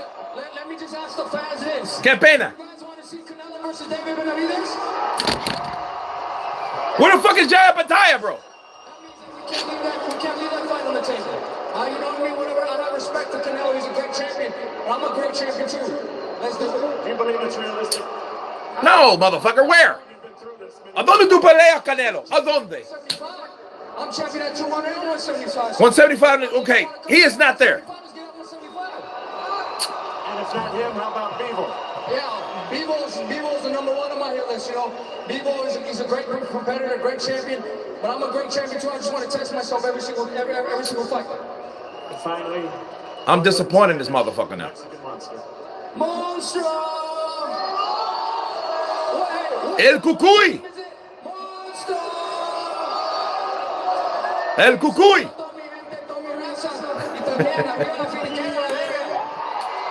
Congratulations on this historic evening, man. Thank you guys. Thank you guys. All right, back to you. Thank you very much, Look, come on, bro. One of the best combinations. But fuck Mel Gray too, bro. Because, I mean, he should have. Look, where is the Jaya Pataya call out? Let me tell you guys something. Let me tell you something. Fuck that. Let me tell you guys something. He had an opportunity to stay where he needed to be. He showed something that nobody showed. He stopped slower, durable, tough, 34 fucking year old Zurdo, right? He showed that he has a hand speed. I don't know how much power he necessarily has. I think the speed creates the explosiveness, and the explosiveness, right? I think that actually makes him a lot different, you know, because speed is power in situations because it creates a torque, you know, especially the element of surprise, a punch you don't see because it's so fast. It catches you and you don't have time to react to it based on your own durability. I get it. But at the same time, this motherfucker had a chance to call out who else in the division. You talked all that shit about the fight, best fighting the best. Canelo is not the best no fucking more. People, I want you to understand me real quick. This is nothing but an Al Heyman ploy. That's why Al, you're fucking your fighters up. You're fucking the progression of boxing up. Nobody wants to see Canelo Alvarez fight David Benavidez. Canelo is at 168. Why are you talking about Canelo 200 at 200 pounds? You know what I mean? Like, yeah, he's looking for money, but how much fucking money you need? Every single question. See, he's not even, like, he had the opportunity to call out Jai Apataya. Like, why aren't the best fighting the best, man? I don't understand. You guys getting paid a lot of fucking money. Why aren't the best fighting the best? Canelo is no longer the best. So why are you calling out Canelo? Why is that the new narrative? Why did you create that narrative? Why? Because Al Heyman said so. Al Heyman said, motherfucker. You call out Canelo after you wipe the dough. You wipe the flow with slow ass Zurdo. You call out Canelo and get him on a PBC event with us. It's going to be the biggest Mexican fight ever. You already took over his Cinco de Mayo. And since you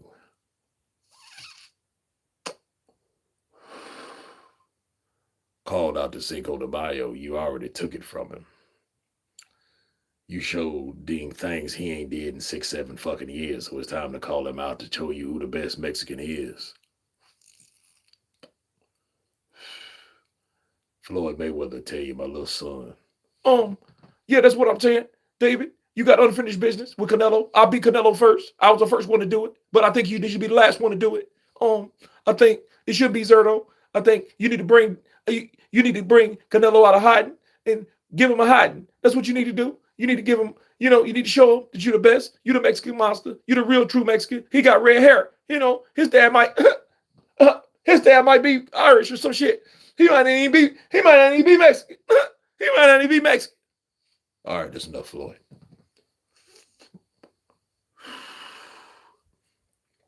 Get this motherfucker out. Make sure his ass signs the contract. I'll do what I can do on my end. I'll send him a basket for the pussy pigs, pussy vaginas. I'll send it to his house. I'll send it to the gym. I'll make sure the shit happens. But we got to make this biggest fight. Fuck all that. Fuck that island over there. We ain't going to fuck with them. We ain't going to fuck with the Russian either. We ain't going to fuck with them Russians. Fuck them. We want you to fight Canelo because that's what you need to be. You started with this, so we got to end with this. You understand what I'm saying?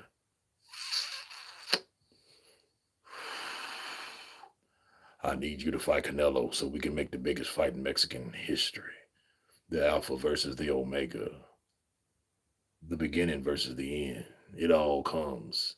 He got to pass you the motherfucking torch and we'll keep PBC around forever. Yeah.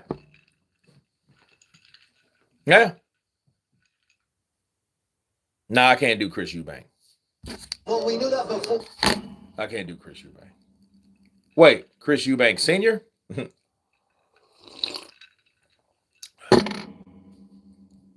Can you have Manny Pacquiao arguing with Francis Ngannou? Nah, not really. I mean, no, David, he did a good job tonight, man.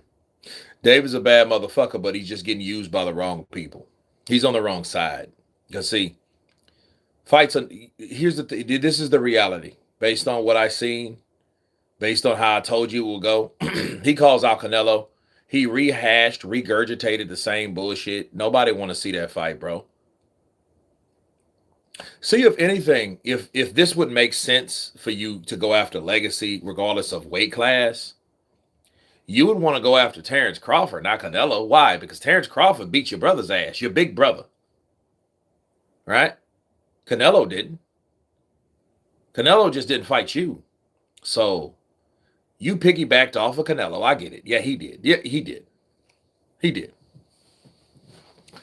But in the same token, it's like you should be fighting somebody that's been beaten already. Bivol has beaten Canelo. Why don't you just fight Bivol? You know what I mean? Like, I don't understand any of this shit, honestly. Bro, Benavidez power is carrying. Terrence doesn't want that smoke. Store it. Well, the thing is, Terrence Crawford's retired. I don't mean Tyson Fury retired, motherfucker. I mean really retired. Well, he called out Bill. He said, "Oh, Bill was on my wrist, but you know, I'm after fighting the best." He did not mention Jai Pataya.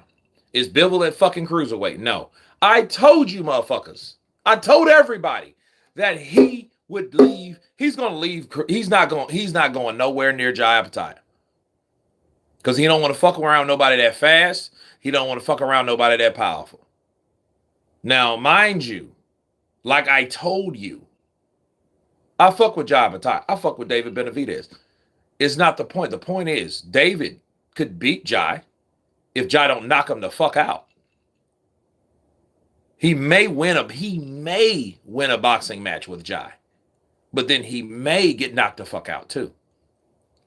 But I think realistically, a fight between the two guys, between David and Jai, I think it would be a matter of whose skin holds up. Does David get knocked out before Jai gets his face marked up? Because we seen him in Sin Cara, and that shit didn't look too good. You know, I'll keep it real with everybody. That shit didn't look too good, did it? I had 5 large on it.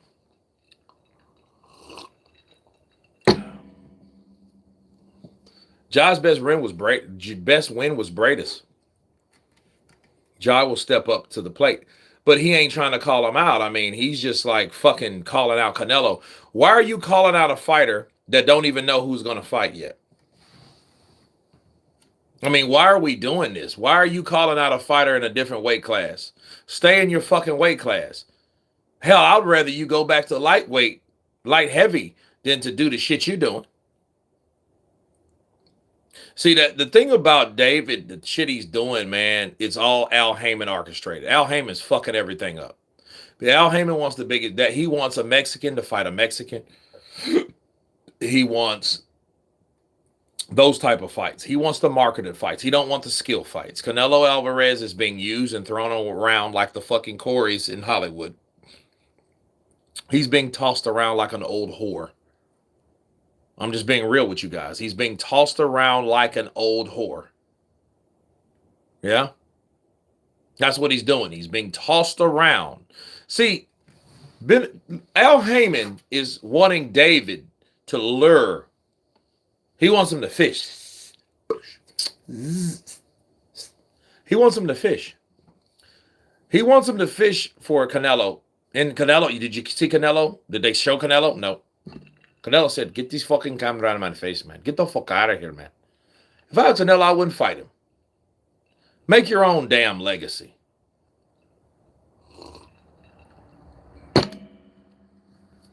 Kurt, you see how they never asked about Jai? Yeah, it's planned. I see that shit.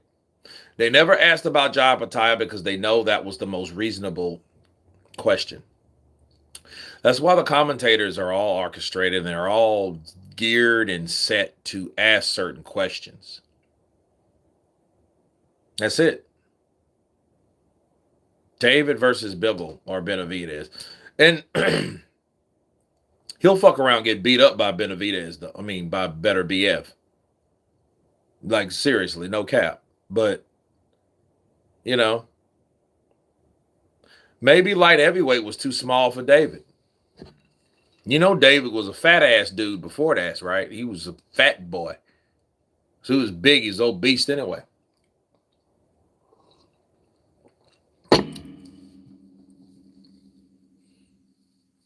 Don't matter. David Benavidez has not mentioned anything about Zuffa being an issue to fight him. So I don't want to hear that bullshit about Zuffa and the complications of I don't want to hear none of that. That's all bullshit. It's always been bullshit. It's been bullshit since the Wilder and Joshua shit. It's been bullshit. It's been bullshit since Floyd versus Manny Pacquiao. It's been bullshit so long. Let's stop acting like this shit is something that, oh, well, this can't be because these ain't Bloods and fucking Crips. Okay? They're not at war. Canelo probably left when he seen Munguia win. And he said, fuck David Benavidez and fuck Zurdo too. Zurdo just sold his belt. Look at him. Big sorry slouchy bastard. Look at him. He got his ass beat. Big sorry slouchy cunt. Look at him.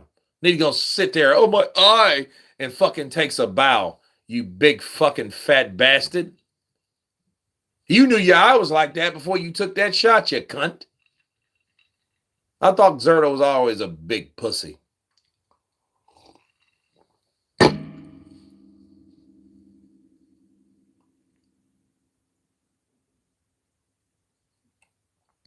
Yeah, but like Canelo, fucking fight Jai Pataya, motherfucker. You're in the division now.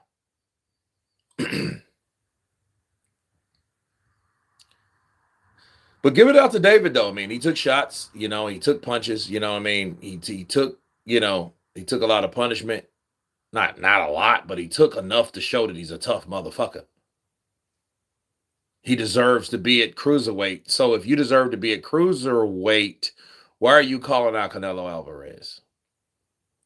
Why are you calling him out? But anyway, man, that was some fun shit, man. 5 hours, and let's see, where are we at? We're at 13% on my device, on my cam. Kurt Canelo signed a 4-fight deal with Riyadh season. Who is he fighting? I don't know who the fuck he's fighting. I think David's trying to find any way to fight him, and it's like, dude, I don't know. They're going to make it hard for that motherfucker. Zurdo, big, soft, jelly roll, big dof. You bastard. You big bastard. Anyway, great fight. Good stoppage. Zurdo quit. People, he quit. Zurdo fucking quit. Coming soon to recap. Happy Cinco de Mayo to everybody. We will convene soon tomorrow for a recap, a reflection video like you know I do. You guys be blessed, be safe. Thank you for showing out. The thousands that showed out to hear me commentate David Benavidez whooping Zurdo Ramirez for the WBA and WBO Cruiserweight Championships. Of course, please subscribe. Thank you for everybody that subscribed, that tuned in, that donated. I appreciate that. Actually, I've made enough to put back in the banking account, the piggy bank, well, almost, of spending money on it. And it's worth every minute and every penny. Thank you, guys. Be blessed. And everyone has been counterpunched. Peace.